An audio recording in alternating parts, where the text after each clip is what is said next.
Lot 31 was never supposed to be rented. I lived in a small trailer park outside Gainesville, Florida for about 3 years. It wasn't glamorous, but the rent was cheap. The neighbors kept to themselves, and most nights were quiet. We had maybe 40 trailers in a loop around a dirt road with patchy grass and dying street lamps. I was in Lot 12, a decent spot near the entrance. Everyone knew everyone's business eventually, but we mostly stayed out of each other's way. Except when it came to Lot 31. Lot 31 was cursed. That's how people talked about it. Nobody stayed there long. The trailer itself had been replaced twice, but no matter what, bad things happened. Fires, accidents, sudden illness. The last guy who lived there, Jimmy, disappeared one night. Just vanished. His truck was still in the drive. The lot sat empty for almost a year after that, but then this woman showed up out of nowhere. Drove in around dusk one evening with a trailer hitched to the back of a rusty van. She backed into Lot 31 like she'd done it 100 times before, stepped out, and just smiled. I watched her from my porch. She was maybe mid-30s, long black hair, pale as chalk, wearing a ratty sundress that didn't match the weather. It was January, but she didn't seem cold, just stood there, staring at the dirt like she was listening for something. The landlord didn't say much, but I heard through Jackie in Lot 17 that the woman paid 3 months' rent up front. Cash. No name, no phone. Just Ms. Lorne. That's all she wrote on the lease. First couple nights, it was quiet. Her trailer had no lights on after 9 p.m. No TV noise, no sign of life. But then, weird things started happening. Lights in other trailers flickering. Dogs barking at shadows. One morning, all 4 tires on my truck were slashed but not punctured. Sliced, clean, and precise. Then people started hearing things. Knocking on their walls around 3 a.m., but soft, like fingertips. The kind of sound that made you question if you imagined it. One guy claimed he heard someone whispering outside his window, but when he looked out, no one was there. Just Ms. Lorne's trailer across the lot. Completely dark. The scariest thing happened to me about 2 weeks after she moved in. I was walking back from the park's little laundromat just after midnight. I cut through behind Lot 31 because it was faster. As I passed the trailer, I heard something inside. It sounded like breathing, but it wasn't human. It was wet, deep, and it clicked between exhales like bones snapping in rhythm. I froze. Then I saw movement through the thin curtain, a silhouette crawling on the ceiling. Not walking. Crawling. I backed up slowly and tripped over a tree root. The noise inside stopped. Then the door opened. Not fast. Just a slow creak. Ms. Lorne stepped out, but it wasn't like she'd heard me. She just stood on the steps, barefoot, staring straight into the woods, still smiling. I didn't wait around. I got up and ran back to my trailer and locked the door. I stayed up all night, shotgun across my lap, eyes on her place. But nothing else happened. The next morning, the door to her trailer was wide open.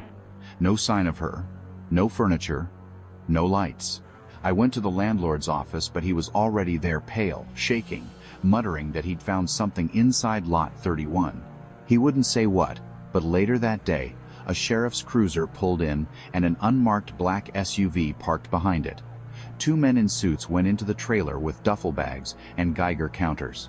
I swear I heard one of them say, "Still active." By nightfall, the trailer was gone, towed off without a trace. The lot was taped off for 2 days. Then suddenly, the tape disappeared and everything went back to normal. Sort of. I didn't sleep well for weeks after that. I'd wake up hearing that same wet breathing. Always around 3 a.m. I'd sit up and stare out the window at the now empty Lot 31, trying to convince myself it was just in my head. One night, I saw footprints in the dirt leading from that empty lot right up to my steps. Bare feet, long toes. The prints stopped at my door, turned around, and walked back, but only half as deep, like something walked away lighter than it arrived. The next day, I asked Jackie if she'd seen anything strange. She said, yeah, her cat wouldn't go near the window facing Lot 31 anymore. It hissed and clawed at the glass every night. Then she said something that made my skin crawl. I think she left something behind, Jackie said. Or maybe something stayed after she left. She'd been waking up with nosebleeds, and once found a dead bird inside her dryer. No holes in the vent, it was just there. The landlord finally tried to rent Lot 31 again. Put up a sign, posted on Craigslist. A young couple moved in for 2 days, then left in the middle of the night without taking their deposit back. Just drove off. No explanation, no goodbye. That was when people started talking again. Some said it was a government experiment gone wrong. Others claimed Ms. Lorne wasn't human, that she was just a host, a vessel for something older. Whatever it was, it hadn't left. I tried moving parks, but every time I got close to finalizing a lease somewhere else, something went wrong. One place burned down a week before I was supposed to move in. Another had a gas leak. A third one just stopped returning my calls. It's like Lot 31 wants me here. Wants us all here. Trapped. I don't know why. I don't know what it's waiting for. But I started leaving salt at my windows. Old habit my grandmother taught me. She used to say salt stops the dead from walking in. 3 nights ago, I woke up at 3:12 a.m. My door was unlocked. I never leave it unlocked. On my floor were muddy footprints. Bare. Long. Leading from the door to my bed. And back out. I installed cameras the next day, front and back. Set them to record from 10 p.m. to sunrise. I checked the footage this morning. Around 3 a.m., the feed cuts to static for exactly 2 minutes and 17 seconds.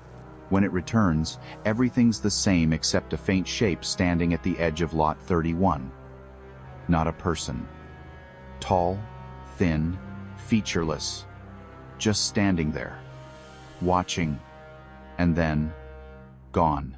I showed the footage to a friend. He suggested it was a camera glitch, compression artifact. I wanted to believe him, but then he paused and said, "Why is the timestamp on that freeze frame a minute ahead of real time?" The system had recorded the future. I've started dreaming in static, full darkness, except for the faint sound of knocking not on wood, but inside my head. I wake up sweating, nails broken, sheets torn. One morning, I found soil in my mouth. The landlord passed away last week. Natural causes, they said. Heart attack. But I heard from someone at the clinic that he died with his eyes wide open. Pupils dilated. Mouth frozen in a scream. Lot 31 is still empty. The grass never grows there. The dirt always looks disturbed, like something just clawed its way up and out. I don't know if it's waiting for her to return or if she never really left. All I know is this. Lot 31 was never supposed to be rented.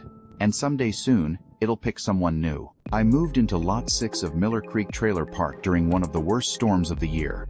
My last place had flooded, and the landlord here gave me a good deal, $450 a month and no questions asked. That should have been my first red flag. The trailer was decent. 2 bedrooms, a sagging porch, and a busted window that whistled in the wind. But it was dry, and I was desperate. The neighbors barely looked at me as I moved in. Just kit stars, curtain shifting. It felt like I was being watched even before I signed the lease. On my first night, I heard something moving under the floor.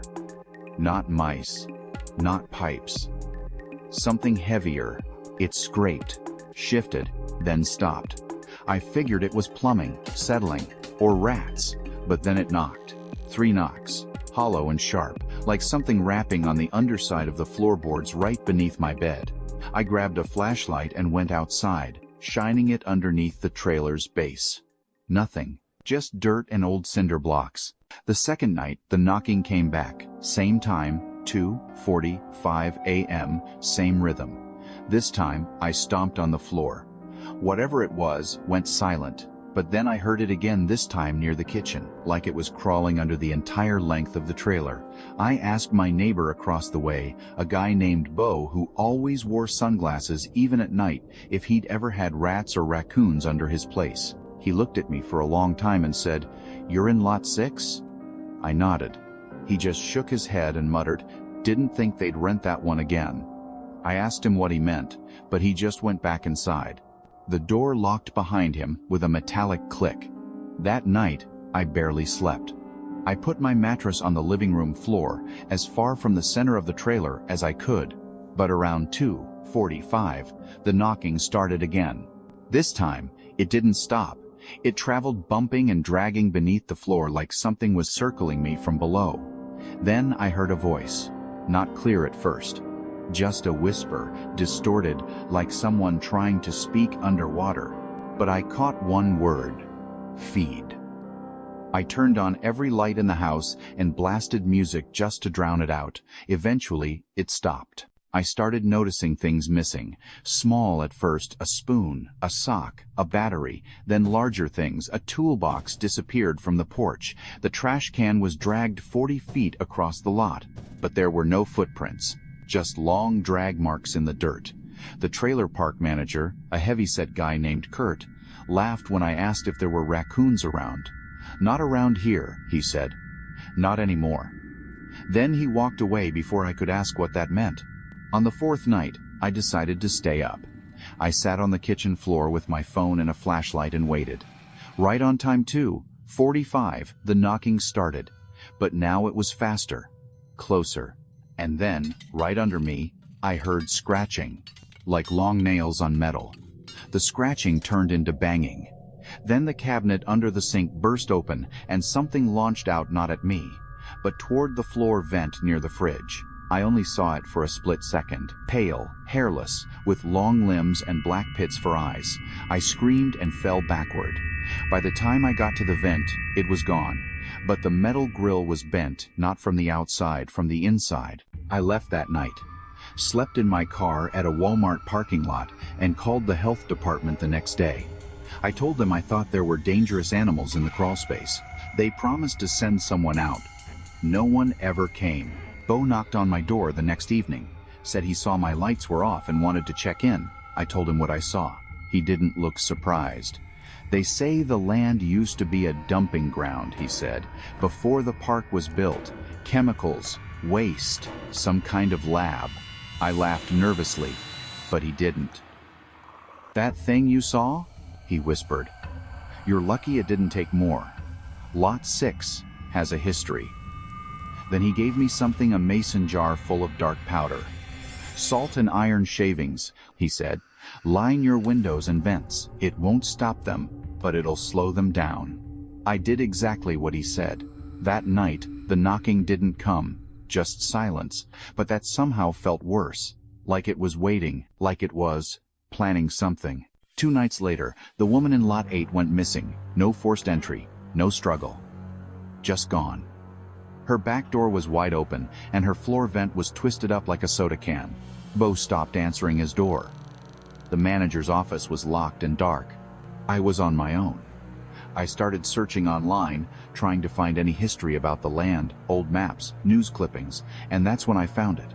In 1978, a research facility half a mile from the park was shut down for environmental violations. Rumors swirled about illegal gene experiments, toxic runoff, even underground testing. Nothing confirmed. But shortly after it closed, the trailer park was built. Cheap land, quick construction. There were whispers in old forums, posts from former residents claiming they saw things in the dirt at night, children who disappeared, pets vanishing. Lot 6 came up twice, both times followed by a missing person report. I decided I couldn't stay another night. I packed everything I could carry and planned to leave before sunset.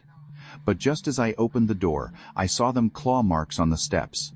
Not scratches, handprints, 5 long fingers burned into the wood. I turned around to grab my bag and froze.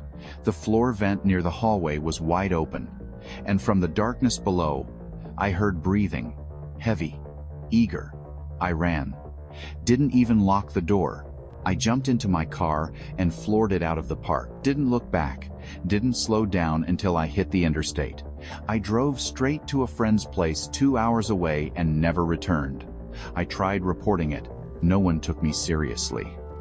"Trailer paranoia," the officer said.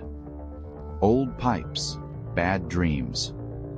But I know what I saw, and I know what I heard." Bo's trailer burned down a week later. No cause determined, no body found. The fire department said the blaze started from underneath, from inside the crawl space. The park is still open, still renting. Lot 6. Last I heard, a single mom moved in with 2 kids. I tried leaving a message with the office. No response. I doubt she was warned. If you ever find yourself in a cheap trailer with strange noises under the floor, don't assume it's rats. Don't wait for proof, because sometimes the things beneath us were never meant to surface. And sometimes they're hungry. Lot 6 taught me that there are things in this world that live below, waiting for just the right crack in the floor to pull you under. And once you hear the knocking, it's already too late. Everyone in our trailer park knew not to go near Lot 42. It sat at the edge of the property, tucked beneath a line of trees where the light didn't quite reach. The trailer was gutted years ago after a fire, and no one ever replaced it. But sometimes, late at night, lights would flicker inside it. I was 17 when I decided to see it for myself. My older brother dared me, and like an idiot, I said yes. I waited until after midnight, grabbed a flashlight, and headed out. The trailer was a burnt-out shell, warped metal, and charred wood. But as I stepped closer, my flashlight dimmed. I thought it was the batteries until I looked up. The inside of the trailer was glowing. A faint, pulsing white-blue light, like someone had strung up 1,000 LED bulbs and dimmed them to a heartbeat rhythm. I crept closer and stepped through the broken doorway. The second I crossed the threshold, the light vanished. Everything went black. Then I heard footsteps. Soft, bare feet slapping the warped floorboards. First behind me, then to my left, then in front of me.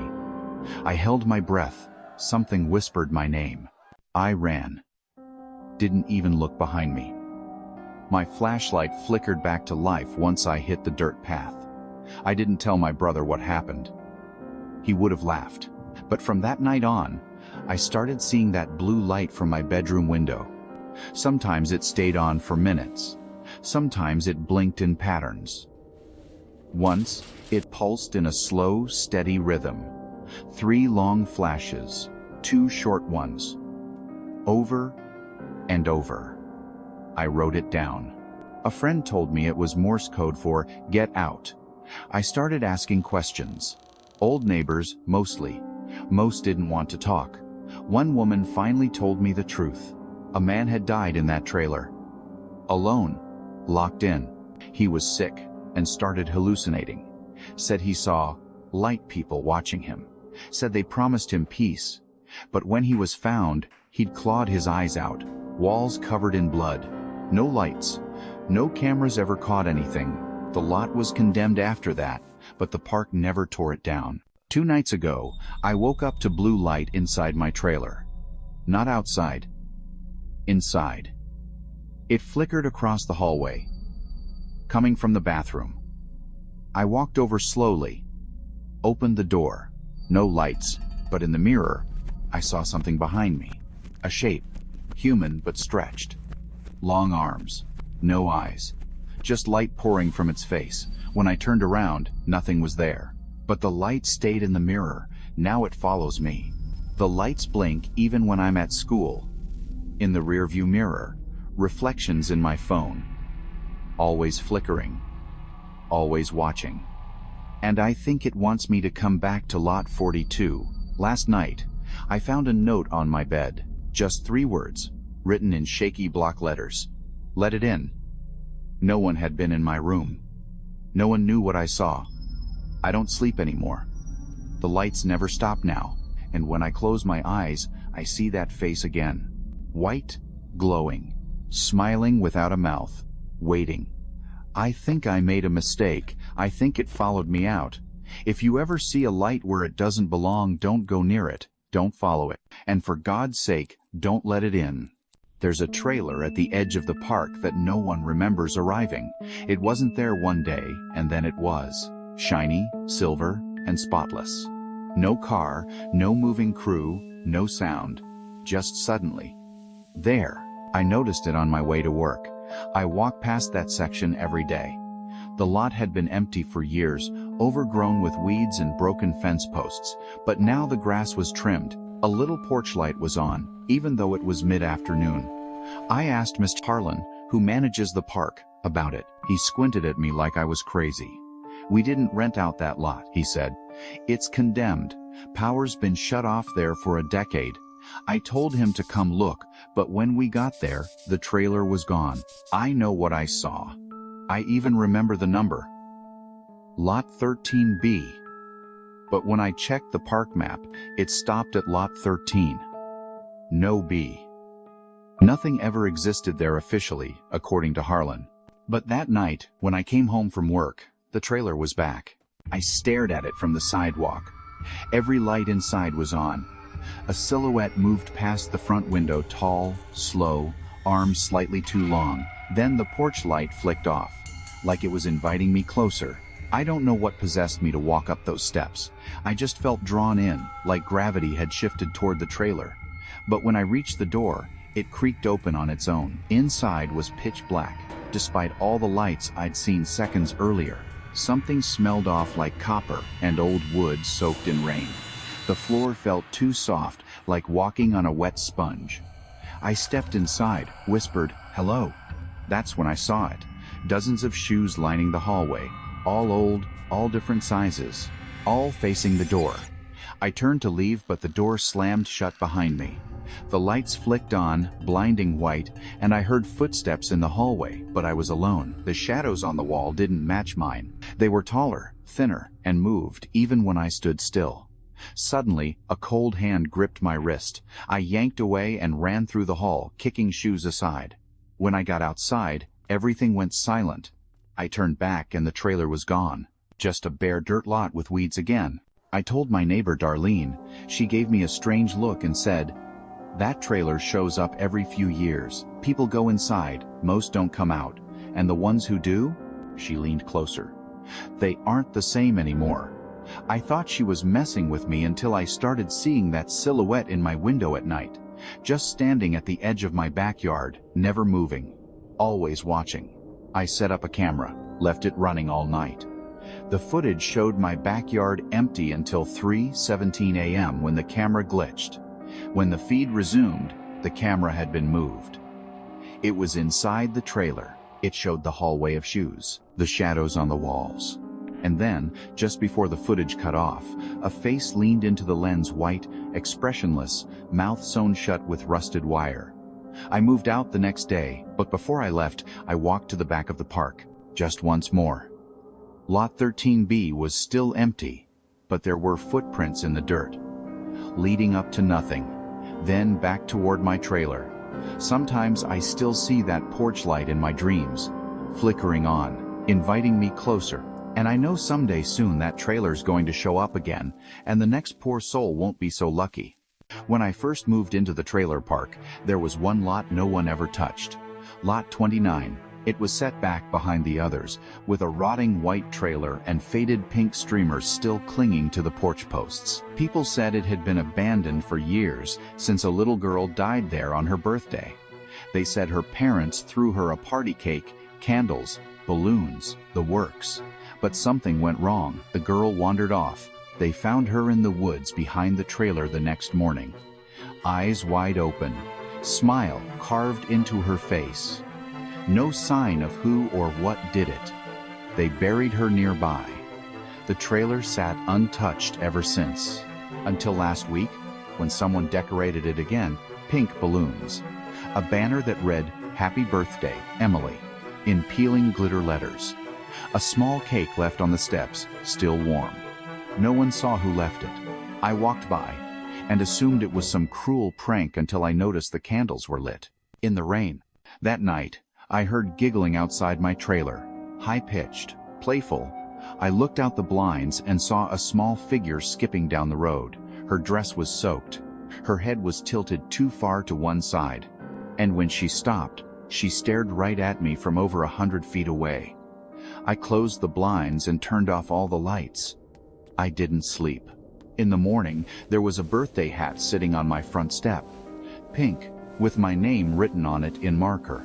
I went to the park manager, but he brushed it off. "Kids messing around," he said. But when I mentioned Lot 29, his face changed. "Don't talk about that one," he said. "Just let it rot." That afternoon, I drove past the lot again. The cake was gone. But now there were tiny footprints in the dirt, circling the trailer. I started having dreams. A little girl whispering, "It's my birthday," over and over. Each time I woke, something had changed in my trailer. A drawer open, lights turned on. My own childhood toys, ones I hadn't seen in years, sitting in the hallway. 3 nights ago, I heard the knock. Soft, rhythmic, like a child knocking politely. I opened the door, no one there, but the breeze carried a voice. "You forgot my present." I snapped. I stormed over to lot 29 with a flashlight. "What do you want?" I shouted. The trailer doors slowly creaked open. Inside was a table set for one, candles, a balloon, and a rotted teddy bear seated at the head. The walls were covered in childish crayon drawings. All of them showed a girl with no face, standing over different trailers in the park. Mine was at the center of each drawing, always burning. I turned to leave, but the door slammed shut. Laughter erupted behind me. When I spun around, all the drawings had changed now. They showed me, smiling, eyes scratched out, holding the same teddy bear.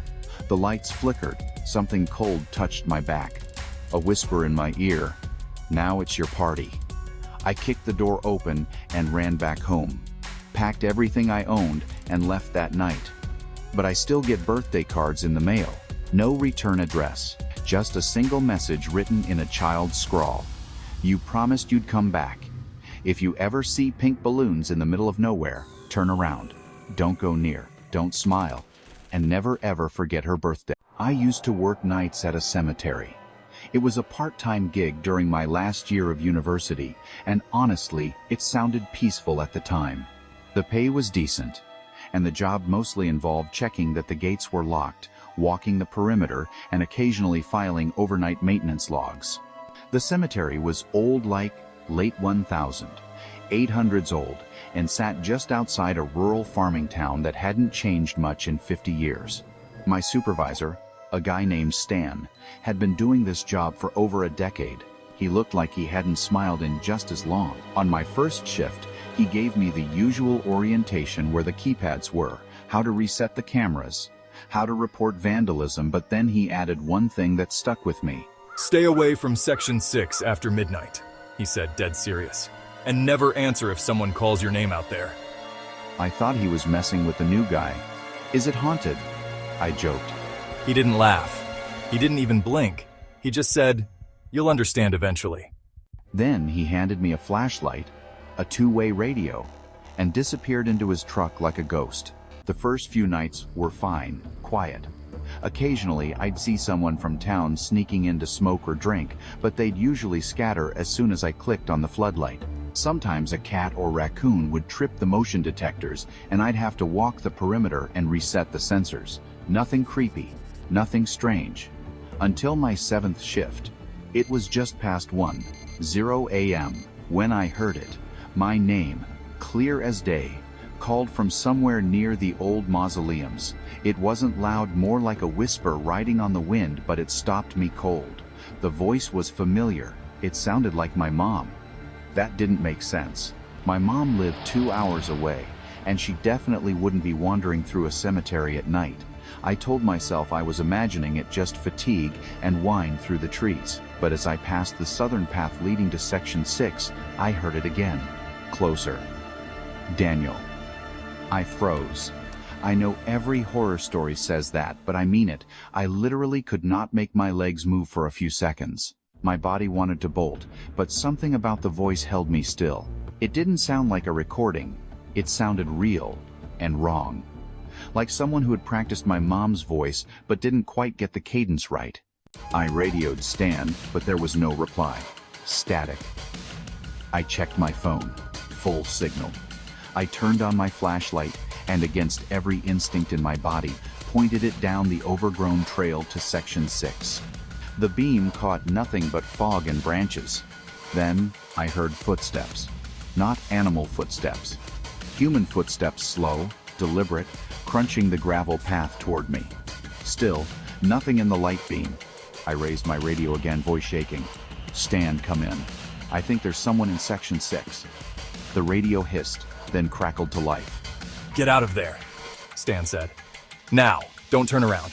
Don't speak to it. Just walk. I didn't ask questions. I backed away from the trail, then turned and ran like hell back toward the gatehouse.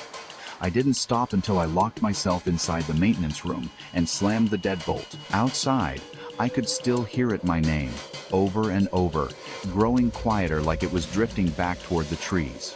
I stayed in that little building for the rest of the night. I didn't even finish my rounds.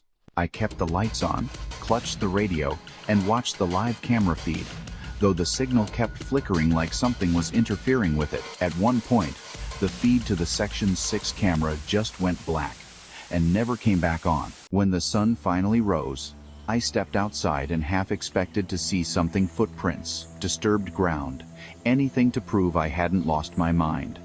But there was nothing, no prints, no sign anyone had been out there. Stan showed up around 6 a.m., coffee in hand like it was any other day. He didn't ask if I was okay.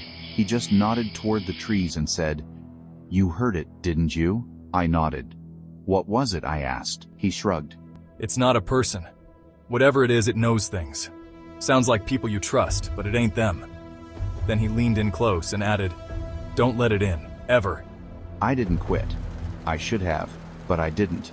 I needed the money, and deep down I was too curious for my own good. For the next few shifts, I avoided Section 6 like it was radioactive. I stuck to the paved areas, checked the locked gates, and kept my head down. Nothing weird happened again until Halloween. That night, a couple of teenagers broke in. I caught them near the northern fence with a six-pack and a flashlight. One of them ran, but the other kid, maybe 17, froze when he saw me. "Hey," I said, trying to sound more annoyed than scared. "You guys can't be in here." He looked past me toward the path to Section 6. "We saw her," he said. "Who?" I asked. "The girl in the white dress. She was just standing there." I turned to look, but of course, there was nothing. When I turned back, the kid was gone, just vanished. No running, no footsteps, nothing. Like the earth swallowed him. I called it in. Stan arrived 20 minutes later with 2 cops. We searched the grounds until sunrise. Never found the kid. The others we caught later said he split off and was never seen again. They thought he ran home, but he didn't. He just disappeared. After that, I became obsessed. I started researching the cemetery's history. I found old newspaper articles, mostly microfiche scans, that mentioned weird disappearances going back to the 1930s. A gravedigger who vanished mid-shift. A priest who walked into the trees during a funeral and never came back. People heard voices, always someone they knew.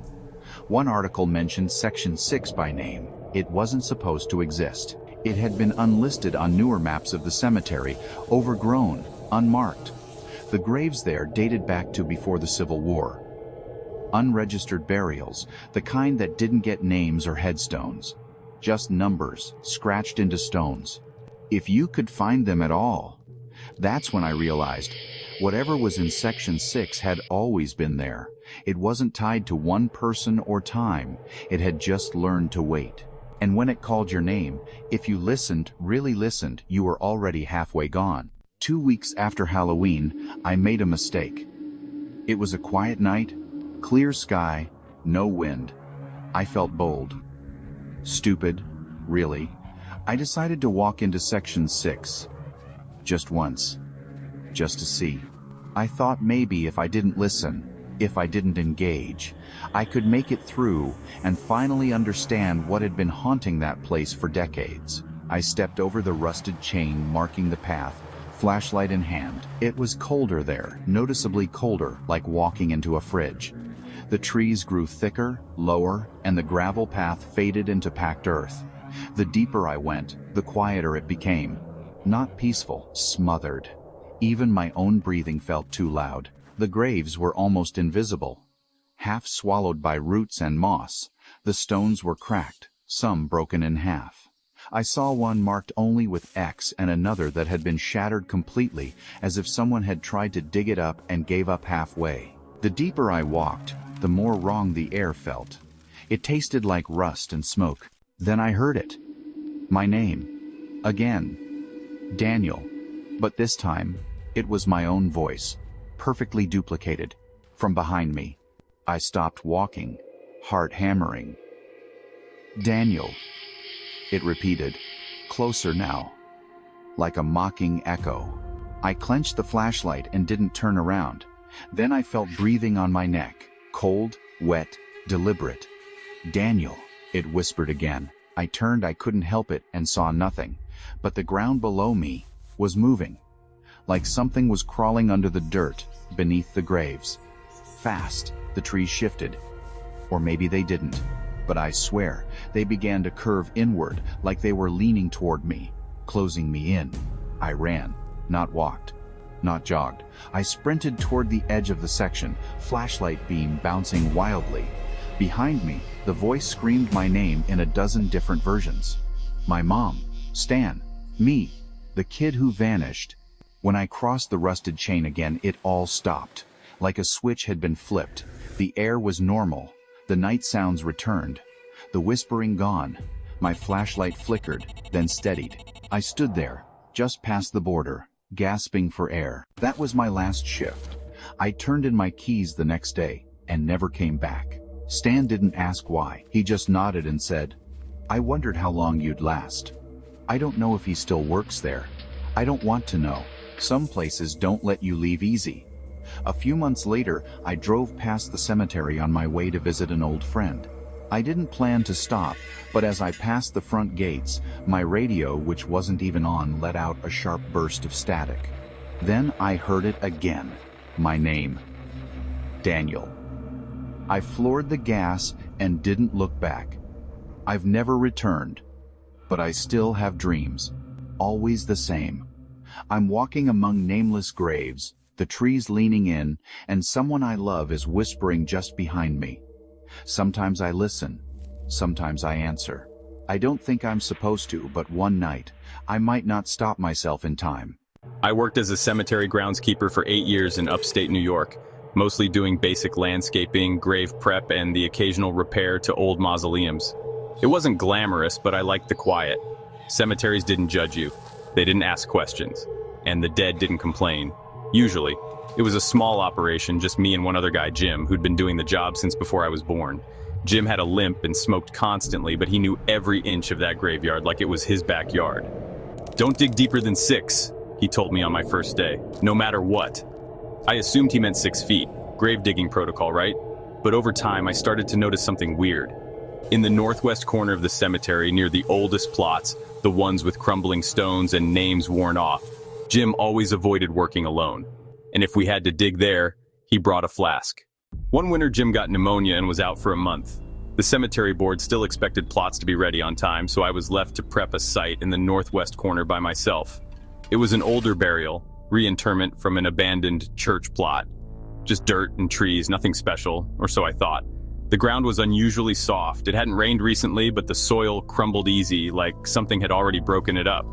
I went down past 5 feet, but the base was loose, unstable. So I kept digging. 6 feet, 7, even 8. At exactly 8 feet, my shovel hit something. Not a casket, not wood at all. It rang like metal, hollow. I cleared more dirt and found a lid. Square, rusted, bolted shut. It looked like an old hatch, the kind you'd see on a ship or in an old bomb shelter. But it was buried completely flat, no structure around it. Just that metal lid, and a symbol carved into it. It looked like an eye, surrounded by teeth, not engraved, carved deep. I touched it, and my fingers tingled like I'd hit a live wire. Every instinct in my body told me to stop. So I did, for about 3 minutes. Curiosity overrode fear. I used a crowbar from the shed and wedged it under the lid. It didn't budge at first, but then I heard a hiss, like pressurized air releasing, and the hatch lifted with a groan that echoed through the earth. I only opened it a crack, but what came out wasn't air. It was a sound, low, vibrating, like a voice speaking from deep underground, but too slow and guttural to understand. And with it came a smell, like burnt hair and rotting meat. I slammed the lid shut, filled the dirt back in, and left everything right there. I didn't clock out. I just drove home and locked my doors. That night, I woke up to the sound of something dragging across my porch. I looked outside, thinking maybe a raccoon or a fallen branch, but all I saw were footprints in the fresh snow. Bare feet, human. They circled my house 3 times, then stopped right outside my bedroom window. I didn't sleep the rest of the night. I sat in the living room with a baseball bat, watching the snow melt around those barefoot prints as the sun came up. I followed them in the morning. They led from the woods behind my house, circled the porch, and vanished back toward the tree line. But not before spelling something out on my lawn.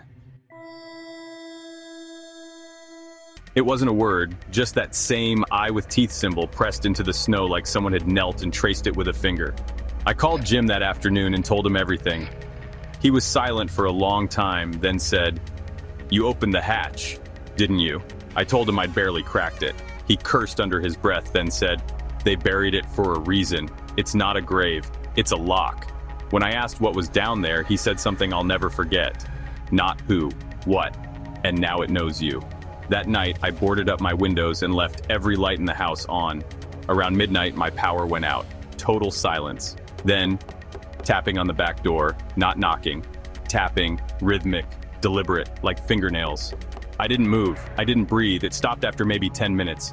Then I heard it walking, barefoot, across the hardwood floor of my back deck, slow pacing. I gripped the bat until my hands went numb. Finally, I heard the sound fade away into the distance. The power flicked back on 10 minutes later. I quit the job the next day, told the board I had personal issues. Jim didn't blame me. He just handed me a flask and said, "Don't talk about it, not to anyone local, and whatever you do, never go back there, even to visit." For a while, I listened. I moved to another town, found work as a janitor at a private school, and tried to put it behind me. But weird things started happening. I'd find dirt in my shoes when I hadn't gone outside. I'd hear the sound of shovels scraping in my basement, even though there was no dirt floor. One night, I woke up with a mouthful of soil. I gagged, turned on the light, and saw handprints across the ceiling. Just smudges. But they were upside down, like something had been crawling up there watching me sleep. I reached out to an old local historian, told him I was writing a story about odd cemetery artifacts.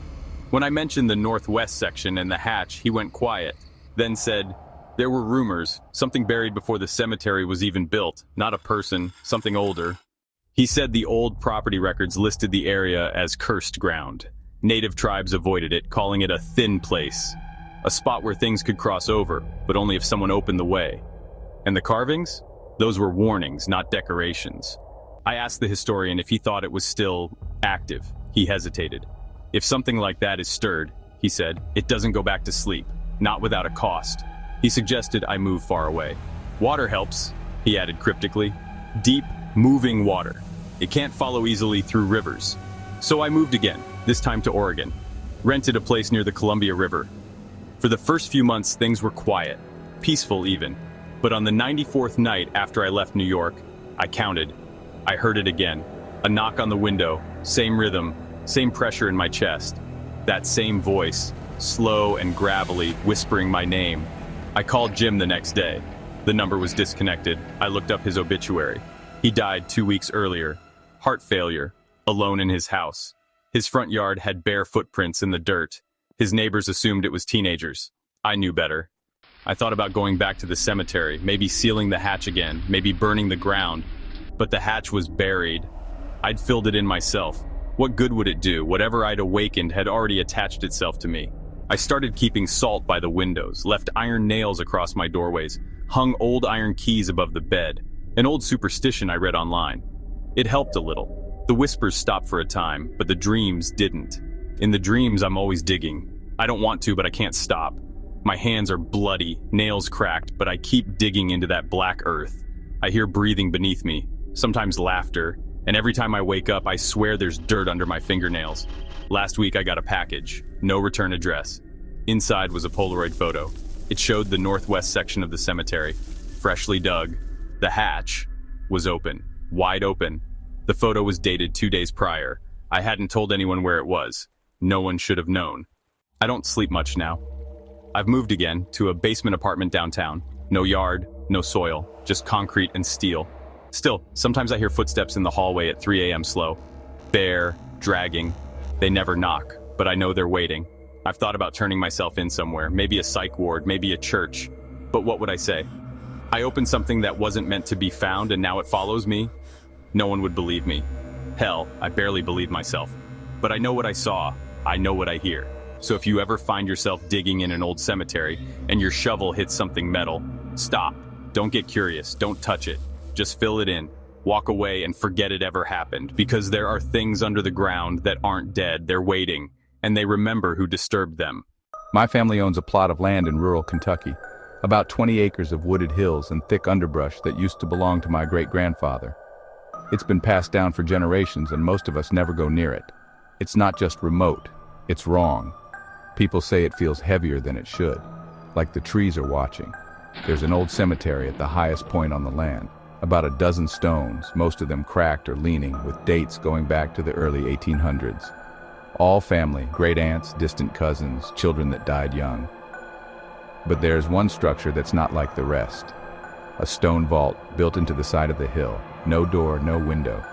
Just a sealed slab and a name carved into the stone. Thatcher, our last name. My uncle warned me never to mess with it. It's not a grave, he said, it's a prison. I thought he was joking. Every Southern family has some weird folklore. Ours was full of it. My dad told me ghosts were real. My aunt believed in Appalachian witches. And my cousin once claimed she saw our dead grandmother walking by the creek. Barefoot, grinning, eyes wide open. I didn't believe any of it. Not until we decided to clear the old cemetery to make space for a new cabin. I was 24 at the time, home from college, broke, and out of options. My uncle paid me cash under the table to chop trees, haul brush, and clear roots. Just don't touch the vault, he said again. And don't work after dark. It started small. I'd get to the site around 8 a.m., start clearing fallen limbs and vines.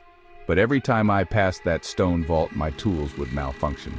The chainsaw died twice, brand new. My gas trimmer shorted out.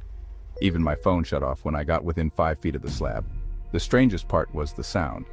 If I stood completely still, I could hear something underneath, a faint clicking, like long fingernails tapping stone. It wasn't loud. You had to want to hear it. But once you noticed, you couldn't unhear it. After 3 days of clearing, I finally gave in to my curiosity.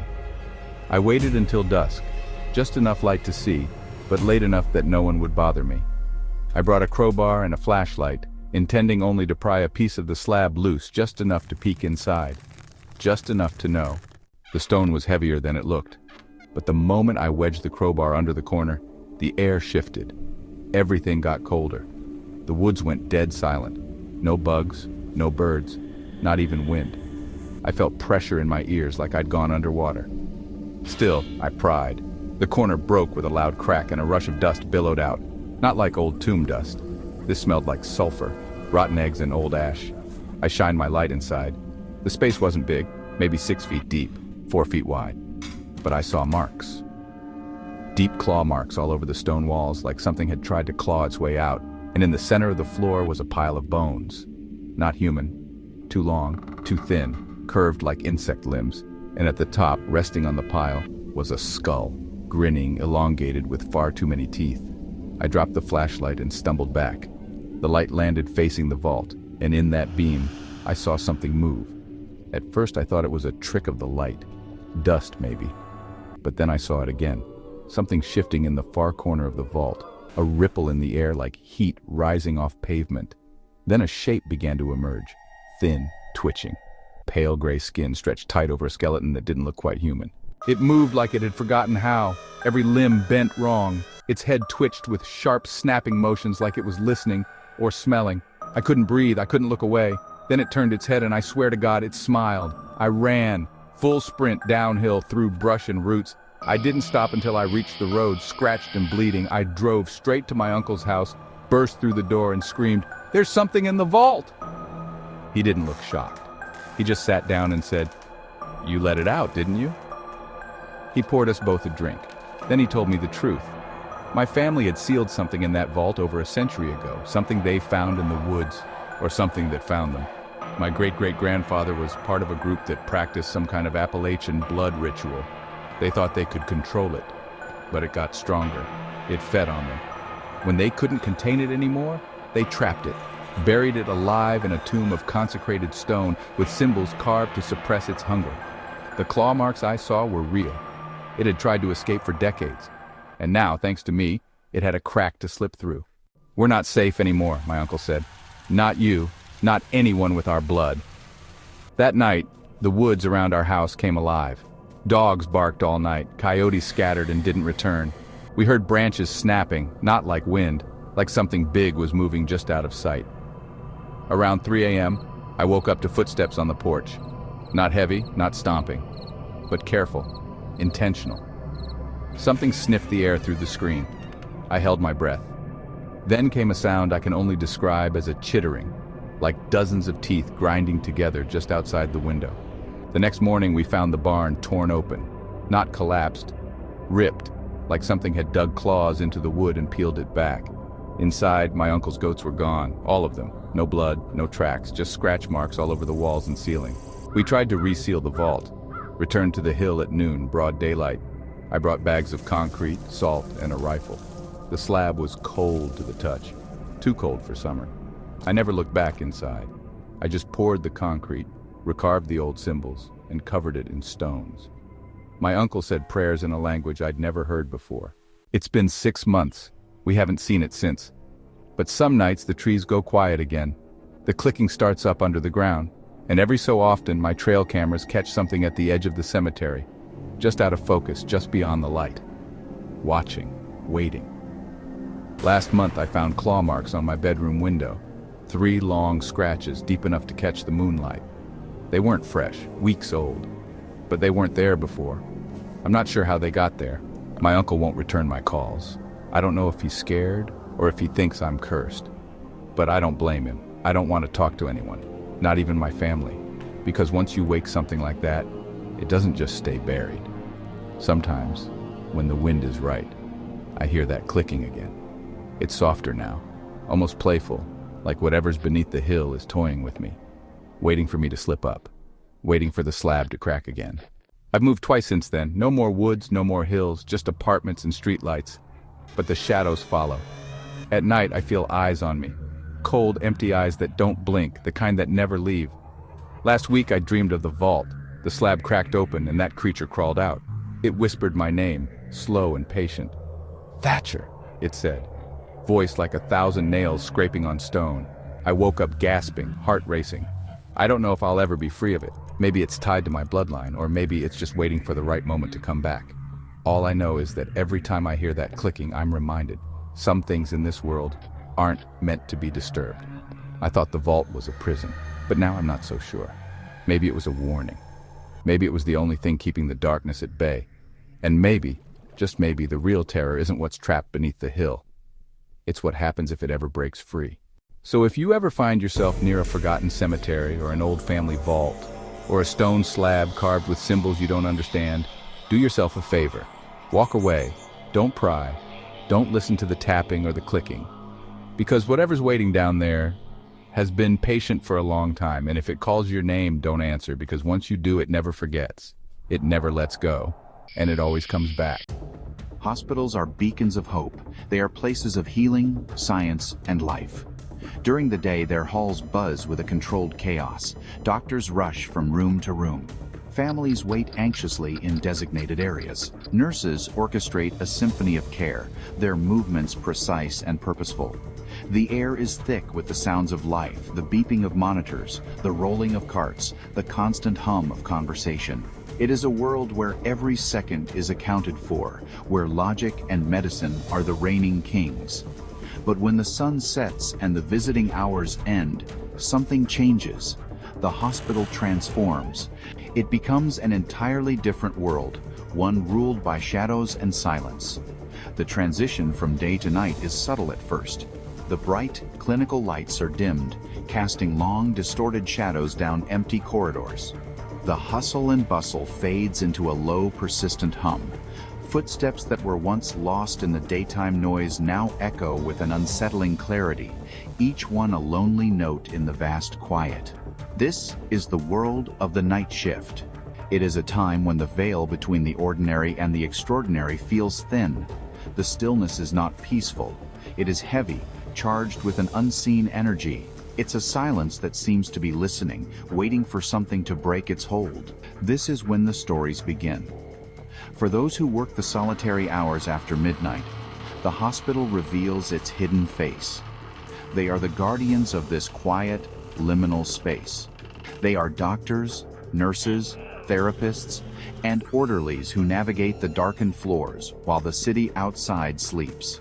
These medical professionals are trained in science and reason. They deal in facts, in vitals, in diagnoses. They are grounded in the tangible world of the living, but many of them carry secrets. They have witnessed things that cannot be explained by textbooks or medical journals.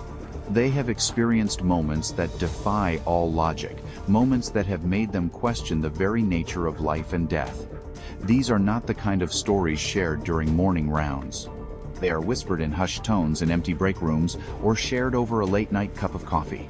They are tales of unexplained sounds, fleeting apparitions, and chilling encounters that linger long after the shift ends. These are the experiences that medical professionals are often reluctant to admit for fear of ridicule.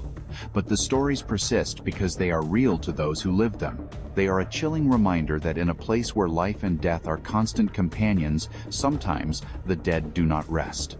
They linger in the quiet halls, waiting for the night. The very essence of a hospital is tied to intense human emotion. It is a place of profound joy and devastating sorrow, of miraculous recoveries and tragic losses. Every room, every hallway, every operating theater is saturated with the residual energy of these powerful experiences. Think about it.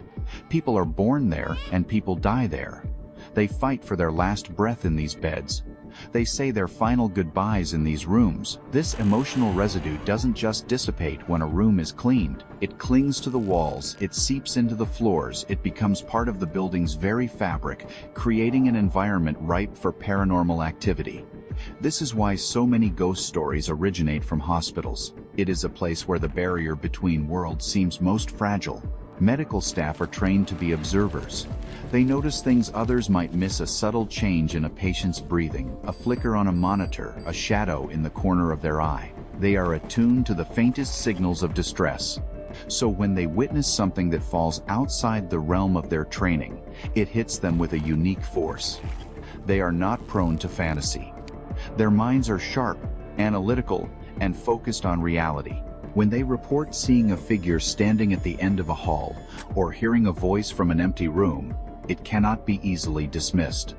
The stories you are about to hear are not legends or myths. They come directly from the men and women who have walked these haunted halls. They are first-hand accounts from credible witnesses whose careers are built on a foundation of truth and accuracy. These are people who have dedicated their lives to saving others, only to find themselves face to face with something beyond their help. These are the chilling testimonies of a respiratory therapist, a medical intern, and a student nurse. Each one of them encountered something on the night shift that would change them forever, something that defied every law of science they had ever learned. Prepare yourself to enter a world where the lines between patient and apparition blur, a world where a routine check-in can become a terrifying ordeal, where the morgue does not always signify the end of a journey, and where an empty room is never truly empty.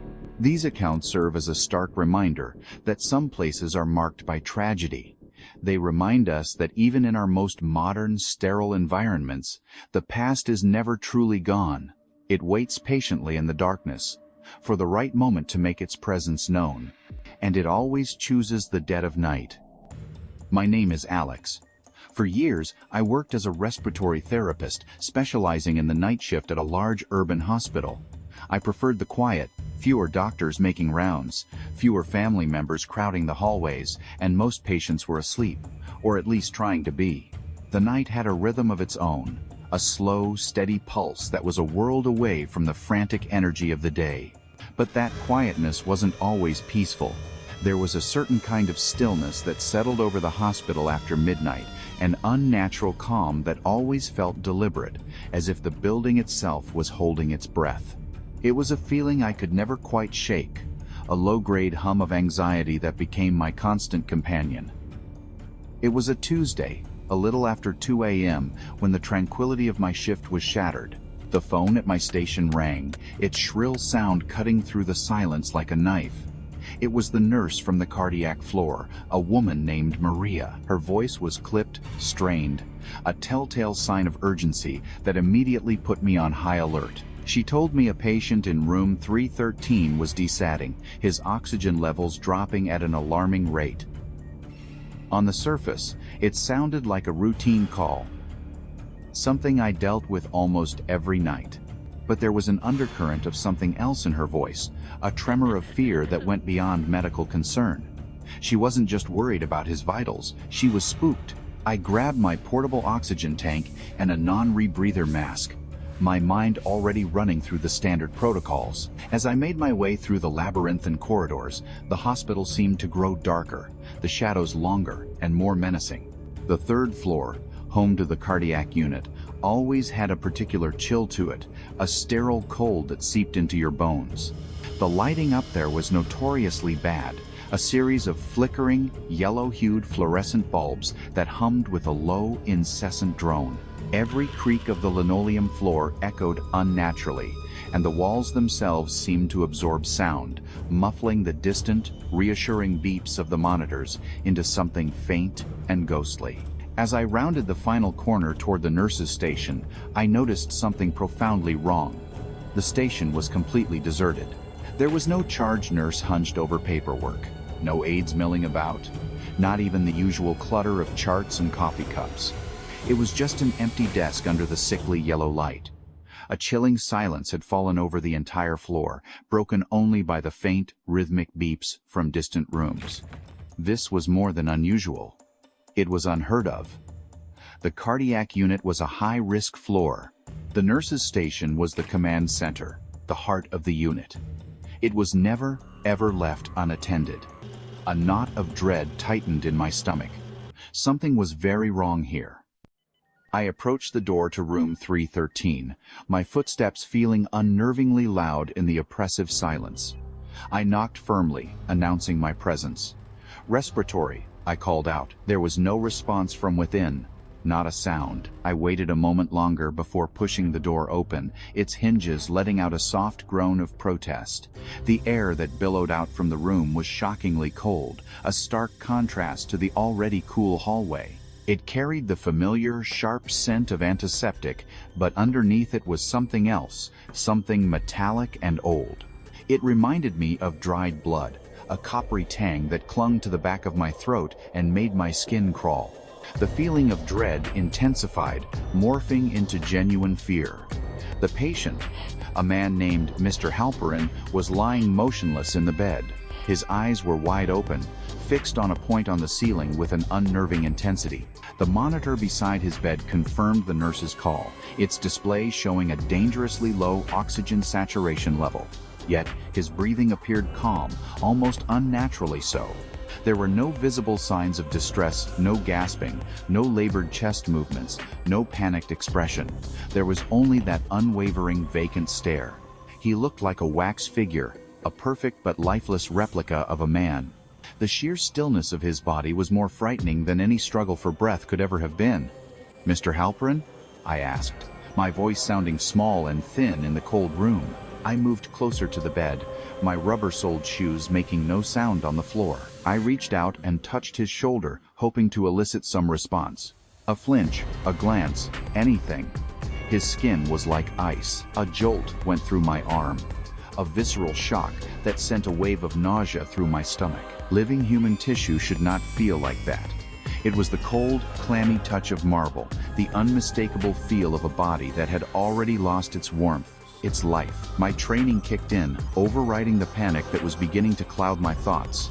I immediately checked for a pulse at his carotid artery, my fingers pressing against his cold neck. Nothing. I checked his wrist. Nothing.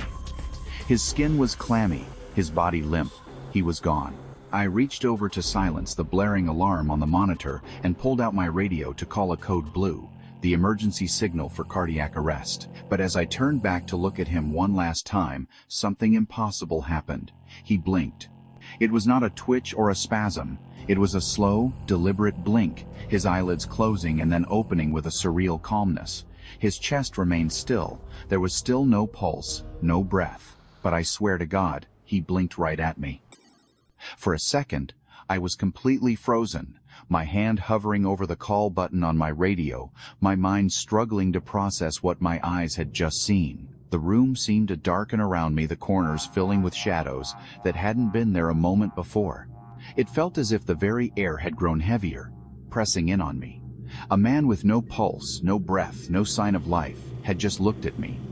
It defied every bit of medical knowledge I had, every law of biology. It was a moment of pure, undiluted horror that seemed to stretch into an eternity. My heart hammered against my ribs, a frantic counterpoint to the dead silence of the room. Shaking myself from the stupor, I did the only thing I could. I followed my training. I called the code. Within moments, the hallway exploded with the sound of running feet and the clatter of the crash cart.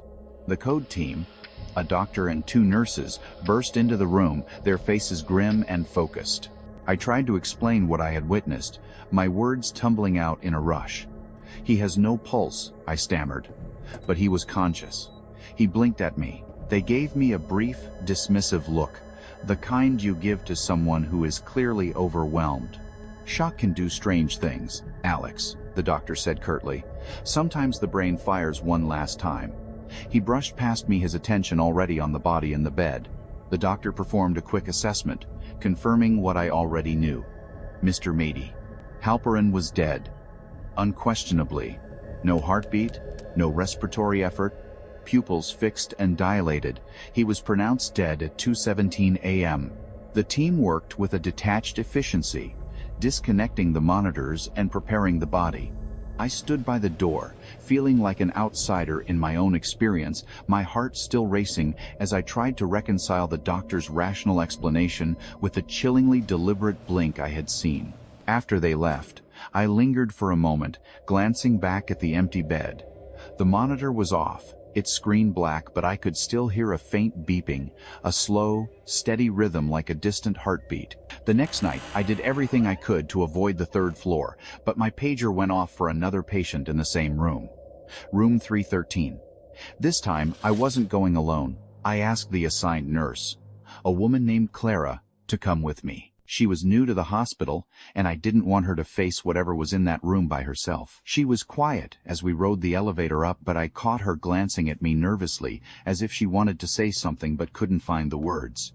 As we stepped into the room, she suddenly froze at the doorway, her eyes wide with terror. "Did you see that?" she whispered, her voice trembling. She pointed a shaking finger toward the far corner, near the supply cabinet. I looked, and I saw it too. A shadow.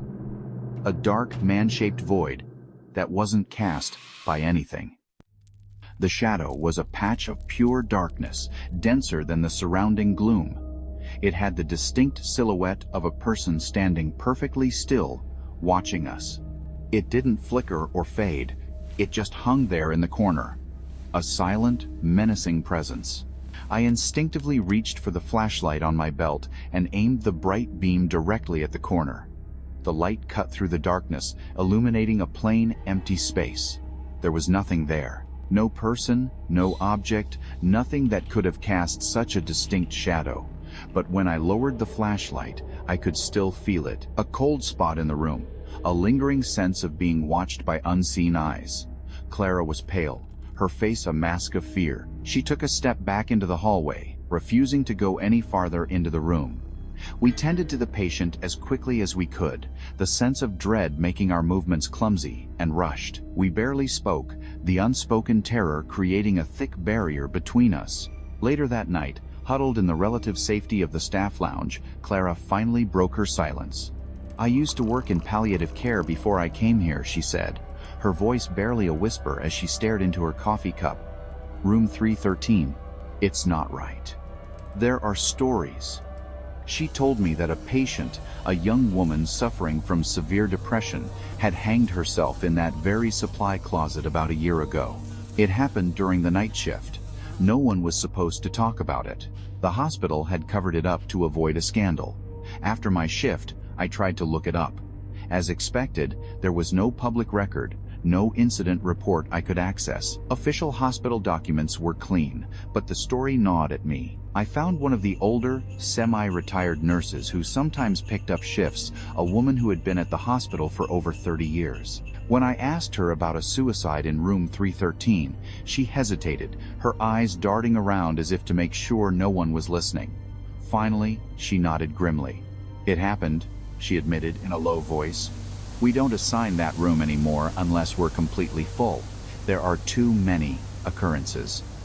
Over the next few weeks, her words proved to be prophetic. Every single patient assigned to room 313 experienced bizarre and terrifying issues. There were sudden, unexplained breathing problems. Patients reported vivid hallucinations, seeing figures standing over their beds. One elderly man, in a fit of panic, tried to climb over the bed rails to escape and ended up breaking his leg.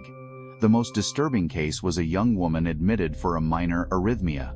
I responded to a code in her room one night to find her thrashing in the bed, gasping for air and screaming, "She's standing over me, get her away." We managed to sedate her, but she never regained consciousness. She passed away the next morning, her death officially listed as unexplained. My name is David, and this happened during my medical internship at a small, rural hospital. It was one of those old institutions where the staff was stretched thin, and interns like me had to rotate through every department imaginable. That included the morgue. I hated the morgue. It was located in the basement, a cold, sterile pocket of the hospital that felt disconnected from the world of the living above. The air down there was always heavy with the smell of chemicals, cold metal, and something else, something cloying and organic you couldn't quite name. It was a silence that felt different from the quiet of the patient floors. It was a deep, profound emptiness, as if even the air molecules had given up and ceased to move. Our training required us to assist with the transportation and documentation of deceased patients. It was a grim, necessary task that no one wanted. Even the most hardened orderlies would find excuses to pass the duty off to someone else, anyone else. But as the junior intern on the totem pole, I had no such luxury. I had no choice but to do as I was told, to face the part of medicine that everyone else preferred to ignore. The finality of it all was something you could never truly get used to. Each trip to the morgue was a stark, cold reminder of the limits of our abilities, a confrontation with the one outcome we were all fighting to prevent. One night, deep into a grueling 24-hour shift, my pager buzzed with a call that made my stomach clench. I was needed to help the night orderly, a man named Luis, move a body from the ICU down to the basement morgue. The patient had coded and been pronounced dead during the evening rounds. I met Luis outside the ICU doors. He was a quiet older man who had worked at the hospital for decades. He looked exhausted, a permanent weariness etched into the lines on his face. But tonight, there was something else in his eyes, a flicker of unease that I hadn't seen before. "Another one," he muttered, shaking his head slowly. "That's the third one this week." I hadn't been tracking the numbers, but his tone sent a chill down my spine. "All from the same room?" I asked, a sense of foreboding creeping over me. He just nodded grimly. "Room 206, you noticed that too?" We began the long, silent journey, pushing the gurney through the hospital's maze of quiet, dimly lit hallways. The patient was zipped securely inside a thick, black body bag, but I couldn't help but glance at the paper tag attached to the zipper. Male, mid-40s, no known complications listed on his chart. The official cause of death was sudden cardiac arrest. Just like that, he was gone. Another life extinguished within the walls of room 206. The elevator ride down to the basement felt like a descent into another world. The hospital was old, and its machinery groaned and wheezed with every floor we passed, the sounds echoing in the small, confined space. When the metal doors finally shuttered open, the cold of the morgue hit me like a physical blow. It was a damp, penetrating chill that went straight to the bone. The morgue was even darker and more foreboding than I remembered, illuminated by a single, bare overhead bulb that flickered erratically, casting dancing shadows that played tricks on the eyes. It felt like walking onto the set of a low-budget horror film, only this was terrifyingly real. Luis went over to a small desk in the corner to sort out the paperwork, leaving me alone with the gurney. I leaned against the cold, tiled wall, trying to project an air of calm I did not feel. I was trying to rationalize my fear, telling myself I was a man of science, trained to see death as a biological process. But theory is one thing. Standing in a flickering, subterranean room with a freshly deceased body is another entirely. The silence was absolute, broken only by the low hum of the refrigerated storage units. That's when I heard it. A soft, dragging sound. A faint, dry scrape of fabric against metal. I immediately straightened up. My senses on high alert. I thought maybe Luis had dropped a pen or a clipboard, but when I looked over, he was still standing at the desk, completely engrossed in his work. The sound had come from right beside me. It had come from the gurney. My eyes locked onto the body bag, and my blood ran cold. The zipper had moved.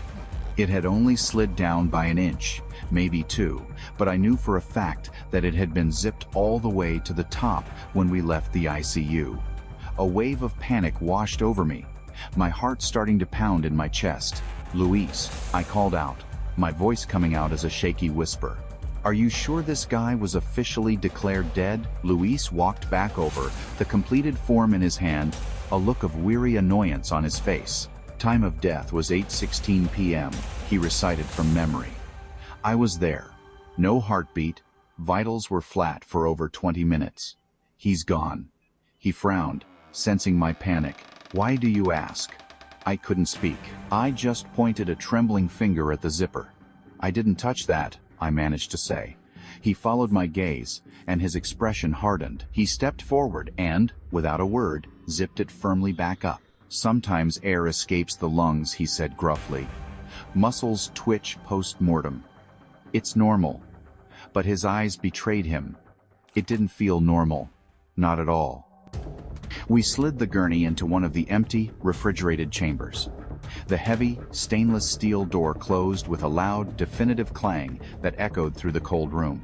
Luis turned the handle, locking it securely. We finished the documentation in silence, the only sounds being the scratch of his pen on the clipboard and the incessant, maddening hum of the cooling units. He handed me the clipboard to add my signature, and I saw that my own hands were still trembling so badly I could barely form the letters of my name. The simple explanation he had offered replayed in my head, air escaping, muscles twitching, but it did nothing to soothe the primal fear that had taken root in my gut. Back upstairs, in the bright, sterile environment of the main hospital, the encounter in the morgue began to feel like a bad dream. I tried to push it out of my mind, to bury it under the mountain of charting and patient checks that awaited me. But around 4:15 a.m., as I was updating the patient location board, a name caught my eye. It was the same name from the tag on the body bag, the man we had just taken to the morgue, but he wasn't listed as deceased. He was listed as being in post-op recovery. I stared at the board, my mind reeling. It had to be a mistake. A clerical error. I blinked, rubbing my tired eyes, and when I looked again, the name was gone. The space was empty. I found the charge nurse and asked if she had seen anything strange on the board, if anyone had made a mistake. She just shook her head, gave me a tired smile, and told me I desperately needed coffee. Maybe she was right. Maybe exhaustion was making me see things. I retreated to the break room and collapsed into a chair, closing my eyes for just a few minutes. I must have dozed off, because I was jolted awake by a sudden, loud noise. It was a metallic clatter, a sharp, violent sound that echoed up from the floors below. It was a sound I recognized instantly. It came from the morgue. I checked my pager. No new calls, no alarms. There was no logical reason for me to go back down there. But an inexplicable force pulled me. I took the stairs this time, my heart pounding with each step, a dreadful premonition growing stronger with every floor I descended. When I reached the basement, the main overhead light in the morgue was out. The room was plunged into near darkness, lit only by the faint crimson glow of the emergency lighting. And then, I saw it. The chamber door, the one we had locked just hours before, was standing wide open. The gurney had been pulled out halfway into the room, and the body bag lying on it was completely empty. For a moment, I was paralyzed by sheer terror. My mind refused to accept what my eyes were seeing. The empty gurney, the open chamber, the oppressive, watching silence of the morgue. Every rational thought evaporated, replaced by a single, primal instinct: run. I turned and fled, not looking back, my feet pounding on the concrete floor as I sprinted up the stairwell. I didn't stop running until I burst back onto the brightly lit floor of the ICU, gasping for breath, my body trembling uncontrollably. Luis was at the nurse's station, and the moment he saw the look on my face, he knew. His own face went pale, his weary expression replaced by one of resignation and fear. "You saw it, didn't you?" he asked, his voice low and grave. He didn't sound surprised. He sounded defeated. "Where is he?" I choked out, my voice ragged with panic and exertion. "The body is gone." The chamber was open. Luis didn't answer right away. He just stared at the polished linoleum floor, as if the answer was written there. "You're not the first one this has happened to," he finally said, his voice barely a whisper. "That room, room 206. Every patient who dies in there doesn't stay dead, not right away." I stared at him, bewildered. "What are you talking about?" "That's impossible." He proceeded to tell me a story that made the hairs on my arms stand on end. Over the past year, 6 different patients had died in room 206, all under strange or unexpected circumstances. Every single one of them had been officially pronounced dead, with no signs of life. And every single one of them had been at the center of a bizarre incident in the morgue. There were stories of locked chambers found open, of identification tags being mysteriously swapped, and, in 2 other cases besides mine, of bodies vanishing from their gurneys only to be found later, moved to a different, unlocked chamber. The occurrences were always dismissed as clerical errors or pranks by overworked staff, but Luis knew the truth.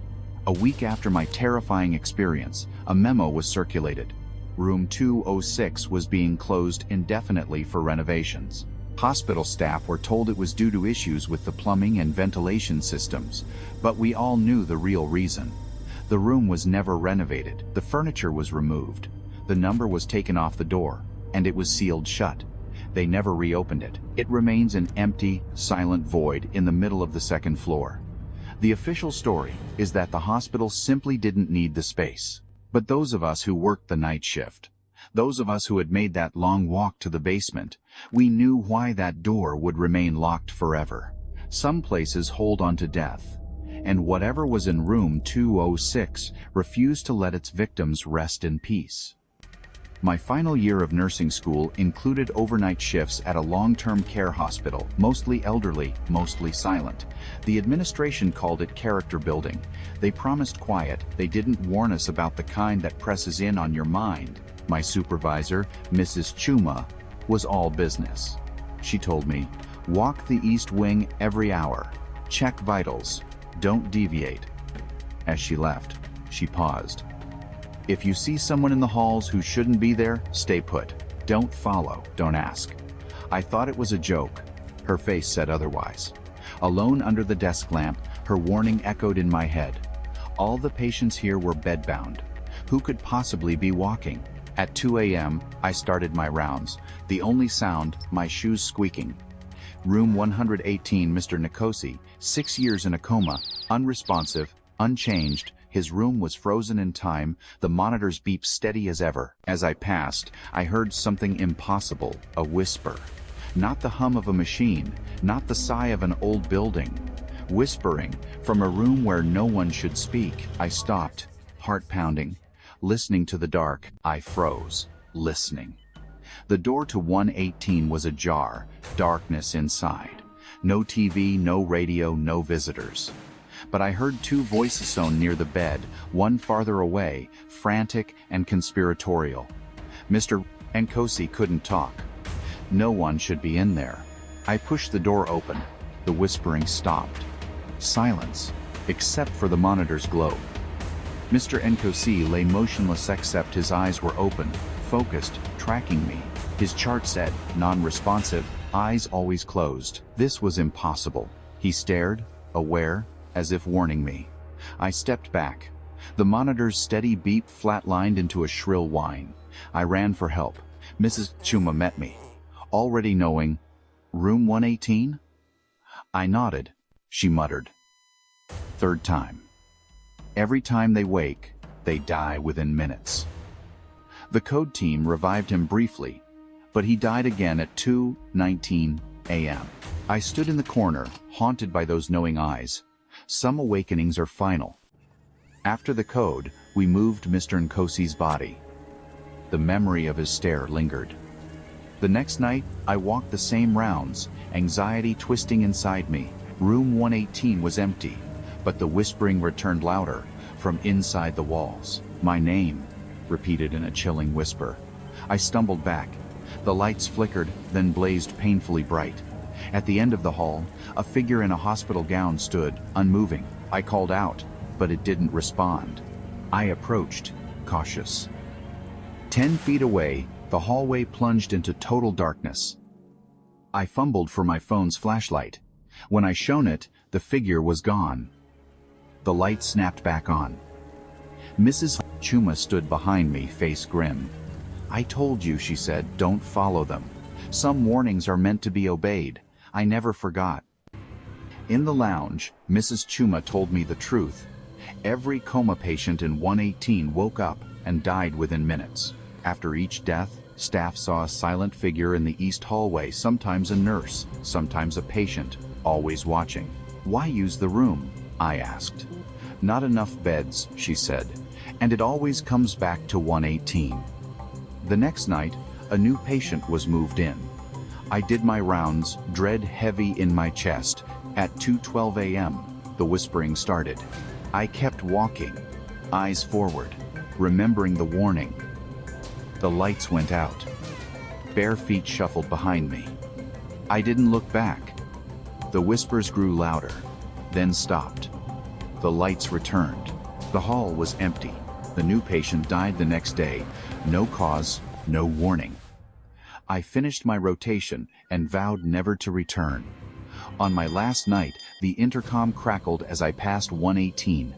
A voice whispered, "You're next." I transferred to the ER. There, at least, the ghosts come with sirens. Some places never let you go. Some warnings echo forever. These stories aren't rare. Hospitals are soaked in life, death, and fear, haunted by more than memories. What happened in room 313, the morgue, and the East Wing are reminders. The veil is thin, and staff are the first to see through it. These encounters become unspoken folklore rooms, quietly closed, hallways avoided, elevators shunned after midnight. The beeping from an unplugged monitor, the whisper from an empty room, symptoms of a haunted building. The scars linger on the people who witness them. Healthcare workers trust evidence.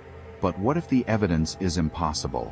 A blink from a dead patient, a voice that knows your name. These moments shatter logic.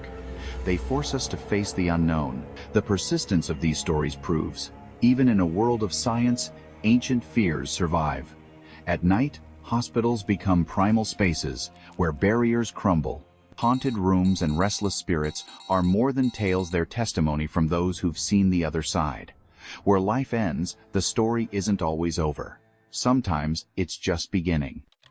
For the nurses, doctors, and therapists who work the night shift, learning to cope with these unsettling experiences becomes a necessary survival skill. They develop a unique set of unwritten rules, a shared understanding of how to navigate the haunted spaces within their workplace. This is not something taught in medical school. It is a curriculum learned on the job, in the dim light of a deserted corridor at 3 a.m. The first rule is often to rationalize. The sound was just the building settling.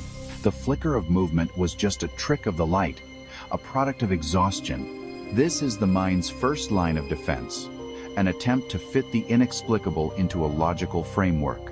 But when rationalization fails, when an experience is so direct and undeniable that it cannot be explained away, a different coping mechanism takes over: compartmentalization. The encounter is locked away in a mental box, not to be opened or examined too closely, especially during a shift.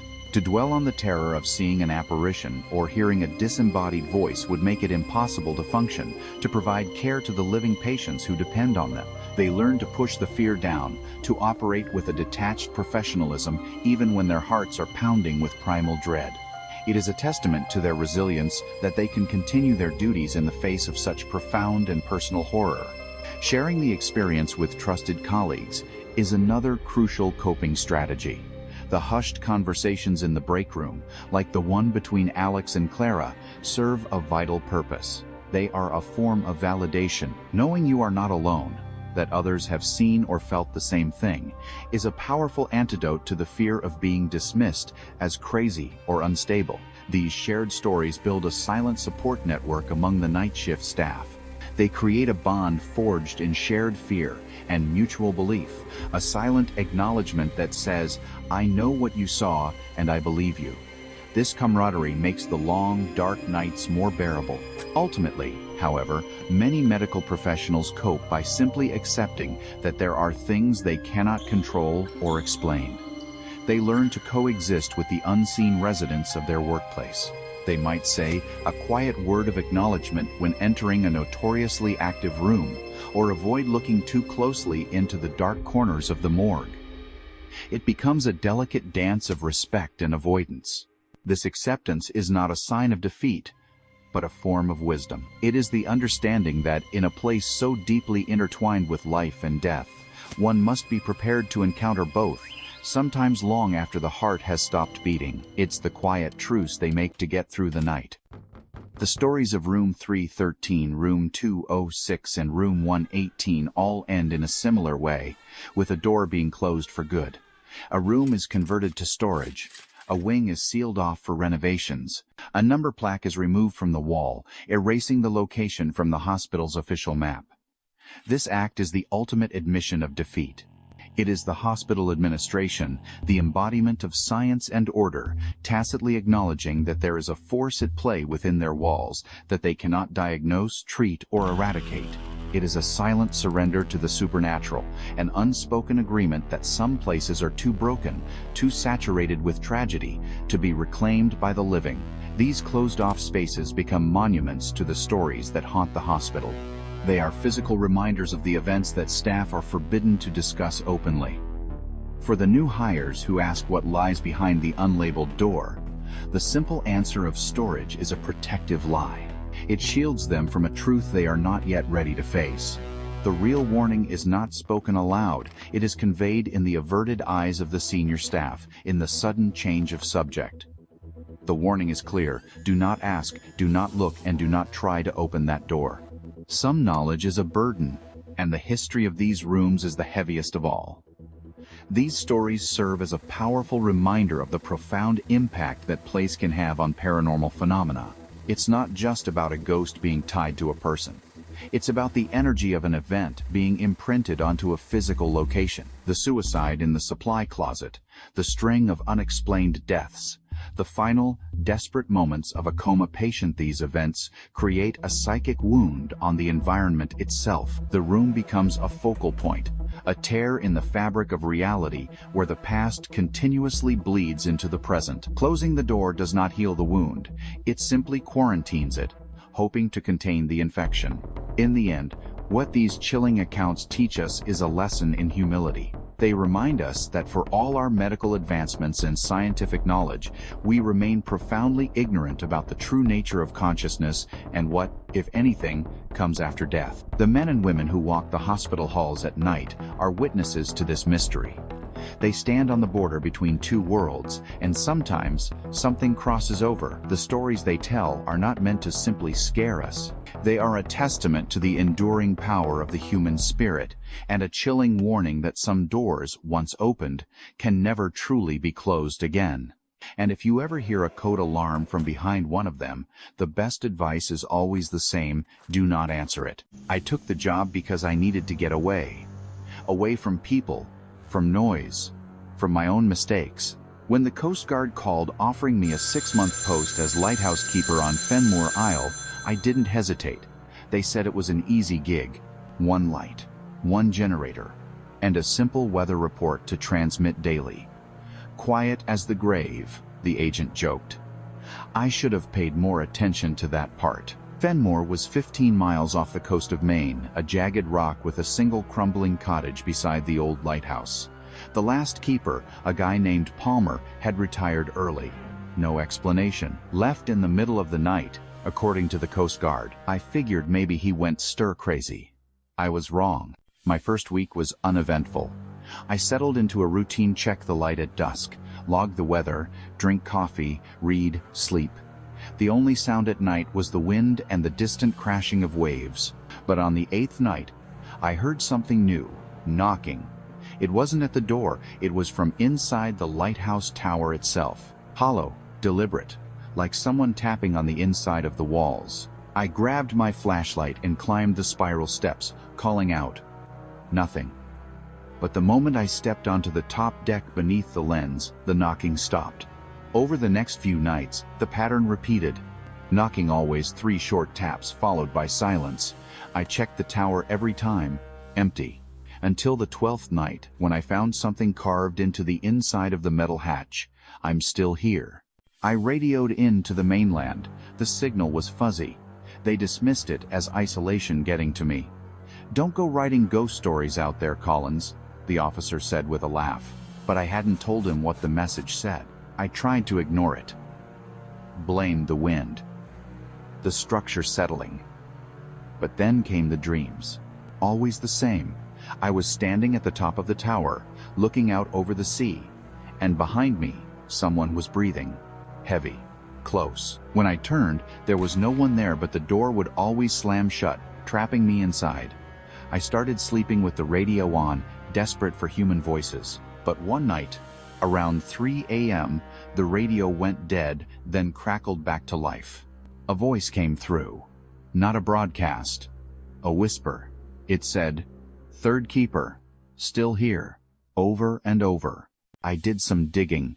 There were supposed to have only been 2 keepers before me since Fenmore's automation was revoked. Palmer and a man named Dryden. But old Coast Guard logs I found in a storage cabinet mentioned a 3rd name. Keeper J. Knox. The date beside his name? 1903. No retirement. No reassignment. Just a note. Lost. That night, I stayed in the tower. Sat beside the lens with a thermos of coffee and my journal. I waited for hours. Nothing. Until just after 2:00 a.m., when the light began to spin by itself. The generator was off, the manual crank untouched. Yet the lens turned slowly, casting its beam out into the black water. Then I saw him. A figure on the rocks below. Pale, thin, wearing what looked like an old oilskin coat. He didn't move, just stared up at me. I blinked, and he was gone. I nearly fell down the stairs trying to get outside, but when I reached the shore, there were wet footprints leading away from the water, toward the base of the lighthouse. The inside was cold, not just chilly cold, breath-visible cold. I could see my exhalations even though it was May. Then the knocking started again, louder, faster, not from the walls now, from beneath the floorboards. And something was whispering, "Duty never ends." I lost time, hours. I remember opening the trap door to the generator room and then waking up on the rocks outside, face down, salt water in my mouth. The door to the lighthouse was wide open. On the inner wall, smeared in soot, were the words, "3 must serve. You are the 3rd. I tried to leave the next morning, called for a pickup. They said weather was too rough, even though the sea was calm as glass. The boat never came. Every day I called. Every day the answer was the same. I was stuck. That was 3 weeks ago. The light spins on its own now. The journal pages write themselves. Every night I hear footsteps on the stairs, and every morning I find wet footprints near the hatch. I no longer question it. I keep the light burning. I make the reports. I am the 3rd keeper. And when the next one comes, if they ever come, I'll be waiting. There's a stretch of rocky coastline near Nova Scotia, where ships used to vanish with disturbing regularity. The charts blamed the tides, the fog, the magnetic anomalies. But the locals whispered about the widow's lamp, a light that wasn't the lighthouse's, and one that no sailor ever lived to follow. When I took the temporary keeper job at Ravensgrave Light, no one mentioned that name. Not until after my 2nd supply boat failed to show. I was stranded for 9 days, alone on that cliffside tower, surviving on dry rations and boiled rainwater. It was on the 5th night of isolation that I saw a small, flickering orange light far down the shoreline, moving like it was carried in someone's hand. I assumed it was another keeper. maybe an old post that hadn't been properly decommissioned. So I followed it, down the rocky slope, along the wind-blasted cliffs, nearly twisting my ankle on the loose shale. But no matter how far I walked, the light never got closer. Just bobbed ahead calmly, patiently. I stopped after a half hour and turned back. That's when I noticed something terrifying. The lighthouse was no longer visible, not behind me, not anywhere. Just pitch-black horizon, and the sound of waves crashing far below, and the light, it was now behind me. I ran, tripped, sliced my hand open on a rock, but I didn't stop until I saw the tower again. When I got inside, my pulse hammering, I climbed to the lens chamber and looked through the foggy glass. The orange light was still moving across the rock slowly now, like it knew I was watching. The next morning, I found a woman's scarf caught on the weather vane outside the tower. Faded, torn, still damp, despite no rain for 3 days. And it smelled of salt and something faintly sweet like lilacs. I asked the Coast Guard during my next radio call if there was ever a shipwreck survivor in the area. Or maybe a female keeper. There was a long pause before the voice replied, "Just stay out of the rocks at night, Collins." That was all they said. And then the static swallowed the signal again. On the 8th night, the dreams started. A woman in an old-fashioned black dress, standing just beyond the tower's door. Her face hidden by a mourning veil, her hand always raised, holding that same flickering lantern. She never spoke. She just waited. When I awoke, my boots were soaked and covered in mud. My door was wide open, and a wet footprint, bare, narrow, unmistakably feminine, led across the floor and vanished at the base of the stairs. I locked everything, blocked the door with furniture, but it didn't matter. At 3:17 a.m., the lamp on my desk flared to life on its own, and outside the lens chamber window, her lantern floated into view as if she were standing halfway up the side of the tower.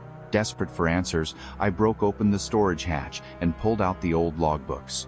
Most were mundane entries about weather and maintenance until I found Keeper Hammond's final notes from 1911. The last line read, "She waits at the edge with her light, but the path leads down, not to shore." I followed that riddle the next evening, took a rope and a headlamp and climbed down a crevice near the cliff base. There I found it. A tunnel carved by sea and time, leading inland beneath the rock. The air was wet and cold. The smell of lilacs overwhelmed me. At the end of the tunnel was a cove hidden from sight, even from the air. In its center stood a tiny shack with a lantern on a post. And beside it, the woman. I only saw her for a moment, but that was enough. Her skin was pale gray, bloated like something long drowned. Her veil fell away as she smiled, a mouth full of black water and broken glass. I fled, barely made it back to the tower. I tried to radio the Coast Guard again, but the signal had vanished. The light at the cove still burns every night. And sometimes the rocks whisper. "Follow it," they say. "She just wants to be seen." I've only got 5 days left in my post, but I don't think I'll make it. Each night, the lantern draws closer. Now it's at the base of the tower. I've locked the doors, nailed the windows shut. But deep down, I know I looked into the widow's lamp, and no one survives after that. Story 3. The Mirror Room. The lighthouse on Black Hollow Cay wasn't on any modern map. I found it by accident while reviewing old maritime charts at the Naval Archive. A note scribbled in the margin caught my eye. Warning. Light reflects wrong, avoid nights with fog. I laughed at the time. Superstition. But when a restoration project opened up for retired lighthouses in the region, I volunteered. Black Hollow was one of them. No one else wanted it. From the boat, the tower looked like every other, narrow, whitewashed, capped with a rusted red dome. But the moment I stepped ashore, I felt it a strange pressure, like standing in the eye of a storm. The air buzzed with something just outside the edge of hearing, like low whispers under the wind. The keeper's logbook was untouched since 1964. The final entry chilled me. The mirror watches. Light no longer shows the way. It only traps what it sees. The rest of the page was torn, the ink smudged as if waterlogged. I almost left that night. I should have. The tower was strange inside, The steps didn't feel quite right, too steep in some places, too shallow in others. The higher I climbed, the more the angles warped. I reached the lens room on the third day. Instead of a standard Fresnel lens, I found something else entirely. The entire room was paneled in antique mirrors. They were old, silver-backed, warped, stained at the edges. Dozens of them, arranged like a prism around the central lantern. Some reflected the room perfectly, others did not. I stared into one and saw the staircase behind me, but instead of the lantern I held, the reflection showed me carrying a candle. From then on, things started going missing. My boots disappeared. My watch stopped. I'd find my journal moved to places I hadn't left it. I chalked it up to forgetfulness until I looked into one of the mirrors and saw a version of myself sleeping but wearing the missing watch. I began studying the mirrors. They didn't reflect me anymore. They showed variations. Me, yes, but with subtle changes, older, thinner, bleeding, or smiling in ways I never had. Sometimes they looked at me. That's when I knew they weren't reflections. They were versions. On the 7th night, I stayed in the mirror room. I wanted to know if they could interact. Around 2 a.m., the fog rolled in thick and fast. The lighthouse light switched on by itself, even though I'd shut down the generator. And the mirrors came alive. They shimmered like water, and one of them rippled outward. My reflection stepped out barefoot, eyes sunken, mouth sewn shut. It looked at me, tilted its head, and then smiled. Not my smile, something worse. It raised its hand slowly, and the glass behind it cracked. I tried to run, but the staircase kept shifting. I descended 6 floors and still ended up at the top. The mirrors hummed now, a low drone like an organ note held for eternity. Each surface showed another version of me dying, rotting, screaming, trapped. One mirror showed nothing, just darkness. I stared into it too long and saw something else, a place of total silence where versions of me were piled up like broken dolls, eyes wide with horror. I realized then, this place didn't reflect possibilities. It collected them. When I broke one of the mirrors, it bled. Thick black ichor ran down the wall, and the hum became a roar. A dozen reflections began slamming their hands on the inside of their glass, desperate to get out. One cracked halfway through. Its hand reached for me. I sealed the door to the lens room and barricaded it. Since then, I've lived in the base of the tower. I smashed every mirror I could find outside the chamber. But sometimes, even in the windows, I catch glimpses of things that shouldn't be there. Eyes. Smiles. Fog. I tried to radio for help. Static. Then my own voice replied, "You are already here." I stopped trying after that. I don't know how long I've been here. The calendar stopped matching the days. My reflection doesn't age anymore, but I do. If anyone finds this, don't go up the tower. Don't look into the mirrors. Don't light the lamp. Black Hollow doesn't warn sailors anymore. It traps them. And now, I think I've become part of it. My reflection doesn't match me. I think soon, it will come out again. My job was simple: monitor radio transmissions from offshore lighthouses that had been automated but still sent regular status pings. I worked night shifts out of a crumbling coastal station in Newfoundland. The job was mostly boring, one coffee-fueled blur of static and routine timestamps. That is, until one night, I picked up a signal that wasn't on any list. It came in at exactly 2:11 a.m. A thin whine, at first like distant Morse code, layered beneath wind. Then a voice. Not synthetic, like the automated lighthouses used, but human. And terrified. All it said was, "This is Keeper 9. Please respond. They won't let me leave." There was no Keeper 9 in the system. Every lighthouse had a designation, and there were only 6 registered keepers active in the entire region. I cross-checked frequencies. The signal seemed to originate from Carrick Point Light, decommissioned in 1982 after the original structure was damaged in a storm. I reported it to my supervisor. He muttered something about ghost channels and told me to log it as interference. "Carrick's dark," he said. "There's nothing there to transmit." But I couldn't let it go. I started manually tuning to that frequency every night, and every night, the message changed. Still here. Still waiting. They keep walking past the windows. Tell my wife I didn't jump. They live in the fog now. I began recording the transmissions, but when I played them back during the day, all I got was white noise. Like whatever it was, only spoke when no one else was around. I tracked the signal strength, and it didn't make sense. Some nights it was faint, like it came from miles offshore. Other times it was so strong it felt like it was inside the room with me. That's when the dreams started. I dreamed of a tall iron lighthouse, half swallowed by the sea. Its windows were shattered. The stairs inside twisted in impossible directions.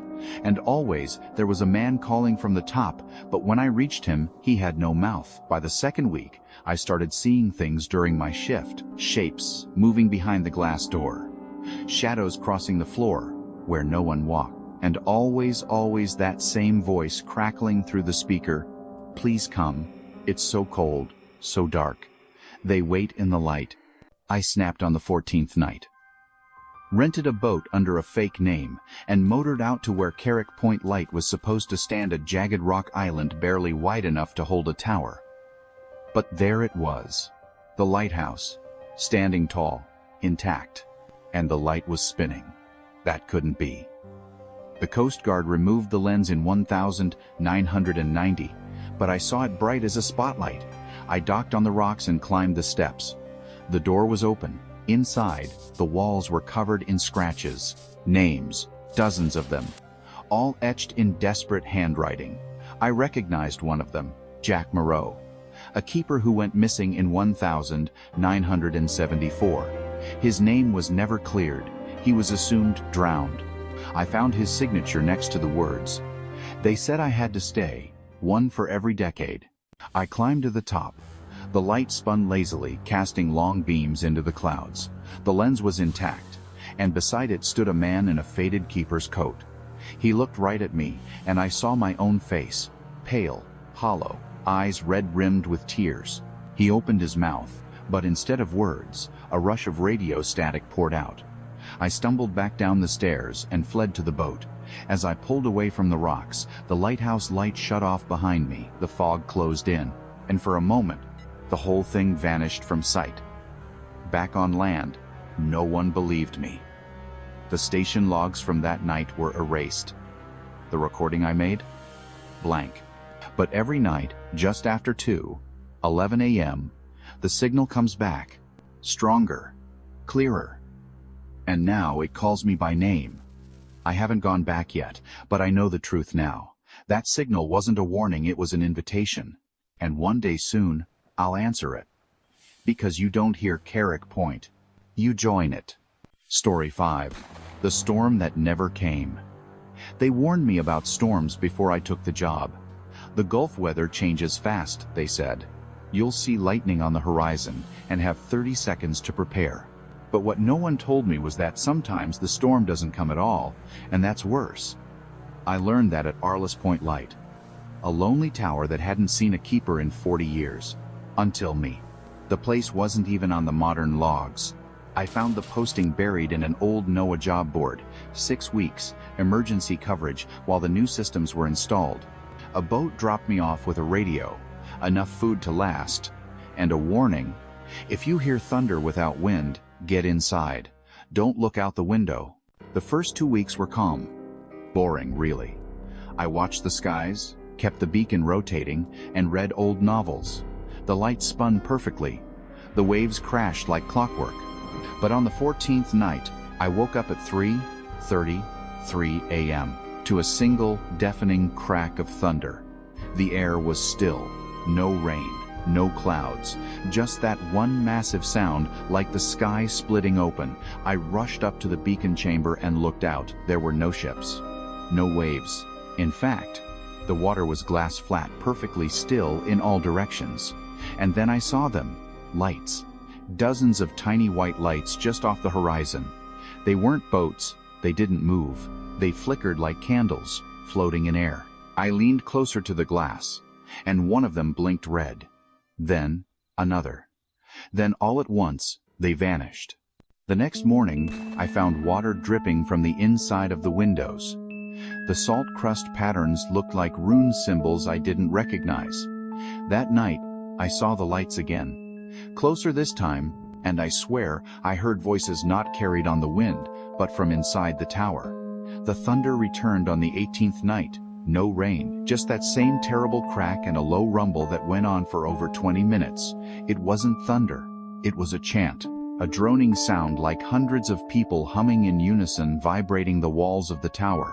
I tried to radio the Coast Guard. Static. Then a strange clicking sound. Then, my voice. Saying, "He won't make it past the 21st. I hadn't spoken yet.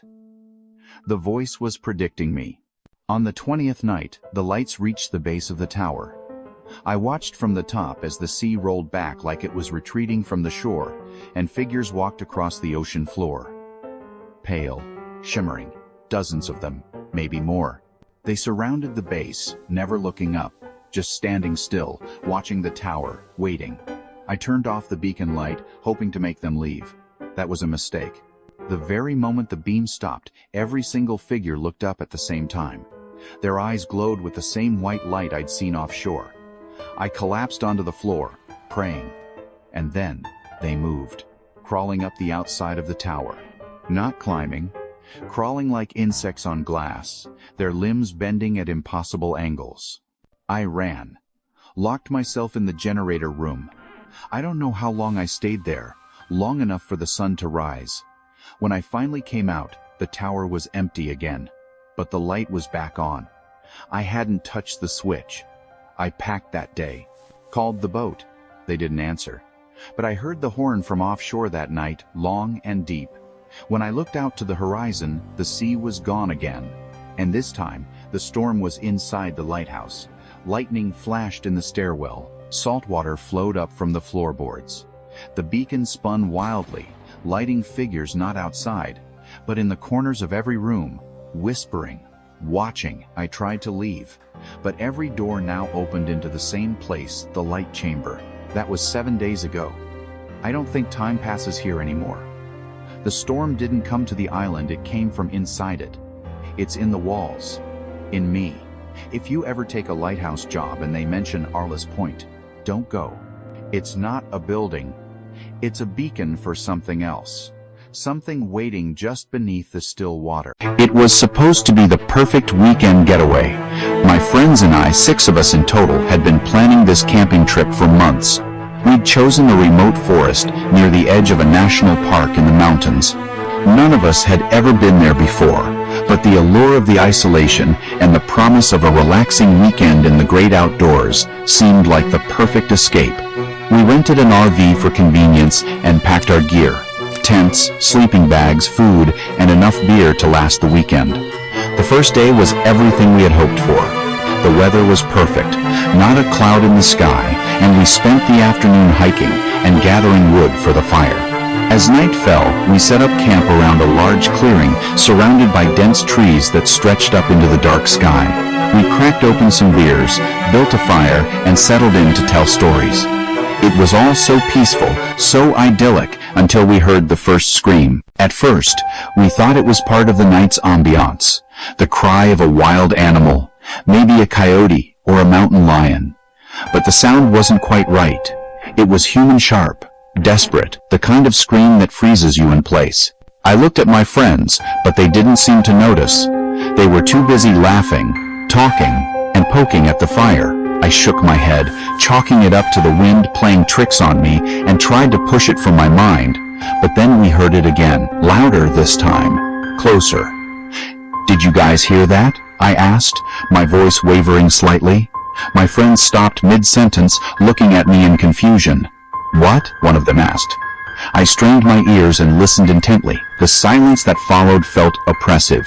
Then, in the distance, we heard it, a blood-curdling scream, unmistakably human, echoing through the trees.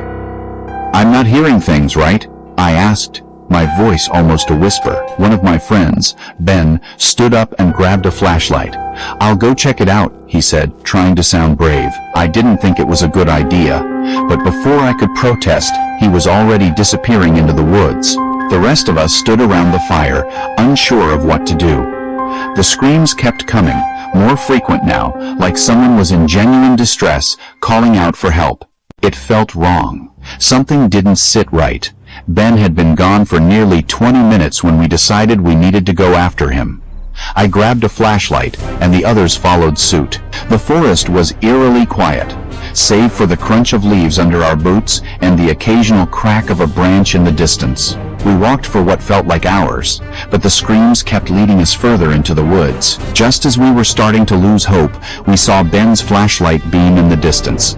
We rushed toward it, relief flooding my chest, but as we got closer, that relief quickly turned to confusion and dread.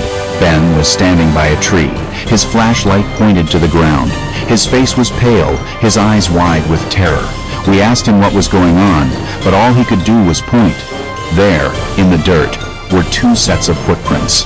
One was clearly human, but the other, it didn't make sense. It was smaller, more erratic, like someone or something had been dragging its feet. The prints were fresh, too fresh, and they led deeper into the woods. But what unsettled me the most wasn't the footprints, it was the fact that Ben was shaking. "I saw them," he whispered. "There was someone out there watching us.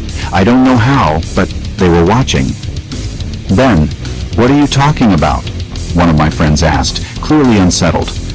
"There were figures," Ben continued, "just standing there, between the trees. I couldn't make out their faces, but I could see them moving.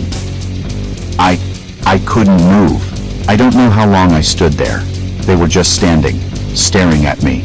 And then I heard the scream again. It was close. It was so close. I felt a cold shiver run down my spine. The forest around us suddenly felt like it was closing in. The air grew thick with tension, and every rustling leaf seemed louder than the last. I looked around, trying to see what Ben had seen, but the darkness was absolute, swallowing up the forest beyond the reach of our flashlights. "We need to go back," I said, my voice shaking. Ben nodded, his gaze darting around nervously. But before we could move, there was a sound distant at first, but then growing louder. A low, guttural growl, unlike anything I had ever heard. It sent a wave of cold terror through me. Whatever was out there in the forest wasn't human. It wasn't animal. It was something else, and it was getting closer. We turned to head back toward camp, but the path felt unfamiliar, the trees closing in on us in a way that made no sense. The growl was followed by a shrill scream, human, frantic and desperate. My heart pounded in my chest as I fumbled with my flashlight, scanning the trees for any sign of movement. That's when I saw it, a figure, pale and gaunt, standing motionless between two trees. Its arms hung limply by its sides, and its face was completely still, as if frozen in time. It was a silhouette against the moonlight, but I could make out the shape of its head, its crooked posture. It looked wrong and unnatural. "Run!" I screamed. We bolted, pushing through the dense forest, tripping over roots and branches. The growling was behind us now, louder, closer. Whatever was chasing us, it was gaining on us. We didn't look back. When we finally made it back to the RV, we slammed the door shut and locked it. I turned the key in the ignition, desperate to leave, but the engine wouldn't start. Panic set in. My hands were trembling, sweat pouring down my face. The growling had stopped, but the silence that followed was even worse. We sat in that RV, huddled together, listening to the sounds of the forest, waiting for daylight. We never saw what had been watching us in the woods that night, but I know one thing for sure. The forest didn't want us there, and something had been waiting for us to leave. We packed up and left first thing in the morning. No one spoke of it again, but I know the others saw what I saw. That figure in the woods. The growl. The scream. Some things, once you hear them in the woods, are better left unexplained. It had been a long day, and we were all eager to set up camp and call it a night. My cousin, Tom, and I had planned this camping trip for weeks, hoping to get some time away from the stress of work in the city. We picked a spot along a mountain trail, tucked away in a quiet, less-traveled corner of a state park. It was the kind of place where the only sounds at night were the wind and the occasional rustle of animals in the underbrush. Or so we thought. The first few hours were perfect. We found a spot by a creek, set up our tent, and made a fire. The sun was setting, and we spent the evening roasting marshmallows and swapping stories. Tom was a big fan of ghost stories, so we spent a good part of the evening trying to one-up each other with spooky tales. I wasn't really one for the supernatural, but it was fun to indulge him. As the fire died down and the stars started to take over the sky, we decided to call it a night. We doused the fire and crawled into our tents. I had just gotten comfortable, the sounds of the forest lulling me towards sleep, when I heard something that made me freeze. At first, I thought it was just the wind, a branch snapping or a twig breaking under the weight of some small animal. But then, I heard it again, footsteps, slow and deliberate, like someone walking through the forest. They were distant, but not so far that they couldn't be heard clearly. It was odd. I couldn't shake the feeling that the steps weren't from any animal. I poked my head out of the tent and looked around. There was no one. The woods were dark, but the moonlight gave me enough visibility to see the trees and brush around the clearing. The sound of the footsteps continued, though. They weren't in any specific direction, they just seemed to circle around the camp. "Tom," I whispered, my voice barely above a breath. "Do you hear that?" Tom groggily replied from his tent. "Hear what? I'm trying to sleep." "Footsteps," I said louder this time. "Someone's out there." He was silent for a moment, and I could tell he was starting to wake up. "Maybe it's just a hiker," he suggested, but his voice didn't sound convinced. We both listened carefully. The steps didn't sound like someone just passing through. They were purposeful, methodical, almost like they were pacing around us. I wanted to ignore it. I tried to convince myself it was nothing, but the longer I listened, the more I realized there was something wrong. It wasn't the sound of someone on the trail. It was closer. Too close. "Okay, that's weird," Tom finally said, his voice sharper now. "I'm going out to check it out." "No, Tom, don't. Just stay in the tent," I protested, but he was already unzipping it. He grabbed a flashlight and stepped out into the night. I waited, holding my breath, straining to hear anything that might explain what was happening. The footsteps didn't stop. In fact, they seemed to get louder. They weren't circling anymore. Now they were coming straight toward us. I looked outside the tent, trying to catch a glimpse of Tom. I saw him walking toward the edge of the clearing, his flashlight bobbing in the dark. The woods were so dense around us that even with the light, he was barely visible. The sound of footsteps continued, now unmistakably closer. I could almost feel the presence of whoever or whatever it was moving through the trees. Then I heard something that made my heart stop. A voice. It was soft at first, like someone calling out, but I couldn't make out the words. It was like a low murmur, almost like chanting. My blood ran cold. "Tom!" I called out, my voice shaking. "Get back here now!" There was no response. I unzipped the tent and stepped out into the cold air, holding the flashlight in my trembling hand. The woods were still. Too still. The footsteps had stopped. But that murmur, it was still there, like an echo coming from the darkness. I moved toward where I'd last seen Tom, my heart pounding in my chest. The air around me seemed thicker, colder. Every rustling leaf or snap of a twig made me jump. Then I saw it. Tom was standing near a large boulder on the edge of the clearing, just standing there, his flashlight on the ground. His face was pale, his eyes wide, like he'd seen something that had frozen him in place. I called out again, but he didn't respond. I approached cautiously, and as I got closer, I could see that he was shaking. "Tom, what's going on? What did you see?" His voice was barely audible, a whisper lost in the wind. "There's someone behind that tree." I looked where he was pointing, but the tree he was referring to was empty. I strained my eyes, hoping to see anything, a figure, a shape, something that could explain his fear, but the darkness revealed nothing. "Tom, you need to come back to the tent." "This isn't funny," I said, trying to steady my voice. But he didn't move. Instead, he just kept staring into the darkness. His breathing was shallow, ragged. "I saw him," he whispered again. "I saw someone, a man, standing right there. I didn't know what to make of it. There was no one there. and Tom was starting to freak out. I grabbed his arm and pulled him away from the boulder. As we turned to head back toward the tent, I heard something. A low, guttural growl. It was close. Too close. And I didn't know what was out there, but I didn't want to find out.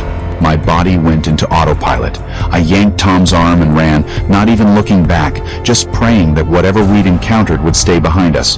When we got back to the tent, we didn't sleep. We sat there in the dark, huddled together, our eyes glued to the shadows outside. The sounds of the forest, the chirping of insects, the occasional rustle of leaves seemed so distant now. All we could hear was the pounding of our own hearts. The next morning, when we finally dared to leave the tent, we found that the area around the campsite was completely undisturbed. No footprints, no sign of anything. It was as if the events of the previous night had been a dream. But I know what I heard. I know what Tom saw. We packed up and left without a second thought, and neither of us spoke of the incident again. Sometimes the scariest part of camping isn't the unknown. You can always deal with that. It's the things you hear in the night that you can't explain. The things that don't make sense. The things that follow you even after you leave. Story 3. The Shadows by the Lake. My friends and I had been planning this camping trip for over a year. We wanted to spend a long weekend at a remote lake deep in the forest, far away from the bustle of everyday life. No cell service. No distractions, just the quiet sounds of nature and the occasional crack of a campfire. We found the perfect spot, nestled between a cluster of tall pines, with a small, serene lake at its center. We arrived on a Friday afternoon, the air still warm from the late summer sun. The lake sparkled in the distance, inviting us to take a swim. But we decided to set up camp first. After a couple of hours of unloading and arranging the tents, we decided to take a walk along the lake's edge. The stillness of the water and the towering trees made everything feel peaceful. Almost too peaceful, but we didn't think much of it. By nightfall, we had a fire going, surrounded by logs and camp chairs. We joked, drank, and ate, like any group of friends would do. The sound of the fire crackling and the gentle rustle of the trees in the evening breeze filled the air. The lake was barely visible in the dark, its surface reflecting the light of the fire in a strange, almost unnatural way. The first thing I noticed was how silent the woods around us had become. No frogs croaked, no insects hummed. It was as if the entire forest had gone still. I tried to brush it off as just my imagination, but then I heard something that made my blood run cold, a soft, distant whisper. At first, I thought it was just the wind, or maybe one of my friends messing around, but it came again, this time louder, more distinct. It wasn't coming from the camp, it was coming from the other side of the lake. I stood up and looked toward the far bank, but all I could see was the reflection of the moon on the water. "Did you hear that?" I asked, trying to keep my voice steady. My friend Jake, sitting next to me, looked up from his phone and nodded. "Yeah," he said, his voice tinged with concern. I thought it was just the wind at first, but the whispers came again, soft, unintelligible words that seemed to drift across the water like smoke. I could feel the hairs on the back of my neck standing up. "Who's messing around?" I asked, turning to face the group. But they were all as confused as I was. No one had been near the lake, and none of us had made a sound. We all stood up, looking toward the far side of the lake. The trees there were too thick to see through, and the reflection of the moon made the water look unnaturally still, almost as if it was holding something beneath its surface. "Maybe we should check it out," Jake suggested. He was always the adventurous one, always the first to suggest something risky. We weren't exactly sure what was going on, but we felt the need to investigate. So, we grabbed a couple of flashlights and walked toward the water's edge. The further we walked, the more the whispers seemed to grow. It was as if they were coming from all directions, bouncing off the trees and the water. I couldn't understand the words, but the tone was unmistakable. It was the kind of whisper you hear when someone is standing just out of sight, speaking in a language you don't understand. When we reached the shore, the sound seemed to stop. The air was thick with silence. It felt as if we had crossed some invisible line, and the forest itself had drawn a veil of quiet around us. But there was something wrong. I could feel it. I could feel the weight of the night pressing in from all sides. I stepped forward, my flashlight beam cutting through the darkness. The water was eerily still, undisturbed by the wind. It looked almost like a mirror, reflecting the stars above and the silhouettes of the trees on the opposite shore. But then, I noticed something that made my stomach turn. On the far side of the lake, near a group of boulders, there was movement. Just a flash of something, a shadow darting between the rocks. At first, I thought it was an animal, but the shape was wrong. It moved too quickly and too deliberately, as if it knew exactly where it was going. "Did you see that?" I asked, my voice barely above a whisper. Everyone turned to look, but the shadow was already gone. "Probably just a deer or something," Jake said, though his voice was less certain than usual. But I could tell he was shaken. We all were. We stood there in silence, staring at the spot where the shadow had been. The whispers were gone now, but the feeling of unease had only grown stronger. There was something out there, something in the forest, just beyond the reach of our lights. "We should go back," I said, my voice tense. Everyone agreed, and we quickly started making our way back to the camp. But as we turned to leave, I heard something else. A low, guttural sound coming from the opposite side of the lake. It wasn't an animal. It was too deep, too distorted, like it was coming from the throat of something that didn't belong in the forest. It was a growl, and it wasn't distant. It was right behind us. We all froze, our eyes darting around, searching the darkness for whatever was making that sound. But there was nothing. Nothing except the oppressive weight of the forest closing in on us. "We need to get out of here," I said, panic creeping into my voice. We turned and ran, stumbling through the trees toward the campsite, the sound of our footsteps mingling with the growl behind us. Every time I glanced over my shoulder, the darkness seemed to grow thicker, the trees moving as if something was watching us. When we reached the campsite, we were out of breath, hearts pounding. We didn't speak right away. We just sat there, trying to catch our breath, listening to the night around us. The fire was still burning, but it didn't seem to offer any comfort. The whispers were gone. The growl had stopped. But we couldn't shake the feeling that something was still out there, lurking just beyond the edge of the firelight. We stayed up the rest of the night, taking turns keeping watch. But as the first light of dawn began to filter through the trees, we packed up our things and left without a word. We didn't talk about it on the drive home. None of us did. But I know what I heard, and I know what I saw. The whispers, the shadow, the growly weren't just tricks of the mind. Something was out there, watching us, waiting for us to leave, and I'm not sure if we ever truly left. Story 4. The Cabin in the Woods. It was meant to be the perfect weekend getaway, a secluded cabin deep in the woods, miles from civilization. My girlfriend, Rachel, and I had been dating for about 6 months, and we thought it would be a good idea to take a break from the noise of the city and reconnect with nature. We rented a small rustic cabin that seemed like the ideal spot for some peace and quiet. We even brought our dog, Max, a black lab who had been a loyal companion since I was a kid. The drive up to the cabin was long, winding, and filled with picturesque views. By the time we arrived, the sun was beginning to set, casting long shadows over the trees. The cabin was older than I expected, with a sagging roof and weathered wood, but it had a charm about it. There was a small porch with a swing, a fire pit in the back, and a lake just down the hill. It felt isolated in the best way possible, perfect for a weekend of relaxation.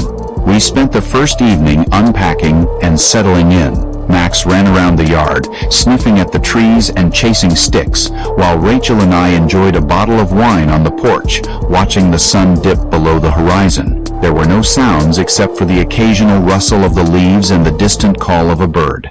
It was as peaceful as we'd hoped. That night, after a simple dinner, we built a fire in the living room, settled onto the couch, and watched an old horror movie on my laptop. It was nice, cozy even, and the wind howling outside added an extra touch of ambiance. Around midnight, we decided to go to bed.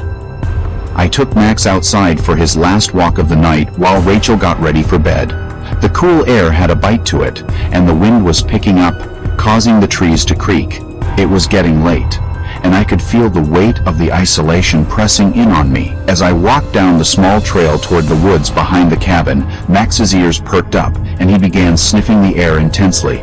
"What is it, boy?" I whispered, pulling him back as he started toward the tree line.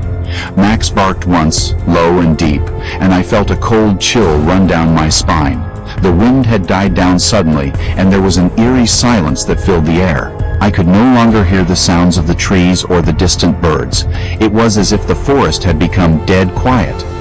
Max, usually so confident and friendly, was now standing rigid, staring into the trees. I called his name and tugged on his leash, but he wouldn't move. There was something unsettling about the way he was behaving. I glanced over my shoulder at the cabin just a few hundred feet away, but it suddenly felt like it was miles away. I shook off the creeping unease and pulled Max back inside. We locked the door, and I tried to brush off the feeling that something was watching us. I went to bed, but I couldn't shake the feeling of being stared at. I kept the blinds closed, but every time I glanced out the window, it felt like there was someone standing just outside the light's reach. In the middle of the night, I woke up to the sound of Max growling quietly at the door. His low, guttural growls were a warning I'd never heard before. My heart began to race as I sat up in bed, straining to hear anything unusual. The cabin was completely silent, except for the occasional creak of the floorboards as Max paced back and forth. I tried to calm him down, but he wasn't having it. He wouldn't stop growling. "Max, it's okay," I whispered, though my voice didn't sound convincing. I stood up, walking to the door and peering through the peephole, but there was nothing. Suddenly, the growling stopped. I turned to see Max standing at the window, his head cocked to one side, his eyes wide and focused on something outside. I followed his gaze, my breath catching in my throat. There, just outside the cabin, I saw a figure. At first, I thought it was just a shadow, but as I stared longer, I could make out the shape of a person standing in the darkness. They weren't moving, just standing perfectly still, their body hidden in the shadows. I could barely make out their features, but I could tell they weren't supposed to be there. Something about them felt wrong. I froze, my hand hovering over the door handle. My first instinct was to check on Rachel, but I didn't want to take my eyes off the figure. Slowly, I backed away from the window, keeping Max close. I didn't want to make a sound. I crept over to Rachel's side of the bed and shook her awake. "Rachel, wake up," I whispered urgently. "There's someone outside." Her eyes snapped open, and she sat up, looking at me in confusion. "What? Are you sure?" I nodded, my heart pounding in my chest. "I saw someone. They're standing outside. Don't make a sound." Rachel's face drained of color, and she quietly climbed out of bed. We both moved to the corner of the room, staying out of sight from the window. I could feel the weight of the silence pressing in on us, but it was broken when we heard the unmistakable sound of footsteps on the porch. Rachel gasped, and I clamped a hand over her mouth, my heart hammering in my chest. Whoever it was walking around the cabin, slowly, deliberately. Every step seemed to echo in the stillness of the night. I had no idea what to do. I wanted to grab my phone and call the authorities, but there was no signal out here. No way to reach anyone. We were completely alone. I looked at Rachel, and she looked back at me, fear in our eyes. Max was still standing by the window, his body tense, his fur raised along his back. The footsteps stopped, and there was a long, unsettling pause. Then, just as quietly as they had appeared, the footsteps started moving away. We waited, breathless, until we couldn't hear them anymore. After what felt like hours, I slowly moved back to the window and peered outside again. The figure was gone, but the porch light flickered, casting eerie shadows across the yard. The sense of unease didn't leave. We spent the rest of the night huddled in bed, barely sleeping, listening to every creak and groan of the cabin. By morning, the figure was gone, and everything outside seemed normal again. We waited until daylight to leave, but the drive back was eerily quiet. We didn't talk much about what happened, but neither of us could shake the feeling that someone or something had been watching us in the woods. To this day, I don't know who or what was out there that night, but the thought of that figure standing outside the cabin, waiting in the shadows, still sends a chill down my spine. Story 5. The Uninvited Guest. It was supposed to be a routine weekend getaway, just me and a couple of my college friends. We had rented a small cabin in a remote part of the woods near a lake we had visited many times before. We had grown up going on camping trips, so this wasn't anything new.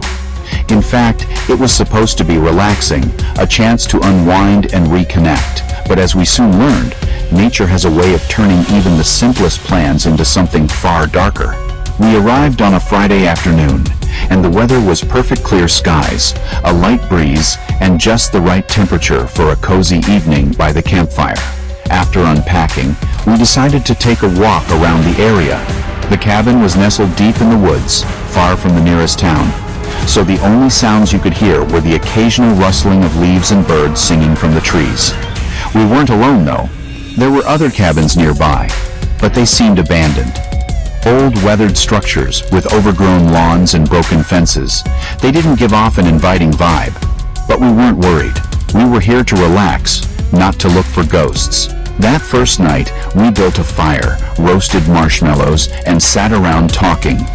We'd stayed up late, laughing, telling stories, and reminiscing about old times.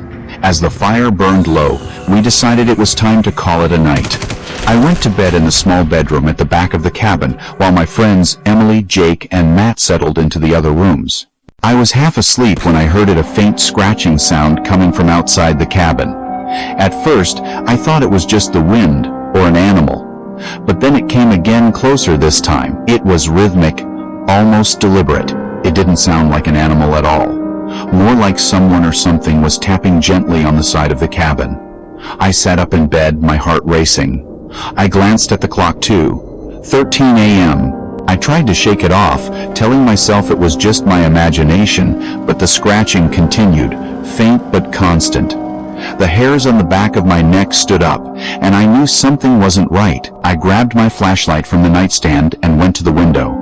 I could barely see anything in the dark, but I noticed something that made my blood run cold. Footprints in the dirt just outside the window. They were small, almost childlike, but there was something about them that made my stomach turn. They didn't belong to any animal I recognized, and they were far too close to the cabin. I quickly pulled away from the window, my breath coming in short gasps.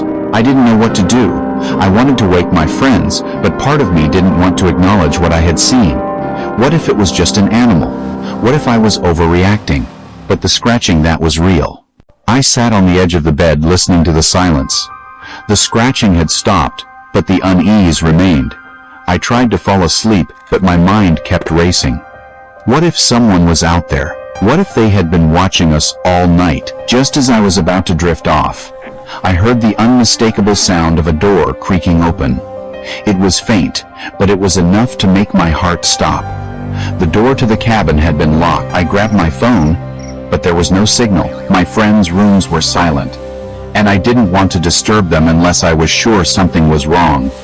But I couldn't shake the feeling that someone had entered the cabin. I slowly got out of bed and crept down the hall. I moved quietly, trying not to make a sound, but as I reached the living room, I noticed something strange. The front door was wide open. The wind was pushing it back and forth, creaking with every movement. I stepped into the doorway, my flashlight beam sweeping across the porch. The air was cold, and the smell of damp earth filled my lungs. I could see no one, but that's when I saw it on the ground just outside the door. Small handprints. Not from a child, but from something else. Something too small to be human, but too large to be an animal. I couldn't breathe. I wanted to scream, but my body was frozen in place. I turned and ran back to the bedroom, locking the door behind me. I sat there in the dark, clutching the flashlight, my heart pounding in my chest. The fear was overwhelming, suffocating. It wasn't until morning that I dared to check the rest of the cabin. When I did, I found that everything seemed undisturbed except for one thing. There was a chair near the front door, one we had left outside to dry the night before. It was now sitting inside the cabin, right next to the door, as if someone had brought it in during the night. My friends were still asleep, unaware of the events that had unfolded. I didn't want to scare them, so I kept quiet, trying to act like nothing had happened. But I couldn't ignore the fact that someone or something had been in the cabin with us. And what's worse, they had left something behind. The rest of the weekend passed in a blur of unease. We stayed close to the cabin, spending most of our time by the lake, and I couldn't shake the feeling that we were being watched. Every rustle in the woods made my heart skip a beat. Every creak of the floorboards had me turning around, expecting to see someone standing behind me. When it was finally time to leave, I couldn't get out of there fast enough. I didn't mention what happened to my friends. They were having too much fun to notice anything out of the ordinary, and I didn't want to ruin their trip. As we drove away, I glanced back at the cabin. It stood there in the distance, looming like a dark memory. I could almost feel the weight of the forest pressing in on me, as if it was holding something just beyond the trees, something that wasn't quite human. To this day, I don't know who or what visited us that night, but I'll never forget the feeling of those small, unnatural handprints. And every time I go camping, I still check the door before I go to bed, because I know that sometimes the things you invite into the woods aren't the only things that show. Have you ever felt watched, like really watched, even when there's no one around?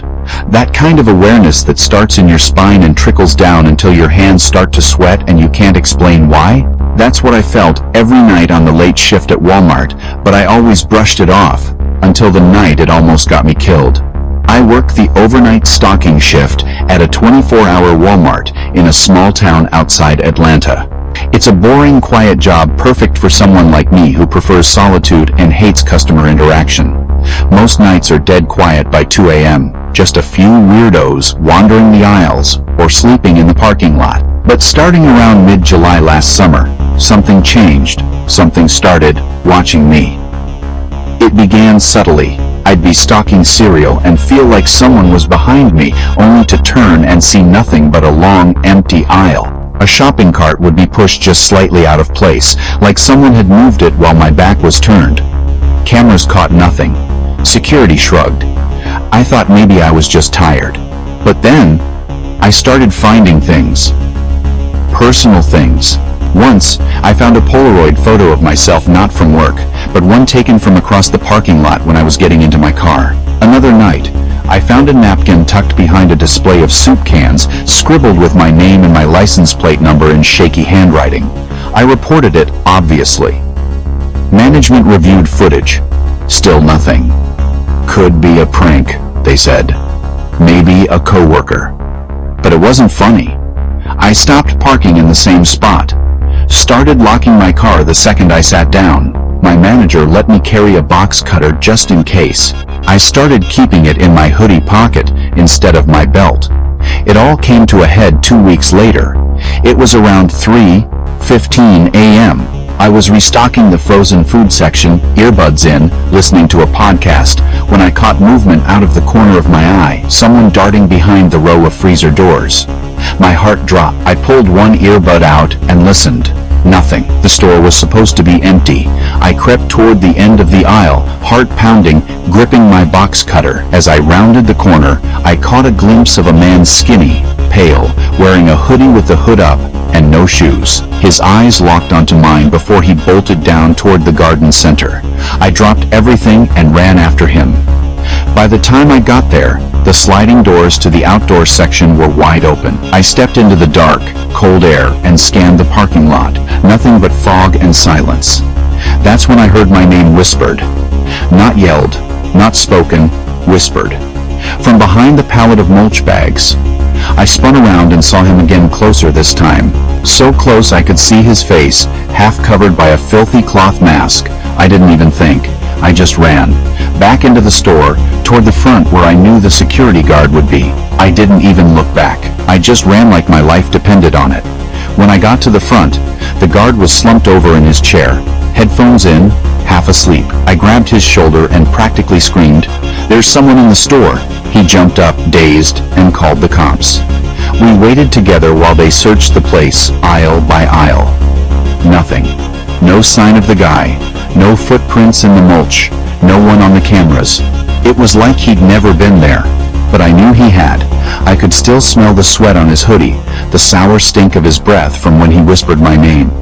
After that night, I quit. Management said I was overreacting. Maybe it was just a homeless guy. Maybe it was a nightmare. But I know what I saw. And I know he had been watching me for weeks, studying my habits, learning when I'd be alone. I moved back in with my parents and took a day job somewhere else. But I still can't walk into a Walmart without scanning the corners for shadows or checking behind every aisle. Every time I hear someone whisper, even on TV, I get that feeling in my spine again. I don't know who he was. I don't know what he wanted, but I know one thing for sure. He's still out there. And I don't think I was his first target. Have you ever locked eyes with someone and instantly felt like you weren't supposed to? Like somehow, by simply noticing them, you'd made yourself a target? That happened to me in a Walmart, and what followed still messes with my sleep every single night. This took place in 2021 in a town called Waco, Texas. My wife was out of town for a conference, and I was home alone with our 6-year-old daughter, Emma. On a rainy Saturday night, I decided to make a quick run to Walmart before it got too late. Emma was watching cartoons, so I told her I'd be 20 minutes max. I grabbed my hoodie, keys, and headed out. The store was quieter than usual. Rain tends to keep people in. I remember passing the greeter, who didn't even look up from his stool. I made my way through the front aisles toward the pharmacy section to grab some cough syrup. As I turned down aisle 6, I saw her, an older woman, probably in her 60s, standing completely still in front of the cold medicine. She wasn't shopping. She wasn't comparing prices. She was just staring straight ahead at the shelves, not blinking, not moving. Her cart was empty, and she was holding one of those giant handbags close to her chest. I froze halfway down the aisle. Something about her gave me a weird gut feeling, but I tried not to be rude, so I just cleared my throat and said, "Excuse me," hoping she'd move. She didn't even flinch. I slowly reached for the syrup a few feet to her left, keeping my eyes on her. That's when she turned her head slowly and looked right at me. Her eyes were the most lifeless things I'd ever seen. Not angry, not sad, just empty. And then she smiled, but it wasn't normal. It was wide. Wrong.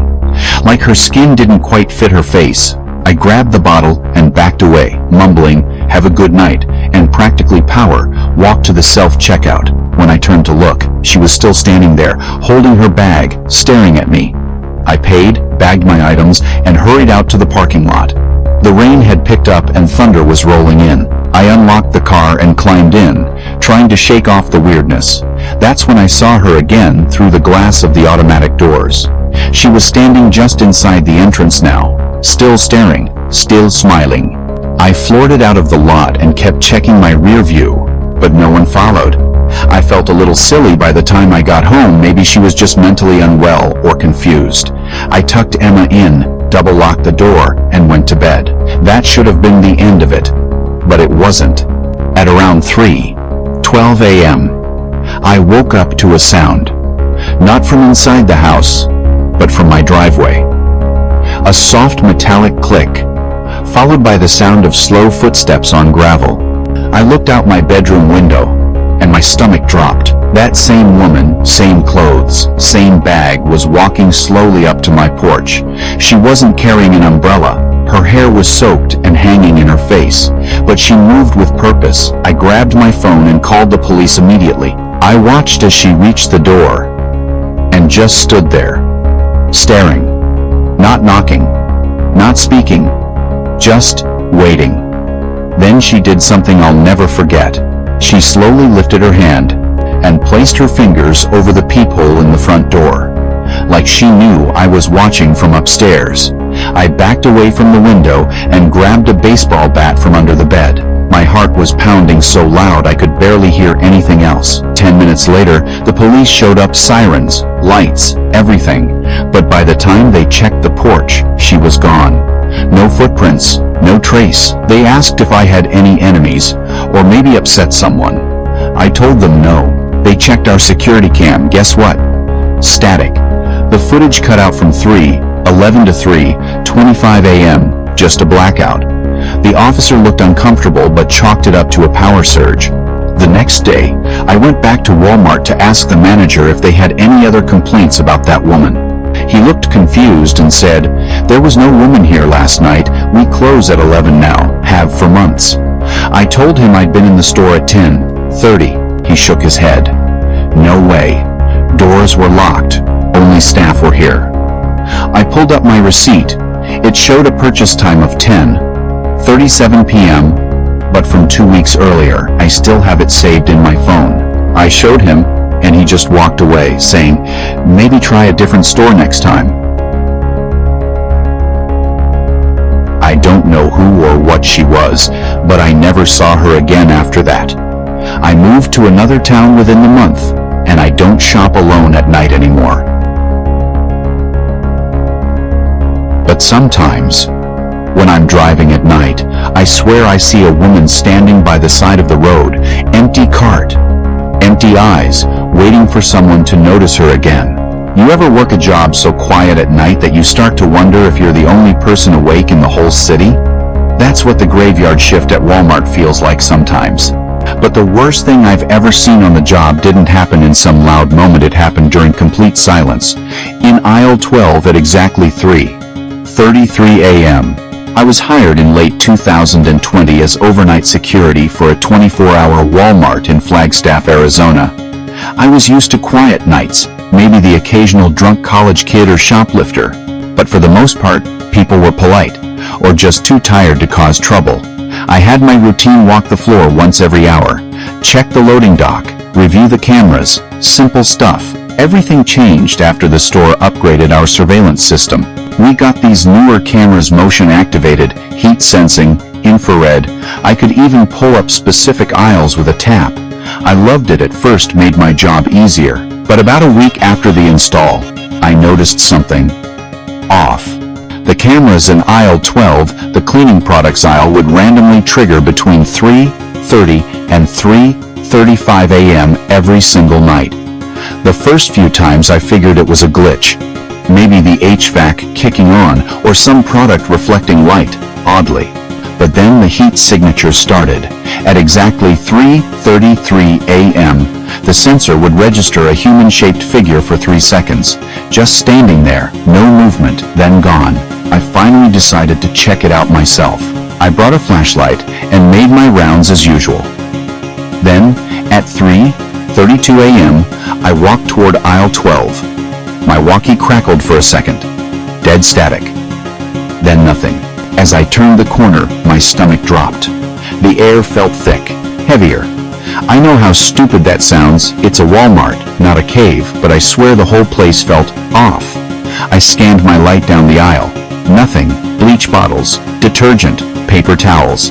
Everything looked untouched. But when I got to the middle of the aisle, I felt it cold, like I'd just walked into a freezer.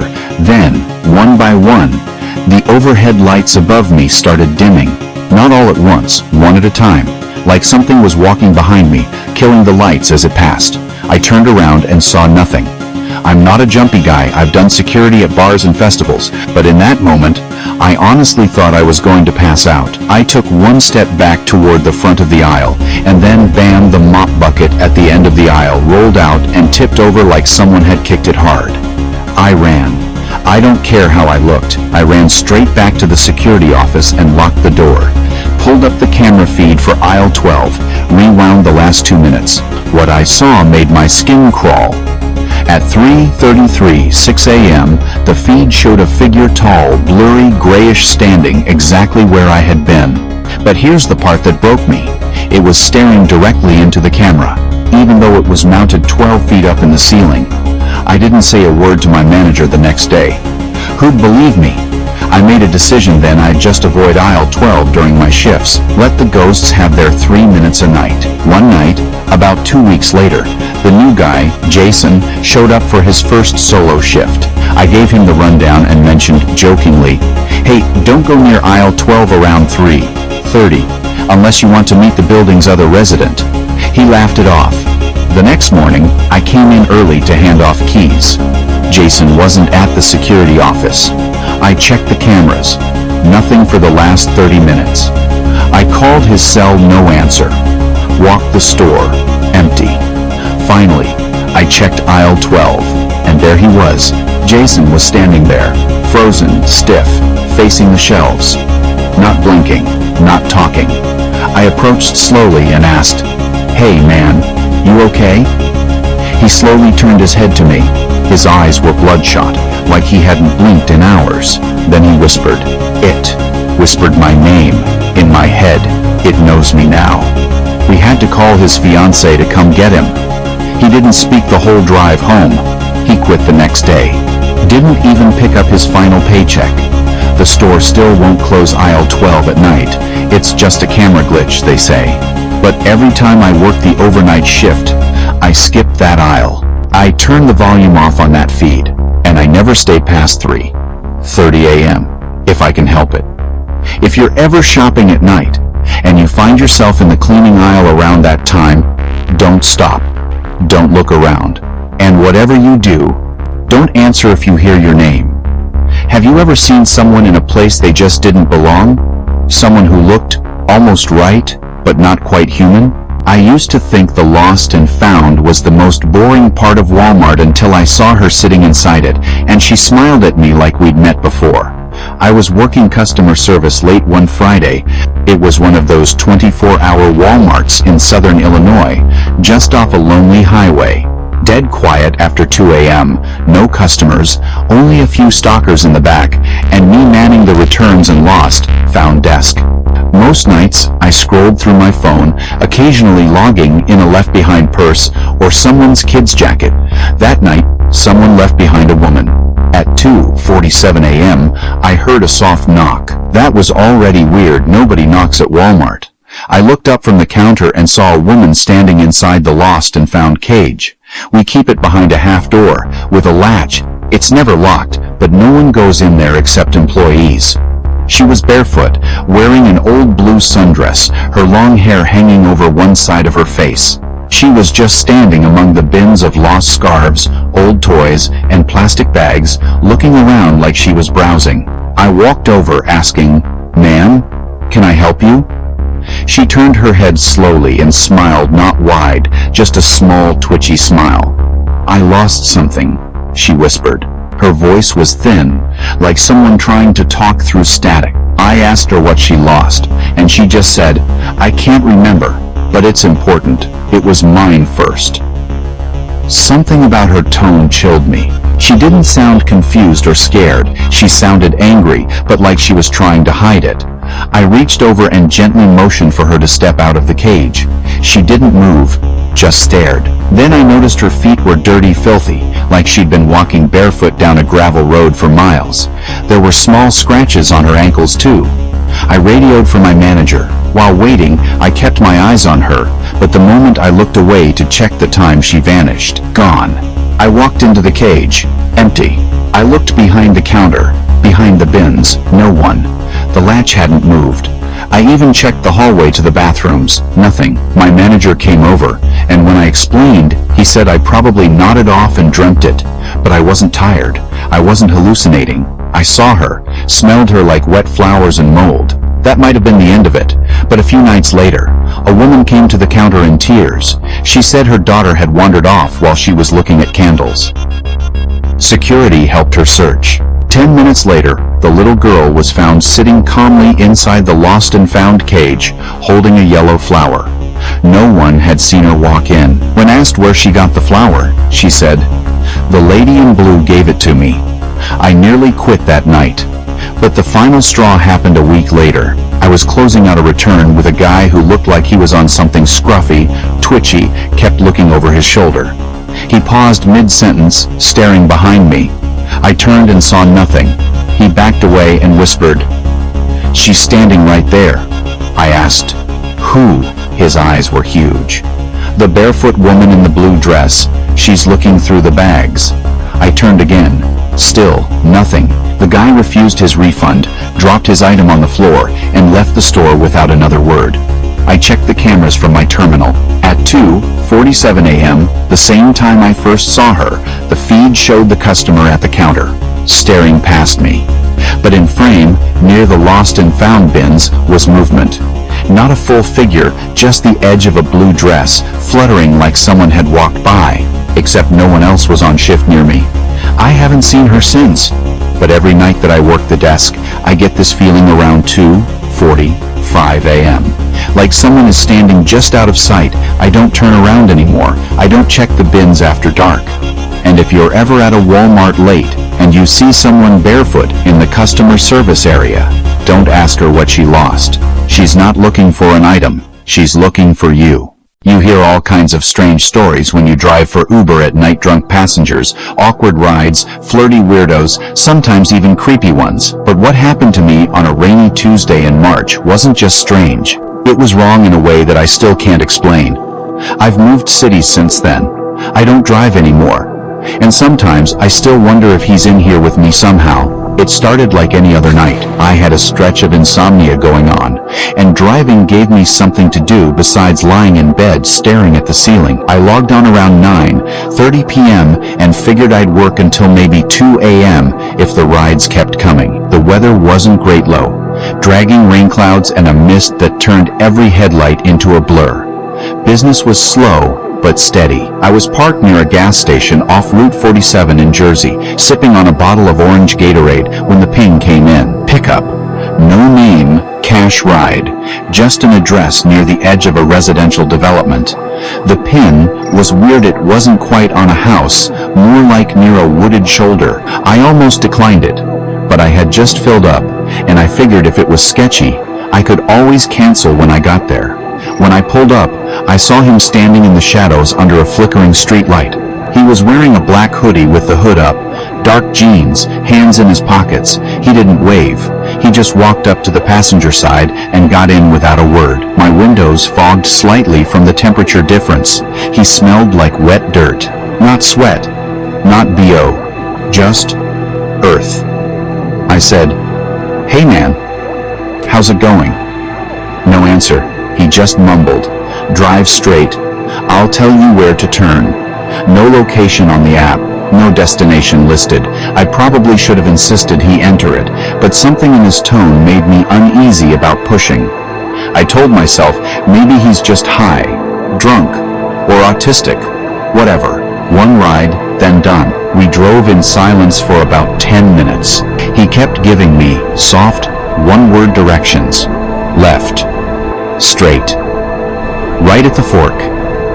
We left the suburban grid and wound through a stretch of woodland that grew darker and more claustrophobic with each mile. The rain picked up. My GPS wasn't showing anything anymore. It was like the road we were on didn't even exist on the map. Eventually, we passed an old, half-collapsed barn and a rusted fence, and he said, "Pull over here." There was no house, no lights, just trees and mist. I stopped the car. He didn't move. A full minute passed. I asked, "You good?" He turned slowly and looked at me for the first time. His eyes were the palest gray I've ever seen. Not white, not blind, just empty, like stones. "I left something in the back," he said. "I need you to go get it." I blinked. "What?" "It's under the seat. Reach back and grab it." I glanced in the rearview mirror. Nothing was there. Just the empty seat. No bag, no box, nothing. Then I realized he hadn't brought anything in with him. I turned back around to tell him that, and the passenger seat was empty. I didn't hear the door open. I didn't see movement. He was just gone. I whipped my head around. Nobody outside. No footprints. The mist swirled thick and cold around the car, but it was silent, too silent. Even the rain sounded muffled, like I was underwater. My phone buzzed violently in the cup holder. New ping. Pickup. Same address I was sitting at. The name, "Return him." I swear to God. That's what it said. My fingers were trembling so hard, I almost dropped the phone. I canceled the ride instantly and peeled out, tires spinning in the mud. I didn't stop driving until I hit the well-lit stretch of highway and the GPS started working again. But it didn't stop there. That night, I parked in my apartment complex and turned off the car.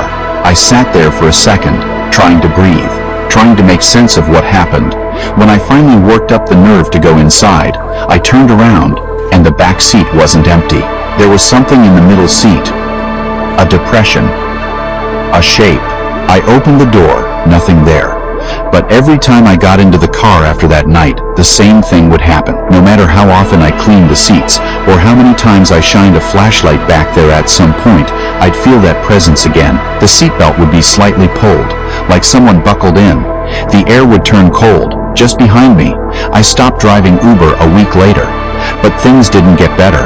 One morning, I found muddy footprints in the hallway of my apartment, leading from the front door to my bedroom.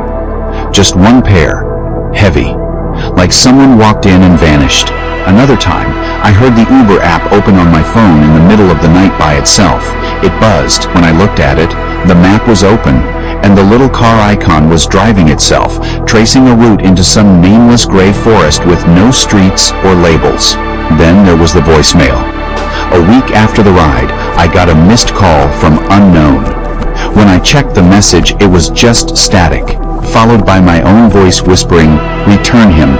I don't know what he was. I don't know if he ever got out of my car, or if he's still here, watching me from the corners of my apartment." I moved 3 states away, sold the car, got a desk job. I don't go out at night. I don't drive anyone. And I never answer ride requests that don't list a destination, because some passengers, they don't want to go somewhere. They want to take you with them. Story 2. The Girl by the Overpass. I used to pick up late-night Uber fares in the rougher parts of town.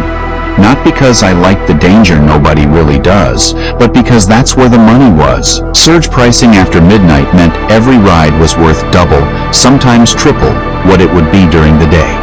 I'd drive until 3 or 4 in the morning most weekends. It was steady cash and kept my mind off other things.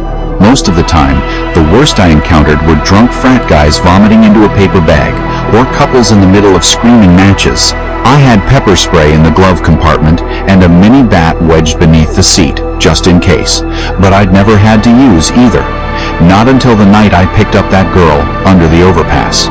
It was a Thursday night, or technically Friday morning, just after 2:40 a.m., I was parked near a 24-hour diner, nursing a gas station coffee and debating whether I should call it a night, when a ping lit up my phone. The pickup location was off a narrow access road beneath the I-90 highway. I squinted at the screen. The name was just L. No profile pic, no rating history. The pin was dropped near a stretch of road I'd always avoided. Too many stories of people getting mugged, or worse. The place had no streetlights, and it butted up against a stretch of dead forest and some half-demolished factories from the 1950s, the kind of place that felt like a ghost or two baked into the bricks. Still, I figured someone might be stranded. I accepted. It took me maybe 10 minutes to get there. I slowed down once I passed the last working street lamp, my headlights slicing through a thick, almost greasy mist that clung to the road. The air looked warped. The only sound was the low thrum of semi-trucks roaring above me on the overpass. The rest of the world had gone quieterly so. And then I saw her. She stood on the shoulder of the road, facing me. A girl, maybe 19 or 20, dressed in a thin white cotton dress that barely reached her knees. It was wet sticking to her skin in places, and her long black hair clung to her cheeks. She wasn't moving, just standing, waiting. There was no phone in her hand, no purse, no coat. Every instinct told me to leave. I rolled down the passenger window just a crack. "Did you call an Uber?" She didn't say anything, just gave a small nod and walked around to the back seat. She got in without a word, shut the door softly, and folded her hands in her lap. Something about the way she moved. It didn't seem natural. Too smooth, too quiet. I clicked the ride as started on my phone, even though it never actually loaded the destination properly. "Where to?" I asked, glancing in the rearview mirror. She looked up at me then, and I swear to God her eyes were the emptiest things I've ever seen. Not blank like someone tired or sad, but void-like, hollow, like the space behind them didn't lead to a human brain at all. "I need to go home," she said softly. Her voice barely registered above the heater, but the words were clear. I asked for the address, and she recited one from memory, a long stretch of numbers and street names out in a rural township about 50 minutes away. I recognized the area only vaguely. It bordered some nature reserve and was mostly old farmland. I typed it into the GPS. It was real. I pulled away slowly, resisting the urge to turn around and get a better look at her. She gave off this aura like the air around her was colder than the rest of the car. My heater was set to high, but it didn't seem to help. The back seat stayed cold, like there was a window cracked open, though there wasn't. We drove in silence for 10 minutes. She didn't move, didn't speak. I glanced in the mirror a few times, expecting to catch her looking at her phone or out the window, but she just stared straight ahead, lips parted slightly, breathing shallow, like she was waiting. For what? I didn't know. Then she spoke again. He took my shoes. Her voice was so sudden I jumped slightly in my seat. I looked back. She hadn't moved. What did you say? He took my shoes, she repeated, her tone even. Said I wouldn't be needing them. Said I wouldn't be walking after tonight. That sentence landed in my gut like a punch. It was the way she said it, like she wasn't frightened or confused. Just stating a fact. Like she'd been told this before. Like it had happened. I didn't know what to say. I stared at the road, hands clenched on the steering wheel. You okay? I asked eventually, as gently as I could. You want me to take you to a hospital? Or the cops? No, she said. He'd find me there. He always finds me. Something about that made my stomach turn. Not the words, but how she said them. No urgency. No desperation. Just resignation. Like she'd accepted whatever was coming for her and was simply playing out the motions. I didn't know how to respond. Every Uber driver runs into the occasional weirdo or someone mumbling to themselves after a night of partying, but this didn't feel like that. This felt calculated. Her words carried weight, like they were soaked in something heavy and old. As I kept driving, I tried not to look in the mirror too much, but it was hard not to. Something about her presence in the back seat was magnetic in a sickening way, like staring at a deep wound or a car crash. You didn't want to see it, but you couldn't look away. I tried to run, she said after a long pause. He caught me near the overpass, said I belonged there, said the road was part of me now. I gripped the steering wheel tighter. Who caught you? She didn't answer. My GPS showed we had 35 minutes left. I thought about pulling over, asking her to get out, calling the cops, anything. But something told me that wouldn't help. I felt like I'd already crossed some line just by picking her up. Like I was in it now. About 5 minutes later, I noticed something strange in the rear view. Not with her, but with the back seat itself. It was wet, not damp-soaked, like she'd climbed into my car straight from a lake. The seat cushion was visibly darkened beneath her, and water droplets beaded on the inside of the window beside her. But there hadn't been any rain that night, and I didn't hear water dripping off her when she got in. I tried to keep my voice calm. Were you in the river? She looked up at me slowly, and for a moment, her expression flickered. Her lips trembled like she was about to cry, but then it was gone. I was under it, she whispered. Not in it. Under. My skin crawled. I don't even fully understand what that meant, but my body reacted before my mind could. Goosebumps shot across my arms. I adjusted the rear-view mirror so I didn't have to see her anymore. The next 20 minutes were tense. She stayed quiet. I kept my eyes glued to the road and tried not to think about the wet sound I kept hearing. Drip, drip, drip from somewhere behind me. When we got closer to the location she gave me, I realized we were heading into a completely abandoned area. The houses were spaced far apart, and most had boarded windows or no lights on at all. There were no street lamps. Just long stretches of cracked asphalt and fields of overgrown grass. I slowed down as I approached the destination. My GPS announced we'd arrived, but there was no house. Just a rotting mailbox with a number, and behind it a gravel path leading into the woods. I turned to ask her if this was the right place, but the back seat was empty. The door hadn't opened. I would have heard it. The seat was still soaked. Water pooled slightly in the fabric. But she was gone. I threw the car in park and got out, heart pounding. I checked behind the vehicle, around the roadside, even walked a few feet into the trees, calling out. Nothing. No footsteps, no voice, no girl in white. It was like she'd vanished mid-sentence. I didn't sleep when I got home. I left the heat on in the car overnight, trying to dry the seat. The next day, I filed a report with Uber. They said there was no trip logged under that name. No L. No pickup at the overpass. No destination out in the woods. It was like the ride never happened. I would have chalked it up to hallucination stress, lack of sleep, whatever. But about a week later, I got a knock on my door. A police officer stood there, holding a photo. "Sir, you drive for Uber, correct?" I nodded slowly. He held up a photo of a missing girl. Thin, pale, long black hair, white dress. "You ever seen her?" I stared at the photo for a long time. "Yeah," I said. "I picked her up a week ago." His brow furrowed. "That's impossible." I asked why. "She went missing 4 years ago," he said. "Body was never found. Last seen walking near the I-90 overpass. Rumors were she was running from someone. Her ex, maybe. We got an anonymous tip saying a driver picked her up recently. Thought you might know something." My stomach dropped. I told him what I could, but left out the weird parts. Just said I dropped her off near that abandoned area and that she'd left mid-ride. He jotted it down and thanked me, but I could tell he didn't really buy it. Before he left, I asked him something. "Did anyone ever find her shoes?" He blinked. "Excuse me?" "Her shoes," I repeated.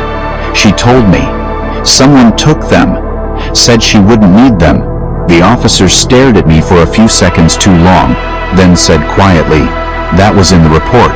How'd you know that?" I shut the door without answering.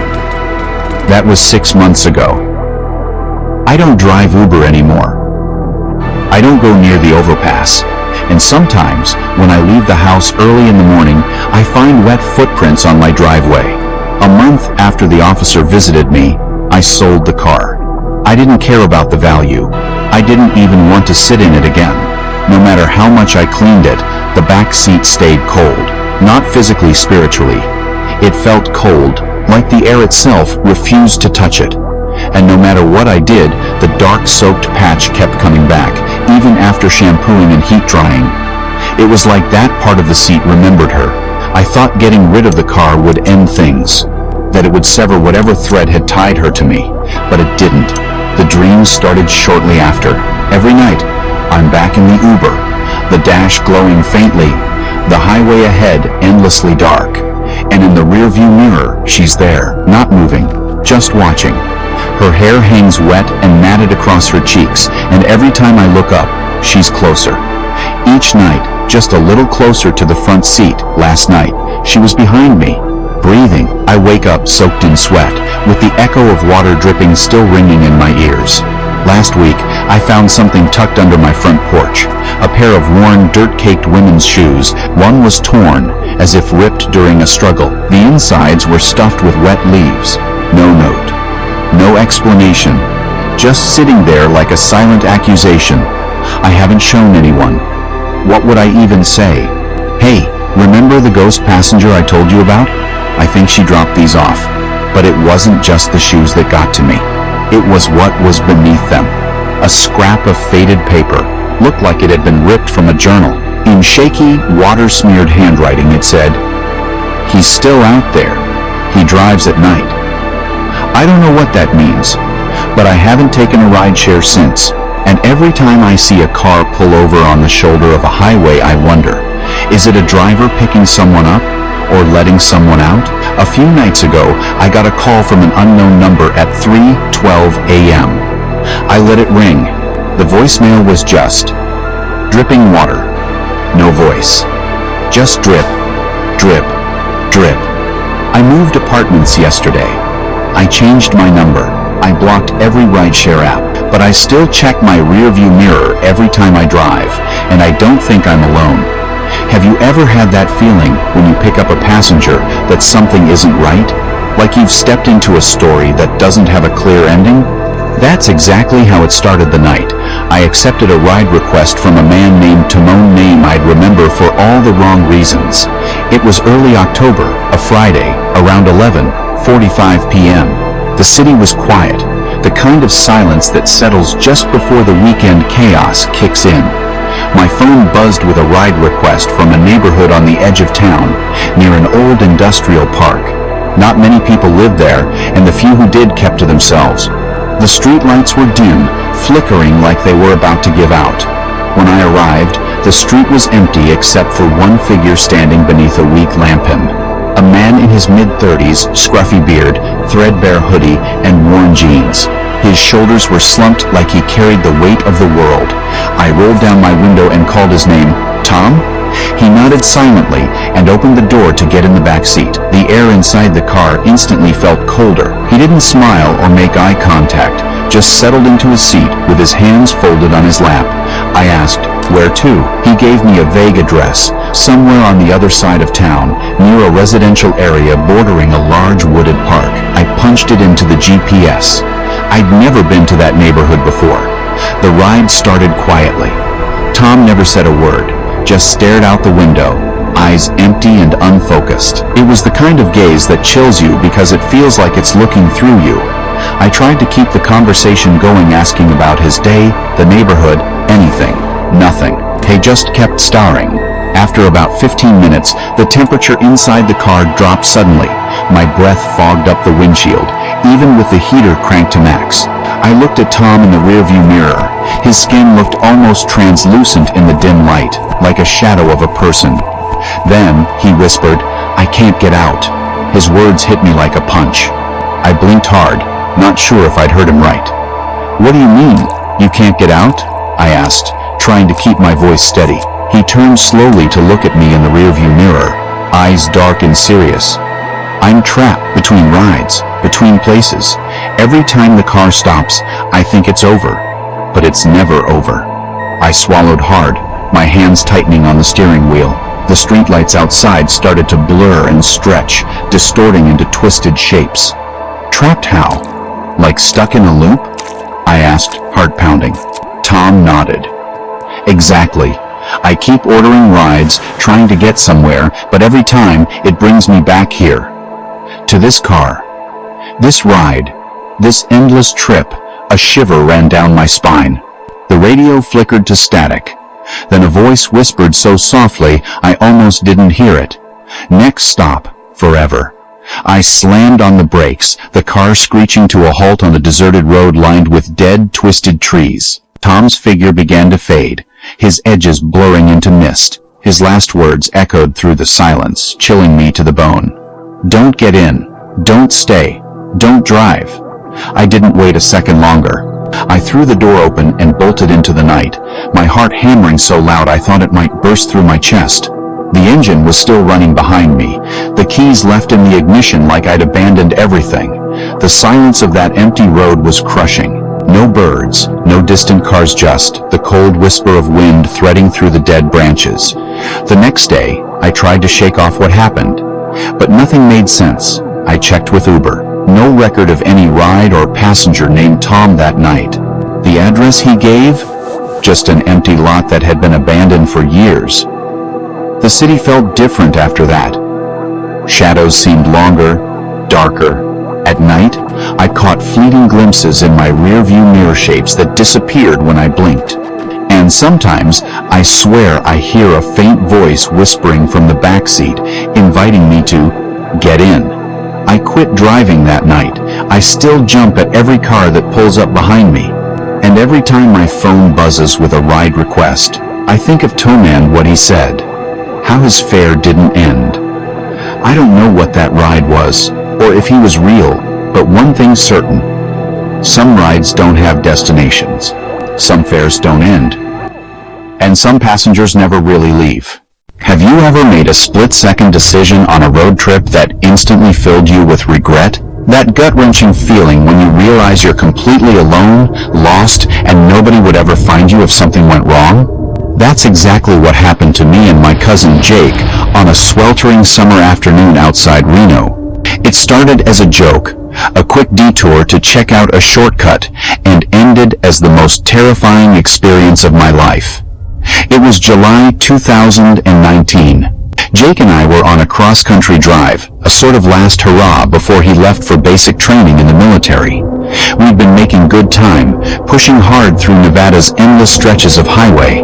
The sun was relentless, baking the blacktop, and the desert stretched to the horizon in every direction, empty except for a few scattered tumbleweeds. Somewhere around 2 hours east of Reno on Route 50, we passed a crooked wooden sign nailed to a weather-beaten post. It read, in uneven, fading letters, "Shortcut to Ely, Scenic." The sign looked like something from a horror movie set hand, painted, cracked, and swaying in the dry wind. I laughed nervously and nudged Jake. Should we check it out? Could be an adventure. Jake shrugged. Why not? Beat staring at miles of asphalt. Our phones had no signal, no GPS, nothing but a flickering battery icon, and that stubborn little no service banner. Google Maps didn't show any road there at all, just a blank patch of desert. That only added to the thrill. We turned off Route 50 onto a narrow gravel path that quickly gave way to cracked, sun-bleached asphalt. At first, it felt like a secret Rhoda hidden gem that few knew about. The landscape was breathtaking in a strange, eerie way. Jagged rock formations cast long shadows, and the air was so still we could hear our own breathing. But after about 20 minutes, the road turned to dirt, littered with stones and dry scrub. The desert seemed to close in around us. No birds, no animals.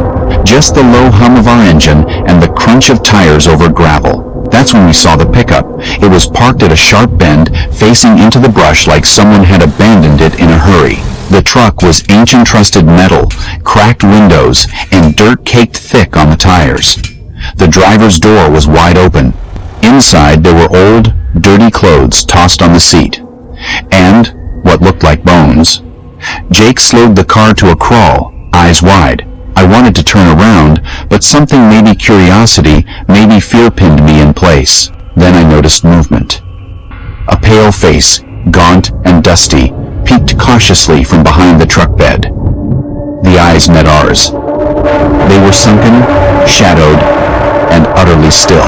I screamed at Jake to floor it. He did. We sped past, but I kept looking back in the side mirror. The figure stood up, shirtless, bald, and covered in dust, as if he'd crawled out from a grave. His skin was cracked and dry, blending with the desert. But the worst part? He didn't run or shout. He just watched, silent, unblinking. The sun was setting by the time we reached what we thought was Ely. Only it wasn't. Instead of a lively town, there was a ghost grid of empty, crumbling buildings, an old church with shattered stained glass, a gas station with broken pumps, and a diner collapsed into rubble. The wind carried a faint smell of smoke and rust. No signs of life. Jake wanted to turn around, but the road behind us split without any markers, and we had no idea which way we'd come. No GPS, no bars, no hope. We pulled into the empty gas station to catch our breath. The shattered glass door clinked softly in the breeze. Then, something inside shifted. A scraping sound like nails tapping on concrete echoed faintly. Frozen, we watched. Suddenly, heavy footsteps thundered toward us. We ran to the car. As Jake fumbled with the keys, I glanced back one last time. A man, or what looked like one, emerged from the shadows. His face was hollow, mouth frozen open as if screaming. His shirt was soaked in something dark, and he was missing a hand. When we peeled away, he laughed. Not a laugh, a cackle. A bone-chilling sound that echoed through the empty desert night. The next day, at a ranger station, we told our story. The ranger's face went pale. There's no shortcut to Ely through there. That town doesn't exist anymore, he said. You stumbled into Tucker's Hollow. It was a mining town that burned down in '72. They never found the bodies. Since then, I haven't trusted any shortcut, especially hand-painted ones in the middle of nowhere. Have you ever pulled off the highway late at night, desperate for a break, only to feel like you're not alone? Not just a creepy feeling, but a deep, bone-chilling certainty that someone or something is watching you. I always thought those feelings were just my imagination. Until that freezing January night on a lonely stretch of highway between Kansas and Colorado. Since then, I never stop at a rest area after midnight. It was mid-January, and I was driving alone from St. Louis to Denver. The move was for a friend, and I was the designated driver for her belongings. The roads were slick with ice in places, and the highway stretched endlessly through bleak plains, nothing but open sky and dark fields on either side. I was exhausted, eyes heavy and red-rimmed. The dashboard clock read 4 a.m. I was gripping the wheel tight, fighting to keep my focus. Then I saw the sign for a rest stop, just off the interstate, a single building with a couple of flickering lights. Perfect. I pulled in, relieved. The parking lot was deserted except for one rusted pickup in the corner. The wind moaned through the empty space, rattling a loose trash bin by the building's edge.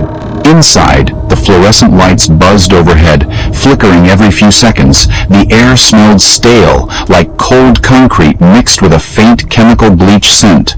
I went straight to the men's room and chose the last stall, the one furthest from the door. It was a habit.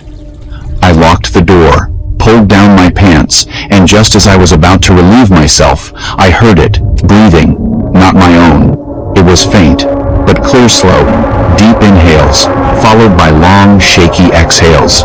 The kind of breath you make when you're terrified or trying not to be noticed. My heart stopped. I told myself it was a trick of the echoing concrete walls, maybe the wind outside, but the breathing was steady and close. I froze, straining to hear. It was coming from the stall next to me. I had seen no one else enter. I looked down, half expecting to see shoes or a shadow, but the floor was empty. No sounds of movement except that ragged breathing. Suddenly, the creak of the stall door made me jump. It was a soft groan, like someone shifting their weight. I zipped up quickly and tried to open my stall door. It wouldn't budge. The push bar was jammed. Panic set in as I pushed harder, but it stayed locked. My mind raced. What if someone was blocking the door? What if they were trying to trap me? The breath continued, but now there was another noise. A slow, scraping sound like nails dragging across the tiled floor. I turned around just as the door of the next stall opened. There was no face, just a thin, pale hand sliding along the bathroom mirror. Its fingers were too long and bent in impossible angles, blackened and twisted like burnt twigs. No sound, no voice, just the faint dragging as it traced the mirror's edge. I stumbled backward, my heart pounding so hard I thought it might burst. Then the jammed door gave way, and I burst out into the cold night air, lungs gasping for fresh oxygen. I locked myself in my car, doors rattling from the wind, and slammed the ignition. I peeled away so fast, I left tire marks on the asphalt. For miles, I kept checking the rear-view mirror, but there was nothing behind me. When I stopped at a gas station just before dawn, I noticed a wet handprint smeared on the inside of my back window. It was a handprint I didn't leave. The clerk at the station listened carefully when I told him my story. He looked grim. That rest stop past mile marker 212? They shut it down 5 years ago after a trucker went missing inside. His rig was found outside, but he was never found. Some say the place is haunted. Sometimes when I'm alone in my house late at night, I swear I can hear slow, heavy breathing just outside my bedroom door. Have you ever wondered what might happen if you picked up a hitchhiker on a lonely highway? What if, after they got into your car, something was wrong? I never believed in horror stories until that early morning on Route 86 in Arizona, when a simple road trip became a nightmare I'll never forget. It was late May, just after a painful breakup. I figured a solo road trip might clear my head, so I planned to drive from San Diego to Santa Fe in 2 days. I left around midnight to avoid traffic, hoping the quiet desert roads would help me think. By 3 a.m., I was deep in the desert, flat and silent except for the faint hum of my tires on asphalt. The moon was a thin crescent, barely lighting the road ahead. That's when I saw him. A lone figure walking on the shoulder, moving against the flow of traffic. He wore a faded denim jacket, worn boots, and a white baseball cap pulled low. I didn't stop, but as I passed, I caught a glimpse in the rearview mirror. His face was pale and lifeless, frozen in an expressionless stare. His eyes, they were black and glossy, like empty glass. I sped up. For the next 10 minutes, I tried to shake the feeling that I was being watched. Then came the noise. A shuffle. A subtle shift. From the back seat, I pulled over, flicked the interior light on, and saw nothing. The seat was empty, but the door handle had fresh condensation, like someone had just touched it. I rolled the windows down, hoping the cool air would clear the foul smell that suddenly filled the car, a sickly mix of rot and mold. It lingered in the back seat. I didn't stop until I reached a gas station outside Flagstaff. When I stepped out, the smell vanished. I shone my phone's flashlight into the back seat and gasped. Dozens of handprints, some small, some large, smeared and dragged along the ceiling fabric and down the door panels. I wiped one with a paper towel. The print smeared like wet paint. I showed the clerk inside. His face went pale. "Root Cat Vank 6 tonight?" he asked quietly. I nodded. He pulled out his phone and showed me an old news article. A man had disappeared on that very stretch 10 years ago. Last seen hitchhiking. Same denim jacket. Same white cap. Same black, glassy eyes. I had the car detailed the next morning. They cleaned every inch. But when I drove away, I caught one last thing in the mirror, a foggy outline of a face pressed against the rear window. Since then, I haven't driven alone after dark. Have you ever considered the strange, modern magic of making money online? It's a world where your bedroom can become a stage, your phone a gateway to an audience, and your personality a product. For many, platforms like OnlyFans represent a new frontier of entrepreneurship, a place where you can connect directly with people who appreciate what you do. It feels empowering, like you're finally in control. You set the rules, you choose what to share, and you reap the rewards. It can feel like the easiest job in the world. A few pictures, a little flirting, and suddenly, strangers are sending you money. It's a transaction that seems simple, clean, and contained entirely within the digital realm. This digital stage offers a unique kind of intimacy, one that feels both personal and perfectly safe. You are performing for an audience, but they are behind a screen, miles away. They can't touch you, they can't find you, or so you believe. The relationship is built on a carefully constructed persona, a version of yourself that you choose to present. You might share your morning coffee routine, your favorite outfits, or a quiet moment from your day, creating a connection that feels genuine. Your followers, in turn, feel like they know you, like they are a special part of your life. This illusion of closeness is the currency of the platform, the very thing that makes it so successful and so appealing. The thrill of it is undeniable. Watching your subscriber count climb, seeing the tips roll in, it's a powerful validation. Each notification is a small burst of dopamine, a confirmation that you are wanted, that you are interesting, that you are succeeding. It's easy to get lost in the numbers, to see your followers not as individuals, but as a collective wave of support. They are just usernames and profile pictures, a faceless crowd applauding your performance from the digital darkness. What could possibly go wrong when the entire interaction is mediated by technology, contained within the safe confines of an app on your phone? You are the director, the star, and the producer of your own show. But this is where the illusion begins to fray at the edges. The very nature of this performance requires a degree of vulnerability. To build that connection, you have to share parts of yourself, your space, your habits, your life. You might not show your face or use your real name, but you are still offering glimpses into your world. A piece of furniture in the background, the view from your window, the sound of a passing train, these are the small, seemingly insignificant details that can be collected, cataloged, and pieced together by someone with enough time and determination. The digital stage, which once felt so secure, can slowly transform into a one-way mirror. The danger creeps in silently, cloaked in the guise of fandom. It begins with a follower who is a little too attentive, a little too obsessed. They're not just a fan, they're a scholar of your life. They remember the name of your cat from a story you posted months ago. They notice you changed your hair color before you've even announced it.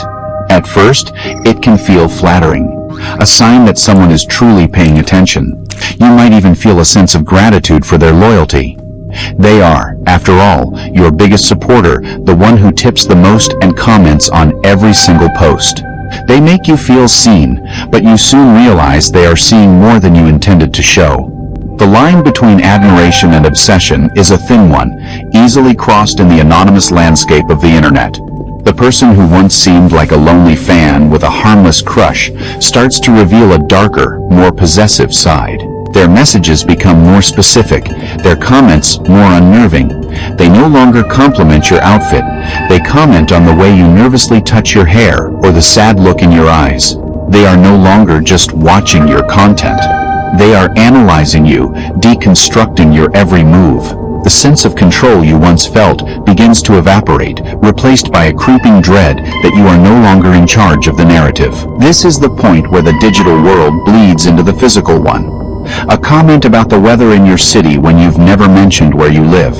A message referencing a local coffee shop you frequent. These are the first signs that the barrier has been breached, that someone has moved from being a passive observer to an active investigator.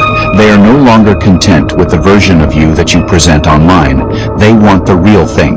The safety of the screen shatters, and the faceless username you once dismissed as harmless now feels like a tangible threat, a shadow lurking just outside your field of vision. Suddenly, every creak in your apartment, every unexpected noise outside your window, becomes a potential sign.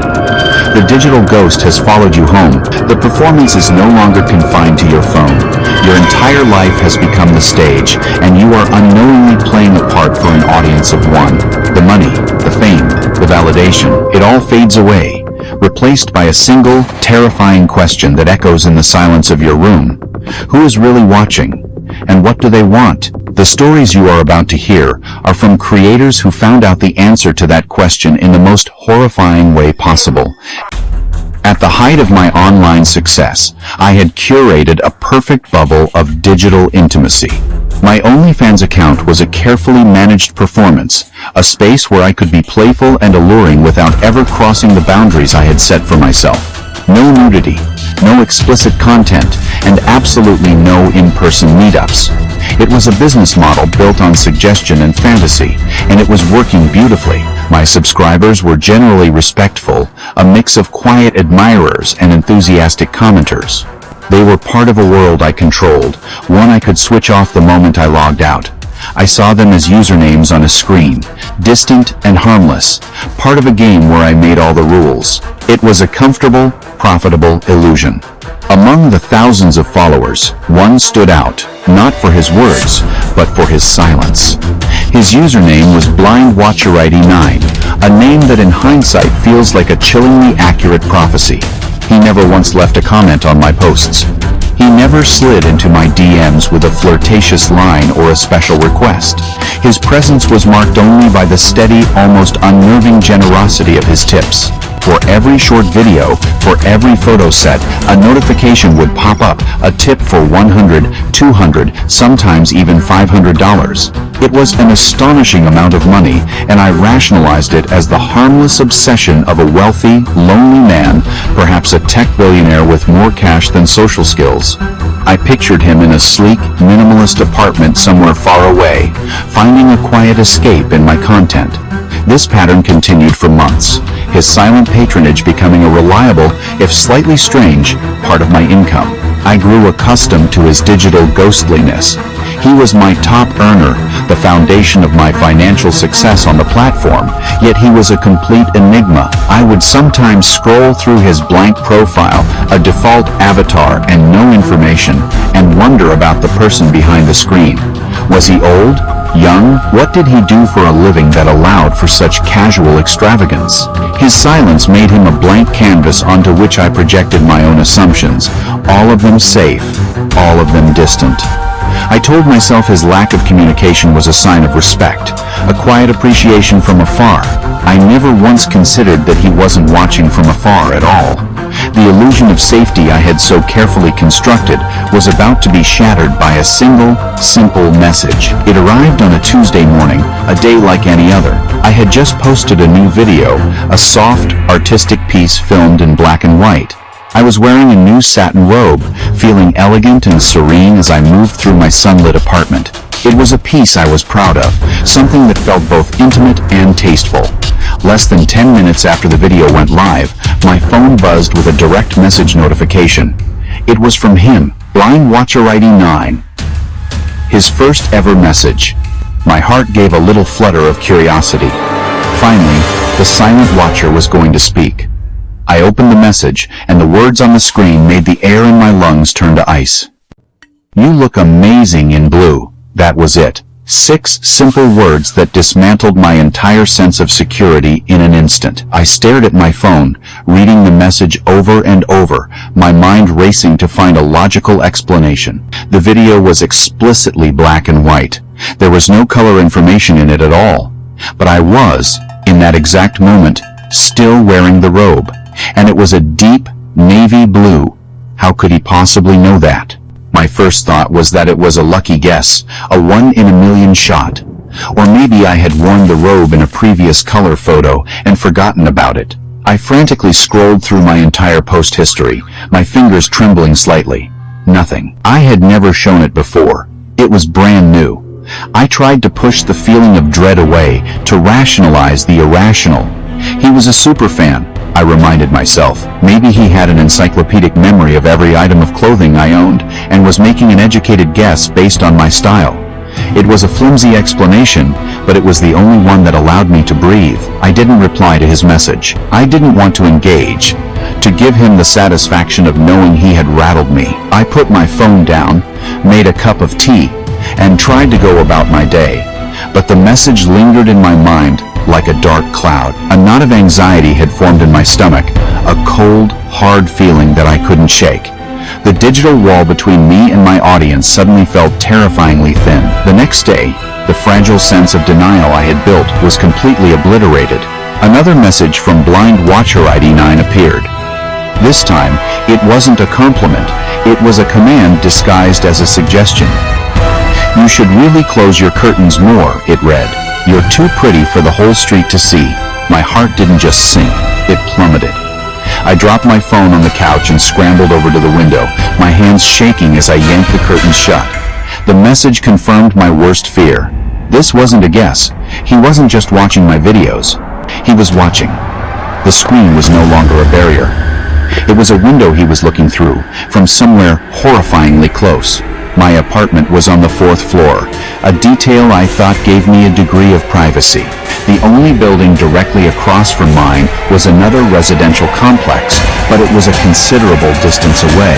From that far, you wouldn't be able to see into my apartment with any clarity, certainly not well enough to discern the color of a robe or see me walking around. It would be a blur, a distant figure in a window. Unless, of course, you had a powerful zoom lens, a telescope, or some other professional-grade surveillance equipment. The thought of someone watching me with that level of intensity made my skin crawl. Or there was another, more terrifying possibility. What if he wasn't across the street? What if he was much, much closer? I immediately called my best friend, Lydia, my voice trembling as I recounted the 2 messages. Her reaction was instantaneous and firm. Block him, report him, shut it all down. Her practicality was a splash of cold water, but a part of me resisted. It felt counterintuitive, but I felt a desperate need to know more, to understand the extent of the threat.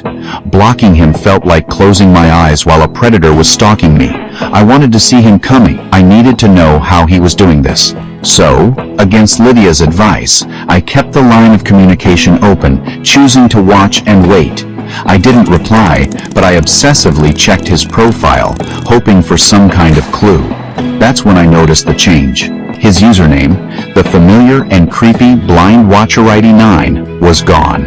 In its place was a string of numbers separated by periods, 127.0.0.1. At first glance, it looked like random gibberish, maybe a system glitch or a temporary username assigned after a profile update. I almost dismissed it as nothing, another strange quirk from my strangest subscriber. But my curiosity got the better of me. I copied the numbers and pasted them into a Google search bar, my heart pounding with a mixture of fear and anticipation. The search results loaded, and the technical definition that appeared on my screen sent a fresh wave of nausea through me. It was a loopback IP address. In the simplest terms, it means localhost. It means this computer. It means home. The symbolism was not lost on me. It was a message, He was telling me he was home, but the context felt sinister, possessive. Was he referring to his home, or was he making a statement about mine? The ambiguity was suffocating. That night, sleep was impossible. I lay in bed, staring at the ceiling, every shadow in my room looking like a figure, every creak of the building sounding like a footstep. My phone, which had once been a tool for my empowerment and income, now felt like a direct line to a monster. And then it buzzed again. A new message. This time, it wasn't text. It was a photo. My thumb hovered over the notification, a war raging inside me between the terror of not knowing and the terror of what I might see. I took a deep breath and opened it. The air was violently knocked from my lungs. It was a picture of me. Not a screenshot from a video, but a new, candid photo. I was sitting at my desk, my back to the camera, illuminated by the glow of my computer monitor. I was wearing my blue satin robe, my hair tied up in a messy bun. I recognized the moment instantly. It was from just 10 minutes prior, when I had been sitting there editing content, trying to distract myself from the fear. The angle was slightly elevated, looking down at me from the corner of the room. Beneath the photo was a caption, a question that felt like a physical threat. Should I say hi next time? He was in my apartment, or he had been. The room suddenly felt claustrophobic. Hostile. I wasn't safe here. Pure, primal panic took over. I scrambled off my bed, my breath coming in ragged gasps. My first instinct was to check the locks. I ran to the front door, fumbling with the deadbolt. Lock. The chain was on. I rushed to the windows, checking each one. All securely latched. How could he have gotten in? How could he have taken that picture? My mind was a whirlwind of impossible scenarios. Had he picked the lock and slipped out without me noticing? Had he been hiding somewhere in the apartment the whole time? I stood in the center of my living room, turning slowly, my eyes darting into every dark corner. Then my gaze drifted upwards, towards the ceiling. A new, horrifying thought took root. What if he wasn't across the street? What if he wasn't even on my floor? What if he was above me? My hands were shaking so violently I could barely dial 911. When the police arrived, I showed them everything: the messages, the username change, and the terrifying photo taken from inside my own home. They were professional and listened patiently, but their response was dishearteningly lukewarm. They took a report, but they explained that without evidence of a forced entry or a direct physical threat of violence, their hands were largely tied. It's likely a sophisticated stalker, one of the officers suggested, his tone calm and measured, probably using a high-powered camera with a very long lens from a nearby building. He advised me to change all my passwords, double-check my online security, and, most chillingly, keep my blinds closed. His words felt like a dismissal of the violation I felt. I knew, with every fiber of my being, that this was more than a long lens camera. Feeling utterly alone and unprotected, I took matters into my own hands. The next day, I went out and bought a Ring camera, mounting it on the wall in the small hallway, aimed directly at my front door. I unplugged my Alexa, my smart TV, anything connected to the internet that could potentially be compromised. That night, I tried to sleep with every light in the apartment blazing, but sleep was a luxury I couldn't afford. I just lay there, eyes wide open, listening. At 3:12 a.m., my phone lit up with another notification, another message from him. This time, there was no text, no caption. It was just a single devastating image. It was a photograph of my own front door, taken from above. The perspective was unmistakable. It was from the exact vantage point of the Ring camera I had installed just hours earlier. He had been there, standing right outside my door, looking down at it from the very spot where my supposed security device was mounted. I frantically opened the Ring app, my heart hammering against my ribs. The activity feed was completely empty. There was no recorded motion, no alerts, nothing for the entire night. The camera had been bypassed, hacked, or disabled. He knew about my attempt to protect myself, and he was mocking me for it. He was demonstrating his control, showing me that my flimsy defenses were nothing more than a child's game to him. He could get to me whenever he wanted. I had barely processed the horror of the new photo when a sound from across the room made me freeze. It came from my bedroom closet. A soft tap, almost imperceptible, like a fingernail lightly drumming on wood. My breath hitched in my throat. I stayed completely still, straining to hear over the frantic pounding of my own heart. Then, another sound. A faint, dragging noise, like something being gently pulled across the floor inside. Every horror movie trope I had ever seen flashed through my mind. I knew I should run, I should scream, I should call the police again. But a terrifying, morbid curiosity propelled me forward. I had to know. I had to see. I crept out of bed, grabbing the heaviest flashlight I owned and a large kitchen knife from the block. My approach to the closet door felt like it took an eternity. Each step was a deliberate, silent placement of my foot on the floorboards. I reached the door, my hand hovering over the knob, the cold metal of the knife feeling useless and small in my other hand. Taking one last, shaky breath, I yanked the door open, simultaneously flicking on the flashlight and pointing the knife into the darkness. My clothes hung there, undisturbed. Shoes were scattered on the floor. Nothing seemed out of place. For a moment, I felt a wave of relief mixed with foolishness. Had I imagined it? Then the beam of my flashlight caught something on the back panel of the closet wall. Something that wasn't there before. A hole. It was small, no bigger than a coin, drilled cleanly through the drywall. It was fresh. I could see the pale, raw gypsum around the edges. My blood ran cold. I knelt down, my body trembling uncontrollably, and leaned in closer, trying to peer through the tiny peephole. Where did it lead? Into the wall? Into a neighbor's apartment? As my eye adjusted to the darkness on the other side, a tiny red light blinked back at me. It was a camera. He was watching me from inside my own walls. I let out a scream that was raw and guttural, a sound of pure terror. I slammed the closet door shut, scrambled backward until my back hit the opposite wall, and fumbled for my phone. I didn't call the police this time. I called Lydia. I couldn't be in that apartment for one more second. Within 15 minutes, I had a bag packed with essentials and was out the door, running down the hallway as if the devil himself was chasing me. The next morning, with me safely at Lydia's place, we called the police again. This time, the sheer, unadulterated terror in my voice must have conveyed the severity of the situation. They agreed to conduct a thorough search of my apartment. What they found was a nightmare realized. Something far worse than I could have ever imagined. The wall at the back of my closet was a false panel. Behind it was a tiny, cramped crawl space, one I never knew existed. Inside, they found evidence of habitation, empty food wrappers, bottles of pills, a small pile of dirty clothes, and a camera tripod. Someone had been living in there. Watching me, they discovered other small holes, drilled with surgical precision, aimed at my bed, my desk, and even my bathroom. A wireless microphone was found hidden inside my smoke detector. The crawl space, they discovered, led directly upstairs into the apartment right above mine. The man they arrested was my upstairs neighbor, Brian. He was blind watcher ID 9. He was 127.0.0.1. He was home.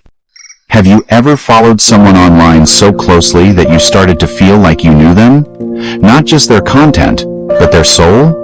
That's how it was with Lacey. In the vast, often impersonal world of OnlyFans, she was a beacon of authenticity. I'd been a subscriber for almost a year, and she was one of the first creators I ever felt a genuine connection with.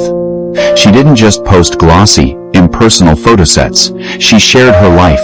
She would talk to the camera while doing her makeup, laughing about a clumsy mistake, or share stories about her day with the casual intimacy of a FaceTime call with a close friend. She had this incredible talent for making you, one of thousands of subscribers, feel like you were the only one she was talking to. She made you feel like you mattered. Her page was a comforting, consistent part of my daily routine. I knew her coffee order, her favorite brand of sweatpants, and the way her smile crinkled at the corners of her eyes when she was genuinely amused versus when she was just posing for the camera. This parasocial relationship was the core of her brand, and it was why her followers were so fiercely loyal. We weren't just subscribing to content, we were investing in a person. So when she suddenly went silent, the void was immediate and jarring. There was no final post, no taking a break for my mental health announcement, no farewell video. One day, the daily stories and weekly uploads just stopped. Her page remained active, a digital ghost town, but Lacey herself had vanished. At first, the community of her followers rationalized it. Burnout is common in the content creation world. Maybe she'd met someone and decided to pursue a private life. Perhaps she just got bored of the grind and moved on without feeling the need for a big goodbye. These were the logical, comforting explanations we offered each other in the comment sections of her old posts. But as days turned into a week, and a week turned into two, a sense of unease began to settle over her page. The silence felt heavier, more profound than a simple break. It felt like an absence, a sudden and unexplained disappearance that didn't fit the personality of the woman we thought we knew. Lacey was a communicator. Vanishing without a word felt completely out of character. Then, after nearly a month of total silence, a new post appeared. The notification sent a ripple of excitement and relief through her followers, but the feeling was short-lived. The post was a single photograph, and it was deeply unsettling. The image was blurry, taken in what looked like a dimly lit, unfamiliar room. It showed nothing but a hand resting on a dirty-looking surface. The nail polish on the fingers was red, but chipped and worn, a stark contrast to the perfectly manicured nails Lacey always had. There was no face, no context, no life to the photo. And the caption was even more unnerving. It was just a single character, a period, a full stop, an end. The strange solitary post threw her followers into a frenzy of speculation. The comments section exploded with theories and questions. "Lacey, are you okay?" one person wrote. "Is this a mistake? Did you get hacked?" asked another. Many tried to interpret it as some kind of abstract, artistic statement, but the image was too bleak, too devoid of the warmth and personality that defined her. It felt wrong. As the days passed, more posts like it followed. All of them were dark, disorienting, and completely out of focus. Silent videos of a ceiling corner. A blurry close-up of a stained piece of fabric. Her face was never shown again, but a palpable sense of dread began to permeate her page. Something was terribly wrong. I had only messaged her a few times in the past, back when she was active. She had even replied once, a sweet message thanking me for my support. Now, watching her page transform into this gallery of despair, I felt a desperate urge to reach out again. It was then that I received a message directly from her account. My heart leaped, hoping for an explanation. But when I opened it, there were only two words. "Help me." That was it. No punctuation, no context, no follow-up. Just a stark, terrifying plea that felt like a punch to the gut. I replied instantly, a frantic jumble of words. "Lacey? What's wrong? Where are you? Are you in danger?" I waited, staring at the screen, but no reply came. The message sat there, delivered but unread. The silence that followed was more frightening than any of the strange posts. It was a cry for help that had been swallowed by the void. I didn't know what to do. Call the police? What would I even tell them? It felt insane, but the sincerity of those two words was undeniable. It wasn't a joke. It was real.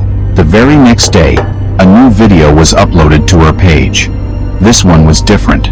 It was a tight, grainy close-up of her lips, slightly chapped and pale.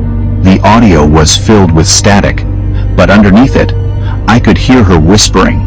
She was repeating something over and over, her voice faint and hoarse. I put on my headphones and turned the volume all the way up, straining to decipher the words. She wasn't speaking words at all.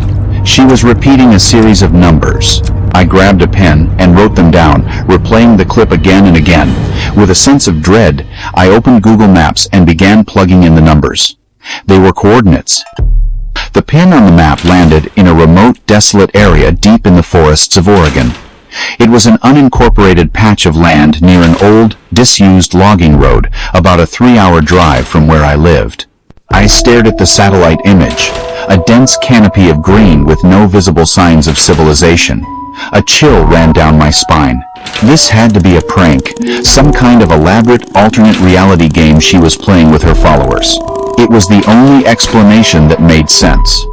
But the help me message echoed in my mind. What if it wasn't a game? What if this was her only way of reaching out? The thought burrowed into my conscience and wouldn't let go. I felt a strange, heavy sense of responsibility. If I ignored this, who else would even see it? That weekend, I made a decision that my friends called reckless. I filled my gas tank, packed a flashlight and a pocket knife, and started driving. As I got closer to the location, the cell signal on my phone grew weaker before disappearing entirely, leaving me alone with the GPS map I had thankfully preloaded. The paved road gave way to gravel, and then to a barely there dirt trail nearly swallowed by overgrown ferns. It matched the coordinates perfectly. I parked my car, the silence of the forest pressing in on me, and started walking. Every snapped twig under my feet sounded like a gunshot in the stillness. My heart was pounding a frantic rhythm against my ribs, a mix of fear and adrenaline. I was either walking into a hoax or something much, much worse. After about 15 minutes of pushing through the dense woods, I saw it. A decrepit cabin, its wood blackened with age and rot, half consumed by ivy. The front door was hanging from a single rusted hinge, leaving a dark, gaping maw. The stench hit me before I even stepped inside, a thick, suffocating smell of mold, damp earth, and decay. I forced myself to cross the threshold, my flashlight beam cutting through the gloom. The interior was a scene of utter squalor. A filthy, torn mattress lay on the floor, in one corner. Empty cans of cold soup and beans were scattered around it. But it was the other items that made my stomach clench with terror. A makeup bag, its contents spilled across the dirty floorboards, and a camera, propped on a tripod, aimed directly at the mattress. My flashlight beam moved from the camera to the floor beside the mattress. My breath caught in my throat. There was a dog collar of thick, heavy-duty leather, one bolted to a short, rusty chain. The other end of the chain was embedded deep into the wooden floorboards. This wasn't a game. This was a prison. As I backed away in horror, my light washed over the wall behind the mattress. Scrawled in what looked like smeared, dark red lipstick were three words that confirmed my deepest fears. The message was possessive, triumphant, and utterly chilling. It said, "She's mine." I stumbled out of that cabin, gasping for the cold, clean air of the forest. I ran, not looking back, my mind replaying the scene in a horrifying loop, the mattress, the camera, the chain. When I finally got back to my car, and drove far enough to get a sliver of cell service, I called the police. I tried to explain everything, Lacey, the cryptic posts, the coordinates, the cabin, but my voice was a frantic, barely coherent mess. They took down the information, but their tone was laced with skepticism. "We'll send a unit to check it out when one is available," the dispatcher said, his voice flat and procedural. The remoteness of the location meant it wasn't a high priority. I gave them all the evidence I had, but I felt utterly helpless, like I had screamed into a void. A week later, consumed by a gnawing anxiety, I drove back out there. I had to know if they had done anything. When I arrived, the cabin was still standing, but it had been altered. The mattress was gone, leaving a large, black scorch mark on the floorboards where it had been burned. The camera and tripod were gone. The empty food cans had been cleared away, and the lipstick message on the wall had been violently scraped off, leaving deep gouges in the wood. Someone had been there. Someone had cleaned the scene, sanitized it, erased the evidence. They knew I had found it. They knew someone was looking, and now they had covered their tracks completely. I kept checking Lacey's OnlyFans page, hoping for some sign, any sign, that she was okay. The page was still active, but the content grew progressively more disturbing. The posts were now mostly audio clips, muffled crying, the sound of heavy, deliberate footsteps on a wooden floor, and once, most terrifyingly, a low, distorted clip of what sounded like a man humming a nursery rhyme. Her subscriber count plummeted. The remaining fans who commented were divided. Some cruelly dismissed it as a creepypasta roleplay that had gone on for too long. Others were convinced she had died and that her captor was now sadistically monetizing her memory. The page had become a digital tombstone, a monument to her disappearance. Then, I found something that made my blood run cold. I was scrolling through TikTok one night when a video from another creator I followed popped up. It was an innocent, behind-the-scenes look at her filming setup, ring light, pretty backdrops, upbeat music. But as she panned her camera across her apartment, something in the background caught my eye. For a split second, through a darkened hallway behind her, you could see a figure, a woman, pale and gaunt, with long, dark hair and hollow, sunken eyes, was standing perfectly still in the shadows. It was blurry, a fleeting image, but I paused the video, zoomed in, and my heart stopped. It was Lacey. It looked exactly like her. I took a screenshot and sent a direct message to the TikTok creator immediately. Who is the woman in your hallway in your latest video? Is she okay? That looks like a missing girl named Lacey. I attached the screenshot. Circling the shadowy figure, I waited for hours, refreshing my inbox obsessively, but there was no response. The next morning, I went to check her profile again, and it was gone. The entire account had been deactivated, vanished, just like Lacey. It was as if any digital trail that might lead back to her was being systematically scrubbed from the internet, one account at a time. The person holding her wasn't just keeping her captive, they were trying to erase her from existence. This realization sparked a new kind of obsession in me. I was no longer just a worried fan. I was an archivist. I started digging through every corner of the internet for traces of her. Old Reddit threads, forgotten fan pages, reposted clips on obscure forums. I spent hours sifting through digital debris, searching for anything that would prove she was real, that she had been here. But it was like fighting a ghost. Every time I found a cache of her old videos or a thread discussing her disappearance, it would be gone within days. Accounts that shared her content were suspended. Links were broken. It was a coordinated, relentless effort to wipe her clean from the digital world. Someone with technical skill was actively hunting down and destroying her legacy. But I was faster. I started taking screenshots of everything. I downloaded audio clips and saved videos to multiple hard drives. I created backups of my backups, hiding them in encrypted folders. I had to preserve her memory, because it felt like I was the only one left who was trying. Everyone else had moved on, forgotten the girl who made them feel special, who shared her laughter through a screen. But I couldn't forget.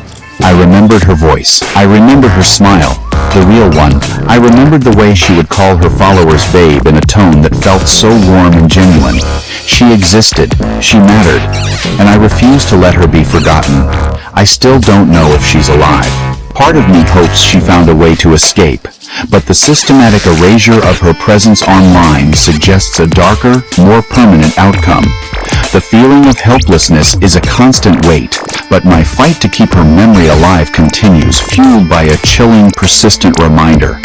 Every so often, late at night when the world is quiet, I get a new message. It's never from the same account. They are always new burner profiles, blank and anonymous, with a random string of numbers for a name. The messages are always the same, 3 simple words that I now believe are not from Lacey, but from other victims, other girls, trapped in the same nightmare. They all say the same thing. Please help me. Let me ask you something. Have you ever had someone love you so much that their affection started to feel less like love and more like a claim of ownership? Like you were a piece of property they had acquired, and no matter how hard you tried to get away, they just wouldn't release their grip? That was my relationship with my ex-boyfriend, Trent. Our love story wasn't a gentle romance. It was a slow, suffocating possession.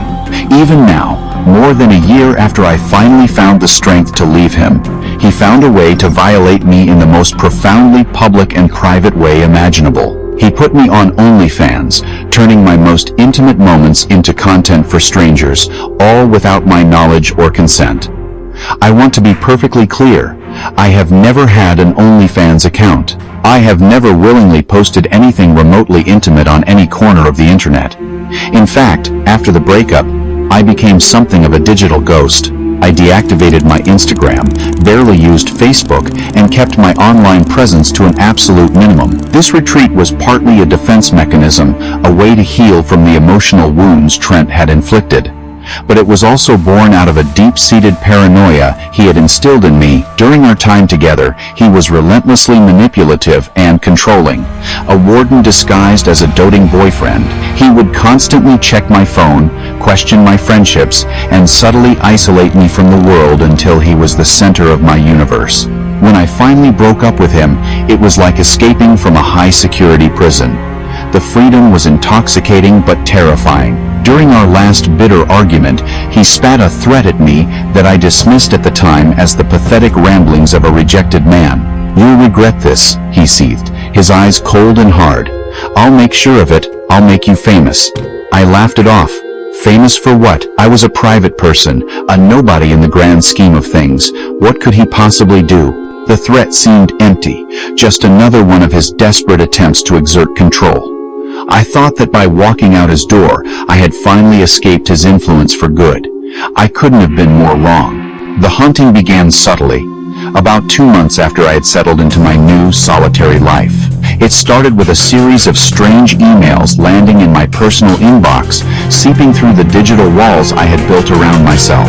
They were from men I had never heard of, with suggestive subject lines and unsettlingly familiar tones. They complimented me on my latest videos, praising my body and my performance. Some of them made explicit requests for more content. One email contained a screenshot, and when I opened the attachment, my world tilted on its axis. It was a blurry photo of me, fast asleep in my own bed, taken from the foot of the mattress. I was vulnerable, unaware, and on display. The sight of that photo made me feel physically ill. A wave of nausea washed over me as 1,000 terrifying questions flooded my mind. Who took this? How did they get it? Where was it posted? My first and only suspect was Trent. I called him immediately, my voice shaking with a mixture of rage and terror. He answered with a casual, almost cheerful hello, as if he hadn't heard from me in ages. When I confronted him, his denial was instantaneous and smooth. He feigned shock and concern, telling me I was being dramatic and probably just imagining things. He swore he hadn't so much as looked at my social media since we broke up, painting himself as the picture of a man who had respectfully moved on. But I knew him. I knew the subtle shift in his tone when he was lying, the way his defensiveness would masquerade as concern. I pushed him harder, my voice rising with every denial he threw at me. Finally, a crack appeared in his facade. His tone turned venomous. "Well, maybe you shouldn't have been so comfortable walking around naked all the time," he sneered. The words were a confirmation, and a victim-blaming attack rolled into one. He was admitting he had filmed me, but twisting it to be my fault. My trust in him had been so complete that I had never thought twice about my privacy in the home we shared. He had weaponized that trust against me, turning our home into his personal film studio. I went to the police, clutching my phone with the screenshot as evidence. They were sympathetic, but ultimately unhelpful. They explained the legal complexities of the situation. I would need to prove not only that the videos were taken without my explicit knowledge, but also that I hadn't given consent at any point. Without the original source of the content, or a clear admission from Trent, it was my word against his. There was, they said, not much they could do. I left the station feeling more violated and alone than ever. The system that was supposed to protect me had failed, leaving me to fight this battle on my own. But I was determined to find the source, to tear down whatever disgusting platform he had built on my body. That's when an anonymous email arrived. It was short and to the point. The sender said they were a subscriber and felt guilty.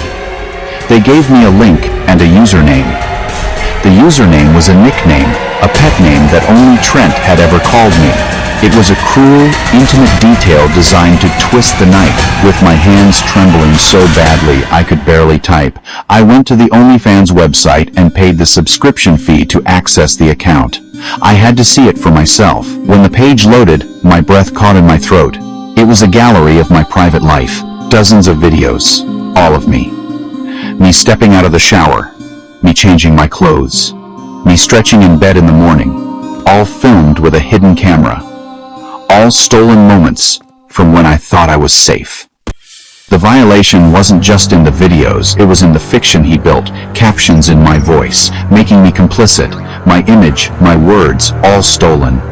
I reported the account, but OnlyFans moved slowly. The page stayed up, the comments kept coming. Then, a new video appeared me, in my new apartment, brushing my teeth. Footage from that morning. Trent had never been here. He didn't know my address. That's when I realized the surveillance hadn't stopped. He was still watching. I tore my apartment apart, searching. In the bathroom vent, I found a tiny camera. Another, hidden in a teddy bear he'd given me. I ripped them out, adrenaline surging. My sanctuary was never safe. With the cameras as proof, I went to the police. They finally took me seriously and questioned Trent.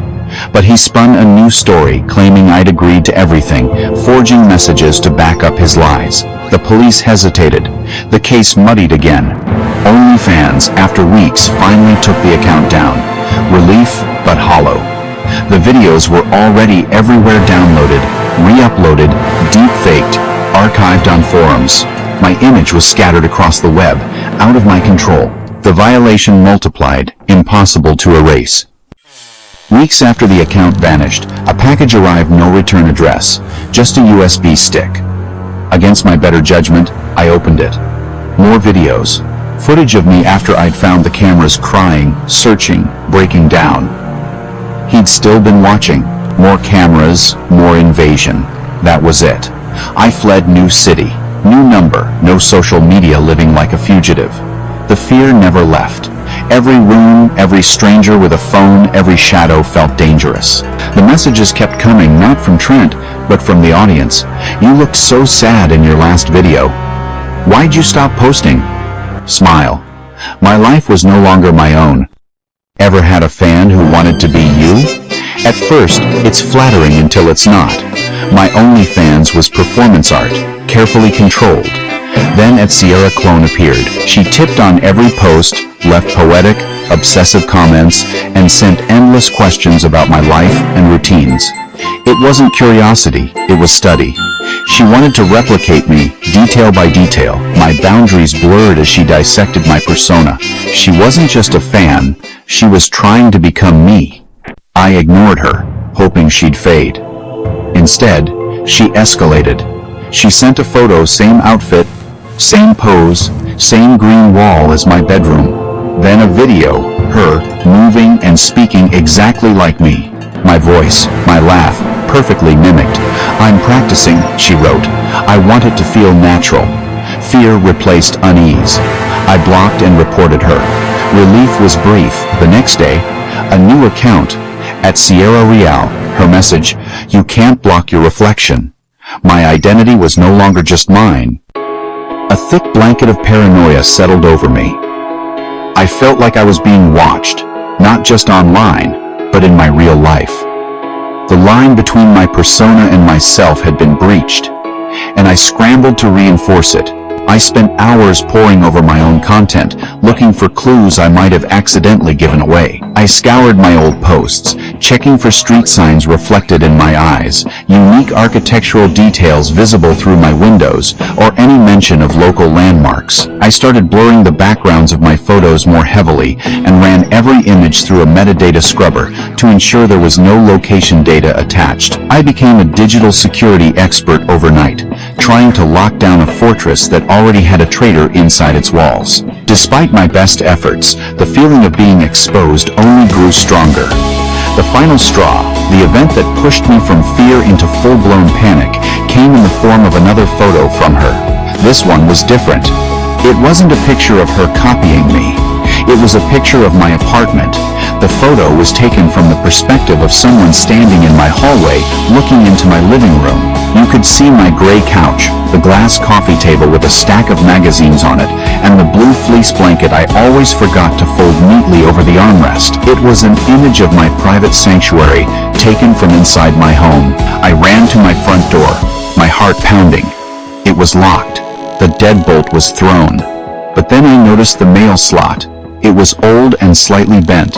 Could someone have slipped a phone through it? I called the police, my voice a high-pitched, frantic mess. I tried to explain the situation, the online impersonation, the obsessive messages, and now the photo that proved she was physically at my home. To their credit, they took it seriously. They sent an officer to my building who did a full sweep of the security footage from the lobby and hallways, but they found nothing. There were no leads, no clips of a suspicious person loitering near my apartment. There were no signs of a forced entry. It was a dead end. But as the officer was leaving, he spoke to my next-door neighbor, an elderly woman named Mrs. Gable. She mentioned that just the day before, she had seen someone who looked just like me jiggling a set of keys in my front door lock. "I just assumed you'd lost your main set," she said cheerfully. That night, sleep was out of the question. I went to an all-night electronics store and bought a small security camera, which I installed on a bookshelf in my hallway, aimed directly at my front door. The next morning, bleary-eyed from a night of anxious listening, I checked the footage. My blood turned to ice. At exactly 3:14 a.m., the camera had recorded motion. A figure in a dark hoodie walked silently up to my door. She reached up and pulled the hood down. It was her, Sierra. She was wearing a wig that was a perfect replica of my hair color and style. She was dressed in my pajamas, the pink and white striped set I had worn in a subscriber-only Q&A video just last week. She leaned in close to my door, looked directly into the lens of the camera I had just installed, and a slow, triumphant smile spread across her face. Then, she whispered, her voice a perfect imitation of mine, "Open up, babe." She didn't try to break in. The performance at the door was the entire show. She turned and walked away before I could even process what I was seeing and call for help. The footage was terrifying proof of her obsession, but it was also maddeningly ambiguous. She hadn't committed a crime the police could act on. She had just stood there. She was playing a psychological game, showing me that she could get to me whenever she wanted, that my locks and cameras were meaningless to her. She knew I was watching, and she was putting on a private show just for me, her most important audience member. The feeling of powerlessness was absolute. That afternoon, my email pinged. It was a message from an anonymous, encrypted email service. The subject line was "For your eyes only," and the body of the email contained nothing but a single private video link. My hands were shaking as I clicked on it. The caption on the video page read, "Home Tour." My stomach dropped. I knew what I was about to see, but I couldn't stop myself from pressing play. The video started, and it was my apartment, my home, but I wasn't the one holding the camera. She was.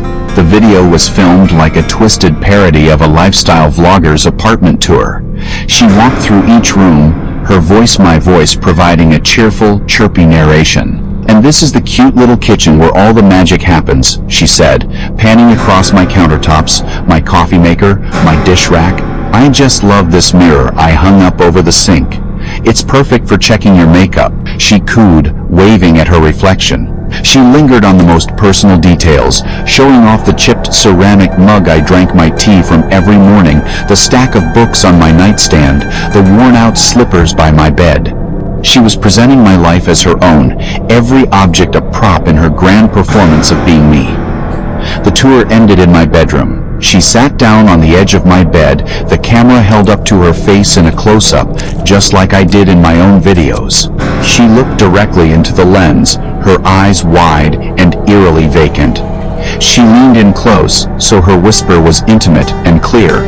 "It's all mine now," she breathed. "I'm the real one." The video ended. I felt like I couldn't breathe. She had been in my bed, touched my things, walked through my private space. How? When? Had she picked the lock? Did she have a key? The question spiraled in my mind, but the answer didn't matter. The violation was complete. My home was no longer a sanctuary. It was a stage she had claimed as her own. I packed a bag, left my key on the counter, and walked out. I moved that weekend, without giving notice, leaving most of my belongings behind. I fled to a new city, changed my number, and deleted every trace of my online presence. I thought it was finally over. I was wrong. About a month ago, a friend who didn't know the full story sent me a link to a Reddit thread. The title was, "Whatever Happened to That OnlyFans Girl," referring to me. The comments were full of speculation.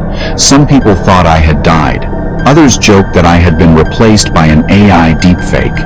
I scrolled through the comments with a detached sense of dread, and then I saw it. One comment that stood out from all the rest. It was from a user who claimed to be a new subscriber. The comment read, "What are you guys talking about? She's still active. She just posts under a new name now. Same voice, same room, same everything. I'd know her anywhere." What would you do if you moved into a brand new apartment, a blank slate for your life and work, only to slowly realize that you weren't the first tenant, that something or someone was already living within the walls, watching you, waiting? That's the nightmare that unfolded for me last summer, turning my dream workspace into a claustrophobic trap. The line between my private life and my public performance dissolved, not because of a fan online, but because of a presence that was terrifyingly, physically, close. The threat wasn't coming through my screen, it was coming from the other side of my wall. I had just signed a lease on a cheap studio apartment on the quiet, industrial outskirts of town. It wasn't glamorous, but it was perfect for my needs, private, affordable, and just spacious enough to house my modest filming setup. I ran a niche aesthetic OnlyFans page, focusing on moody, atmospheric content. I favored vintage lingerie, hazy lighting, and the soft, melancholic sound of jazz playing in the background. My following wasn't massive, but they were loyal and appreciative of the specific vibe I curated. Most importantly, having my own dedicated space to create felt like a major step forward, a place where my art and my life could finally have their own separate, defined areas. The studio had one peculiar, unsettling feature that I noticed during the initial walkthrough. In the main room, there was a door. But it wasn't a normal door. It was sealed shut, with no handle, no knob, not even a keyhole. It had been painted over with the same drab, industrial gray as the rest of the walls, as if someone had tried to make it disappear, to pretend it wasn't there at all. It was flush with the wall, a ghostly outline of a passage to nowhere. When I asked the landlord about it, he was dismissive, almost annoyed by the question. He explained that the building used to be a dentist's office back in the 90s, and the door led to an old, long-abandoned supply closet. "Just ignore it," he said with a shrug, his tone making it clear he considered the matter closed. "It's been sealed for decades. It's completely empty back there." I took him at his word. It was a weird quirk, but in a cheap apartment, you learn to live with quirks. I set up my studio, arranging my lights and camera equipment, carefully framing my shots to keep the strange, sealed door out of view. For the first few weeks, everything was perfectly normal. I settled into a comfortable routine, filming my content, editing, and posting on schedule. The apartment was quiet. The sealed door was just a strange patch of wall, and my work was thriving. The silence, I would soon learn, was not emptiness. It was patience. The first sign that something was wrong came late one night while I was editing. I was reviewing footage from a video I had shot earlier that day, a piece that involved a lot of reflective surfaces and mirror work. As I scrubbed through a particular clip, I noticed something in the background reflection that made me pause. The sealed door, which was just barely visible at the edge of the mirror's view, looked different. The paint around the frame, which had been perfectly smooth, now appeared to have tiny hairline cracks spiderwebbing from the edges. It was a subtle change, one I easily could have missed, but there was something else, something that made my stomach tighten with a sudden, cold dread. At the very bottom of the door, where the frame should have met the floor, there was a shadow. It was a long, thin, perfectly still line of darkness that hadn't been there before. It wasn't a shadow cast by my lights or my furniture. It wasn't my shadow. It looked like the shadow that appears under a door when there is no light on in the room you are in, but a bright light is on in the room on the other side. I paused the video, my heart starting to beat a little faster. I hadn't noticed it at all while I was filming, only now, on the digital playback. It was a ghost in the machine, a detail captured by the camera that my own eyes had failed to see. That night, sleep did not come easily. Just as I was drifting off, I heard it. A soft, rhythmic tapping sound. It was so faint I thought I might be imagining it, the product of an overactive imagination fueled by the strange video. I turned off my music and held my breath, straining to listen in the absolute silence of the apartment. The sound came again, clear clearer this time. Tap, tap, tap. It wasn't coming from the apartment next door or from the floor above. It was coming from behind the sealed door. It sounded like fingernails, gently, patiently, scratching against old wood. I spent the rest of the night huddled under my covers with every single light in the studio blazing. The next morning, desperate for a rational explanation, I sought out my downstairs neighbor. I asked him if he had heard any strange noises, any tapping or scratching coming from my unit. He shook his head, saying the building was usually as quiet as a tomb. But then he mentioned something that made my blood run cold. "You know, your place used to be a live work unit, way back when," he said, leaning against his doorframe. "They used to rent out the back half to traveling workers for cheap, like a separate little room. But that door you're talking about? Man, nobody's opened that thing in years." His words contradicted everything the landlord had told me. It wasn't a closet, it was a room. A room someone had once lived in. The knowledge that a hidden, inaccessible room was attached to my studio changed the entire atmosphere of the apartment. It no longer felt like a safe, private space. It felt like I was sharing it. The sealed door was a constant, unnerving presence, a silent monument to a secret I couldn't comprehend. I became obsessed, constantly glancing at it, looking for new cracks in the paint, for any sign of change.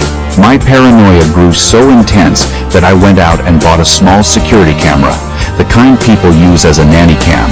I didn't point it at my front door or my windows. I pointed it directly at the sealed door, determined to catch whatever was happening on the other side. That night, I didn't even try to sleep. I stayed up with my laptop, watching the live feed from the camera with a morbid fascination. For hours, nothing happened. The door remained perfectly still, a flat, gray rectangle on my screen. I was starting to feel foolish, convinced I had let my imagination run wild.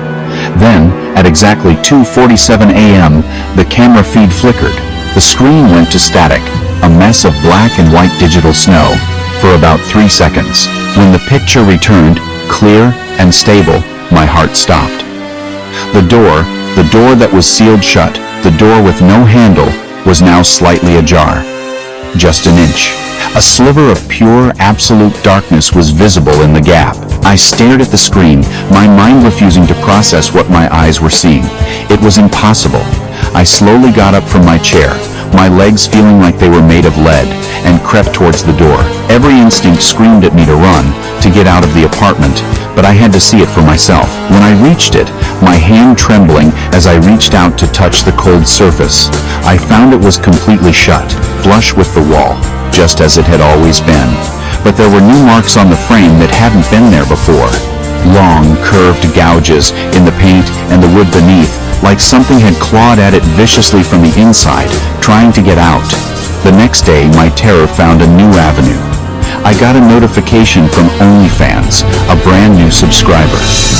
This in itself wasn't unusual, but the username sent a jolt of pure ice through my veins. The username was Studio Guest. A few minutes later, the new subscriber left a comment on my most recent post, a photo I had taken the previous evening. The comment was complimentary, but the words were laced with a sinister intimacy that made my skin crawl. "That was a very nice outfit you were wearing last night," it read. "It looked especially good from this angle." The photo he was commenting on had been taken with my back to the sealed door. The angle he was referencing was from a vantage point inside the hidden room. The comment was a direct confirmation of my deepest fears. He wasn't just in the room, he was watching me from it. He had access to my content, he knew my online identity, and he was now communicating with me, taunting me. The digital world and the physical world had collapsed into one terrifying reality. I panicked. I grabbed my phone and called the police, my voice a frantic, breathless mess as I tried to explain the impossible situation. I told them about the sealed door, the scratching noises, the security camera glitch, and the horrifyingly specific comment from the new subscriber. They sounded skeptical over the phone, but they agreed to send a car to my apartment. When the officers arrived, they did a cursory search of my studio. They found no signs of a forced entry, no evidence that anyone besides me had been inside. The apartment was secure, I felt a wave of despair, realizing how insane my story must sound. But then I led them to the sealed door. I showed them the fresh scratch marks, the cracked paint. One of the officers, a burly man with a grim expression, knocked on the door with his knuckle. The sound was a hollow, definitive thud. He knocked again, then pressed his ear against it. He looked back at me, his professional skepticism gone, replaced by a look of serious concern. "This isn't just a wall, ma'am," he said, his voice low. "There's definitely a room back there." At my frantic insistence, they got permission from the landlord and used a crowbar to pry the sealed door open. The sound of splintering wood and groaning nails echoed through the small apartment as they forced it from its frame. When they finally pulled it away from the wall, a wave of cold, stale air washed over us. They shone their powerful flashlights into the darkness beyond. Inside was a small, windowless room, no bigger than a large closet. It was filthy and cold. An old stained mattress lay on the floor. On a makeshift shelf, a small camera was mounted on a tripod, its lens aimed through a tiny, almost invisible hole drilled through the wall into my studio. There were empty food wrappers, plastic water bottles, and a single bare light bulb hanging from a wire in the ceiling. The most chilling discovery was what the room lacked. There was no other door, no other window, no other way in or out. The only access point to that hidden chamber was through the sealed door in my apartment. Whoever had been living in there, my studio guest, had only one path to the outside world, and it led directly through my home. He had been a prisoner of his own making, and I had been his unwitting warden and his sole source of entertainment. The police conducted a thorough search of the entire building, but they never found him. They believe he was a squatter who had been hiding during the day and moving at night, and that he had fled when he heard me call the police. I moved out that same week, breaking my lease and never looking back. Months later, when I had started to feel safe again, I received a message on a new, private account. There was no username attached. It was just a video file. It was the footage from my own ring cam from that final, terrifying night. The footage didn't show the door glitching. It showed it opening slowly, silently. A tall, thin, barefoot man stepped out of the darkness. He walked directly up to the camera I had hidden, leaned in so his face filled the screen, and whispered two final, horrifying words: "You should have knocked first." The digital world promises connection on an unprecedented scale, offering a stage where anyone can be a star, a creator, a performer. We curate our lives, share our passions, and build communities, all from the perceived safety of our own homes. The screen acts as a comforting barrier, a one-way mirror where we can be seen without being reached. We believe we are in control of the narrative, choosing what to show and what to hide. But the stories of these creators serve as a chilling and vital reminder that this barrier is often just an illusion. The same tools that allow us to connect with a global audience can be turned against us, used by those who watch not with admiration, but with a predatory and obsessive focus. The line between a follower and a stalker can be terrifyingly thin. These experiences highlight a dark underbelly of online culture, where privacy is a commodity and personal boundaries are seen as a challenge rather than a right. For every creator who finds success and empowerment, there is a story like Brian, the man in the crawlspace, who sees a performer not as a person, but as property to be possessed. There is a story like Lacey's, whose digital light was extinguished by a captor who sought to own her and then erase her. There is a story like Trent's, where past intimacy is weaponized into a tool for public humiliation and profit. And there are stories like Sierra's, where fandom mutates into a disturbing desire to consume and replace another's identity entirely, blurring the lines between the admirer and the subject. The one-way mirror can be shattered in an instant. A single piece of information, a careless background detail, or a determined stalker can be all it takes to bridge the gap between the digital and the physical worlds. The horror in these accounts lies not just in the jump scares of a hidden camera or a mysterious message, but in the slow, creeping realization that you are no longer safe in your own home, that your private life has been hijacked and turned into a spectacle without your consent. The sense of violation is profound, leaving scars that last long after the accounts are deleted and the apartments are abandoned. the fear becomes a permanent resident in the mind. So, as we continue to navigate this increasingly interconnected world, it is crucial to remember the question that echoes through each of these terrifying tales. When you put your life on display, when you open a window for the world to look in, you can never be entirely sure who is on the other side. You may see a sea of anonymous usernames and friendly comments, but among them could be someone who is watching too closely, someone who is piecing together the fragments of your life for their own dark purposes. The final, lingering question must always be, who is really watching you from the other side of the screen? Have you ever been so sure you were alone only to realize something had been listening the whole time? I was 17 when it happened. My parents were out of town for a weekend trip, and I was enjoying the rare peace of an empty house. I had movies lined up, snacks, and my bed set up in the living room so I could fall asleep in front of the TV. It was about 10 p.m. when I first heard it. Not a sound from outside, not a creak from the house settling, no. This was different. It was a voice, muffled, faint, and coming from inside the walls. At first, I thought it was the TV, so I muted it. The voice was still there. Barely a whisper, but persistent. I froze. All I could hear was my own heart pounding and the scratchy sound of something talking just beyond the drywall. It said my name, my full name. I wanted to run. I should have, but something in me needed to know. I walked through the house slowly, pressing my ear to different parts of the wall. The voice shifted as I moved, as if it were traveling behind the insulation, following me. "Don't leave," it whispered. "Please, I'm so cold in here." I grabbed my phone and texted my friend Alex. No answer. I tried calling my parents, but they were out of range. I debated calling the police, but what would I say? Hi, there's a ghost or something talking in my walls? I eventually grabbed a hammer from the garage and walked to the hallway, where the voice was now strongest. I placed my ear to the drywall. The whispering stopped. Silence. Then, 3 slow knocks from the other side of the wall. I screamed and dropped the hammer. I ran to the front door and yanked it open, but stopped. A figure stood at the end of the driveway, still, not moving, watching. I slammed the door shut and locked it.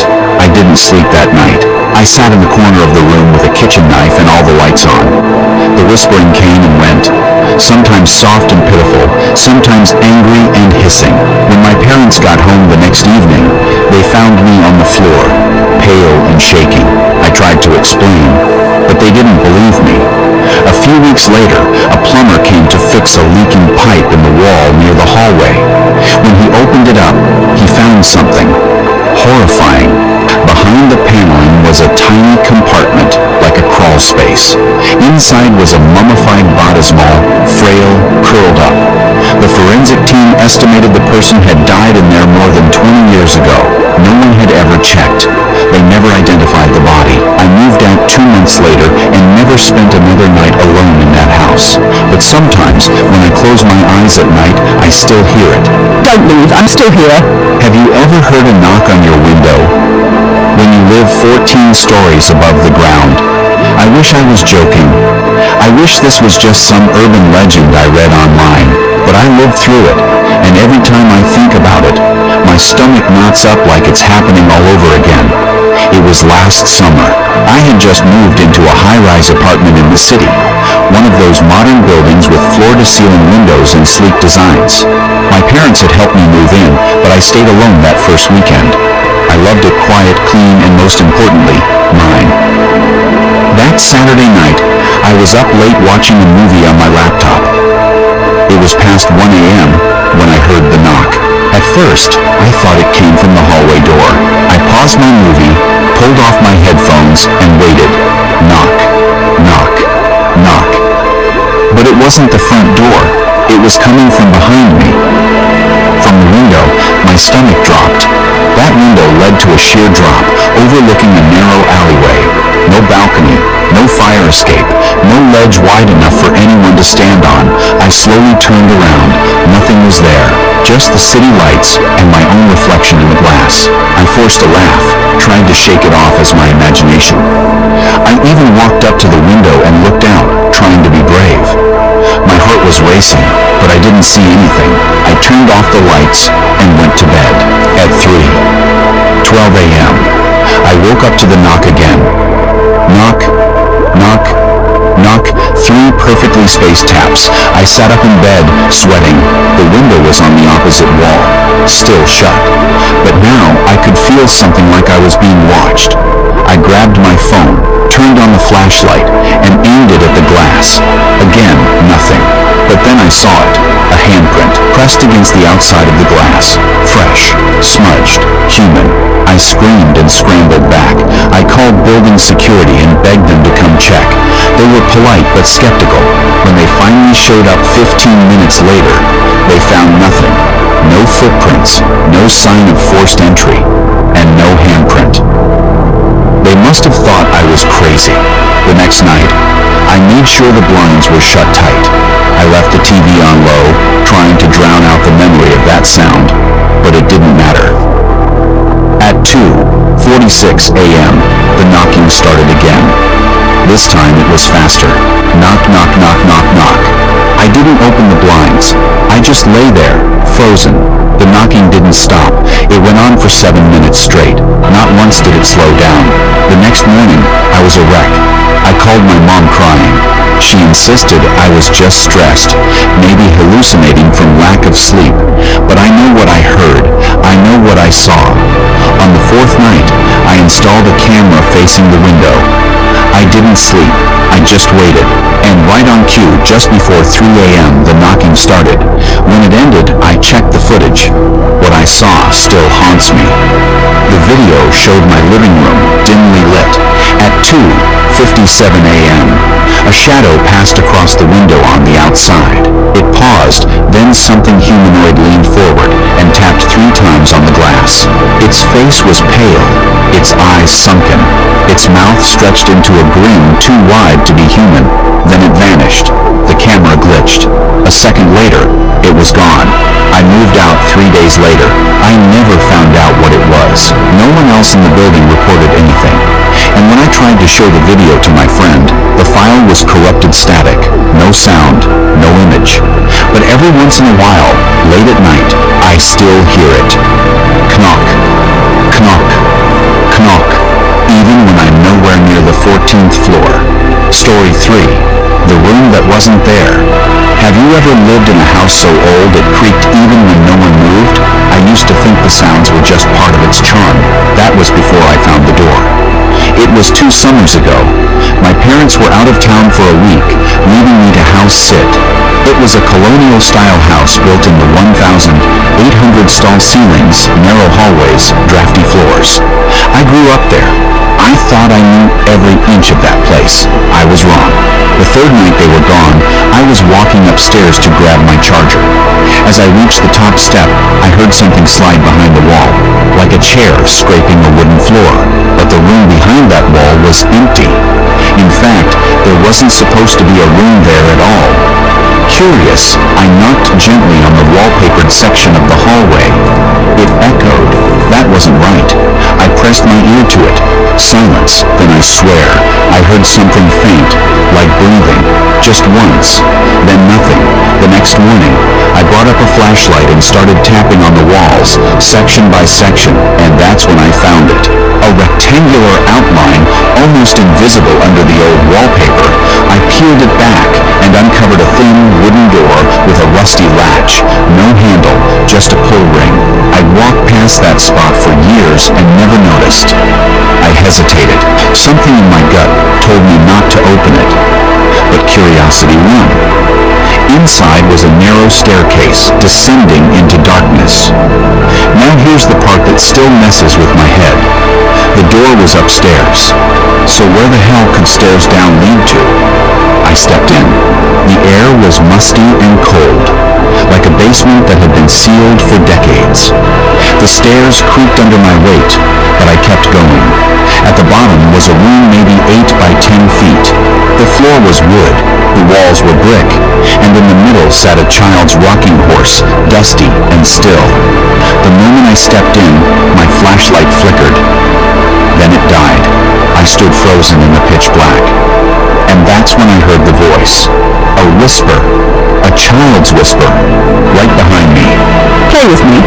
I ran. I nearly broke my neck scrambling up those stairs. I slammed the door shut, pushed a shelf in front of it, and tried to catch my breath. But the whisper kept repeating in my head. Play with me. Play with me. Play with me. I didn't sleep that night. I didn't go near that hallway. I tried to convince myself it was all in my head. That I imagined the whole thing. Until the next night. I was in bed, finally dozing off, when I heard the soft creak of wood from upstairs. I stayed still, listening. Then, a second sound. The faint sound of a rocking horse moving. Back and forth. Back and forth. Back and forth. I told myself it was just the house settling. Wind. Anything. Until I heard the whisper again. Clear. Right outside my bedroom door. Let's play. I screamed. I grabbed my keys and ran out of the house barefoot. I didn't even look back. The next day, when I brought my uncle to check it out, the door was gone. The wall was flat again, like it had never been there. I showed him the peeled wallpaper. Nothing. I checked my phone flashlight, it worked fine. I know what I saw. I know what I heard. But somehow that room, it vanished. When my parents got home, I asked them if there had ever been a storage space or secret passage upstairs. My mom went pale. She said when I was a toddler, I used to talk about a friend named Milo who lived in the wall. I had no memory of it. None. But since that week, I swear I feel eyes watching me when I'm alone. I haven't stepped foot in that house alone since. And sometimes, just on the edge of sleep, I still hear it. Let's play. Do you have security cameras in your home? I used to think they'd make me feel safer. Now I avoid them like mirrors at midnight. It started when my parents went out of town for a weekend getaway, and I volunteered to stay back and watch the house. I was 22, old enough to handle myself, or so I thought. We have 4 cameras inside the house. One in the kitchen, one in the living room, one pointed down the hallway, and one outside the front door. All of them connect to a free app on my phone. That first night alone was normal. I ordered pizza, watched some dumb horror movie, and fell asleep on the couch. Around 3:00 a.m., I woke up to my phone buzzing. A motion alert from the hallway camera. I tapped it open lazily, expecting to see our cat moving around like usual. But it wasn't the cat. It was a man, standing halfway down the hall, facing the camera, perfectly still. My heart dropped. My stomach flipped. He was tall, shirtless, barefoot, just standing there. His head tilted slightly, like he was listening. The feed froze. I leapt off the couch and ran to lock every door in the house. I checked every room, every closet. Nothing. No one. The hallway was empty. I told myself it was a glitch, a playback error. Maybe a ghost of some older footage that accidentally got uploaded. But something about the man's posture, the lighting, it felt real. I stayed up the rest of the night, watching the live feed. Nothing happened. The next night, I decided to record everything on my computer using screen capture, just in case. Again, I fell asleep on the couch. And again, at 3:00 a.m. sharp, my phone buzzed. Another motion alert. Same camera. I opened the app and froze. This time, the man was closer to the camera, standing at the end of the hallway, facing my bedroom door. He wasn't moving, just staring. Then, slowly, he raised one hand and pointed toward the camera. The feed cut out. I ran to my room, turned on every light, and locked the door. I called the police. They came, swept the house, and found no sign of forced entry. No one in the house. All doors locked. All windows sealed. I showed them the footage from my computer, but it didn't show the man, not even a flicker. The officer gave me a polite but skeptical look and told me to get some sleep. Maybe I was dreaming, or the app had a bug. That's what I wanted to believe too. But the next night was the worst. I set up all the cameras, double-checked the locks, and went to bed with a kitchen knife under my pillow. And like clockwork 3:00 a.m. buzz. Motion detected. This time, I didn't open the app. I just listened. For a full minute, nothing. Then I heard the soft creak of the hallway floorboards. Then, a knock. 3 soft knocks on my bedroom door. Not hard, not threatening. Just confident. I held my breath. My hand shook as I reached for the knife. Another knock, then silence.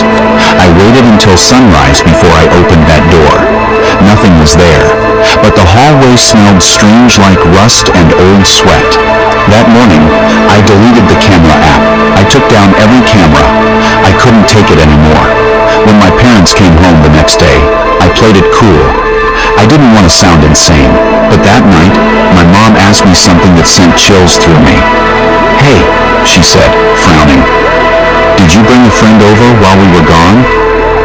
"No." "Why?" "Because our neighbor across the street saw a man standing in the upstairs hallway, just watching the street. Around 3:00 in the morning." I laughed it off. Said it was probably a shadow or something, but deep down, I knew whatever was in those camera feeds, whatever was in the house, wasn't just a glitch. It knew it was being watched. And now, so do I. Story 5. Someone was living in my attic. Have you ever heard footsteps above you when you live alone? That's how it started. Not with a scream, not with a crash, just soft, rhythmic footsteps above my ceiling. In the attic. At first, I assumed it was mice, or maybe squirrels. That's what people tell themselves, right? We want the scary sounds to be explainable, but the sounds weren't skittering. They were footsteps. Slow. Deliberate. Human. I live in a small single-story house that I inherited from my grandparents. No roommates, no pets, no neighbors close enough to hear through the walls. I'd been there for over a year without issue. Peaceful, quiet. But last fall, things changed. I started noticing little things out of place. Not big things, just enough to make me question myself. A kitchen drawer left open that I swore I closed. Food missing from the fridge. Lights on in rooms I hadn't been in. I even started finding my front door unlocked in the mornings. I thought maybe I was sleepwalking or losing my mind. Then came the night I finally heard them. It was around 1:30 a.m. I was watching TV when I heard a soft thump from above, followed by a second. Then, slow, pacing footsteps, crossing the ceiling from one end of the house to the other. I froze. Every hair on my body stood on end. I muted the TV. More footsteps. Now directly above the living room, I grabbed a flashlight and a baseball bat, heart pounding, and climbed onto the kitchen counter to open the attic hatch. As I pushed it open, dust rained down on me. I aimed the flashlight inside. Nothing. Just insulation. A few cardboard boxes and darkness. I pulled myself up, shining the light into every corner. No footprints, no signs of life, no smell, no sound. I laughed nervously and climbed back down. Maybe the wood was expanding from temperature changes? Maybe I was paranoid? But then, 3 nights later, I found food wrappers in the attic. Candy bars. Cans of soup. And they weren't old. Some were the exact same brands I'd bought that week. I didn't have raccoons. I didn't have ghosts. I had someone. I called the police. They searched the attic. Nothing. No one. They said it might be a prank, or a squatter that left before I noticed. "Keep your doors locked," one officer said. "Maybe install cameras." I installed cameras, 2 inside the house, 1 in the living room, 1 in the hallway, and 1 pointing toward the attic hatch. That night, I didn't sleep. And at exactly 2:12 a.m., I got a notification. Motion detected living room. I opened the feed. There he was. A man crawling down from the attic hatch, slowly, calmly, barefoot, thin, wearing filthy jeans and a hoodie. He dropped to the floor silently, looked around, and walked into the kitchen. I couldn't move, couldn't scream. Then I saw him grab something from the fridge leftovers and eat it with his bare hands, like an animal. He didn't use a fork. He didn't heat it up. He stood there, chewing in the dark. Then, as if sensing the camera, he looked straight at it. I slammed the app shut and called 911, whispering that there was a man in my house. The dispatcher told me to lock myself in the bathroom. I obeyed. I listened for footsteps. None. The cops arrived 10 minutes later. They swept the house. The man was gone. But they found his things in the attic, a blanket, water bottles, a knife, and a small notebook filled with writing about me. Pages and pages of notes, what time I woke up, what time I showered, what I watched on TV, what I said on the phone. He knew everything. The scariest part? The police said he probably lived there for months. They think he was sneaking down at night, eating, watching me sleep, and going back up before dawn. I moved out the next day. I couldn't spend one more second in that house. I never caught his name. I never learned how he got in, but I think about him every night before I fall asleep, wondering how many others like him are out there, hiding above your ceiling, just listening.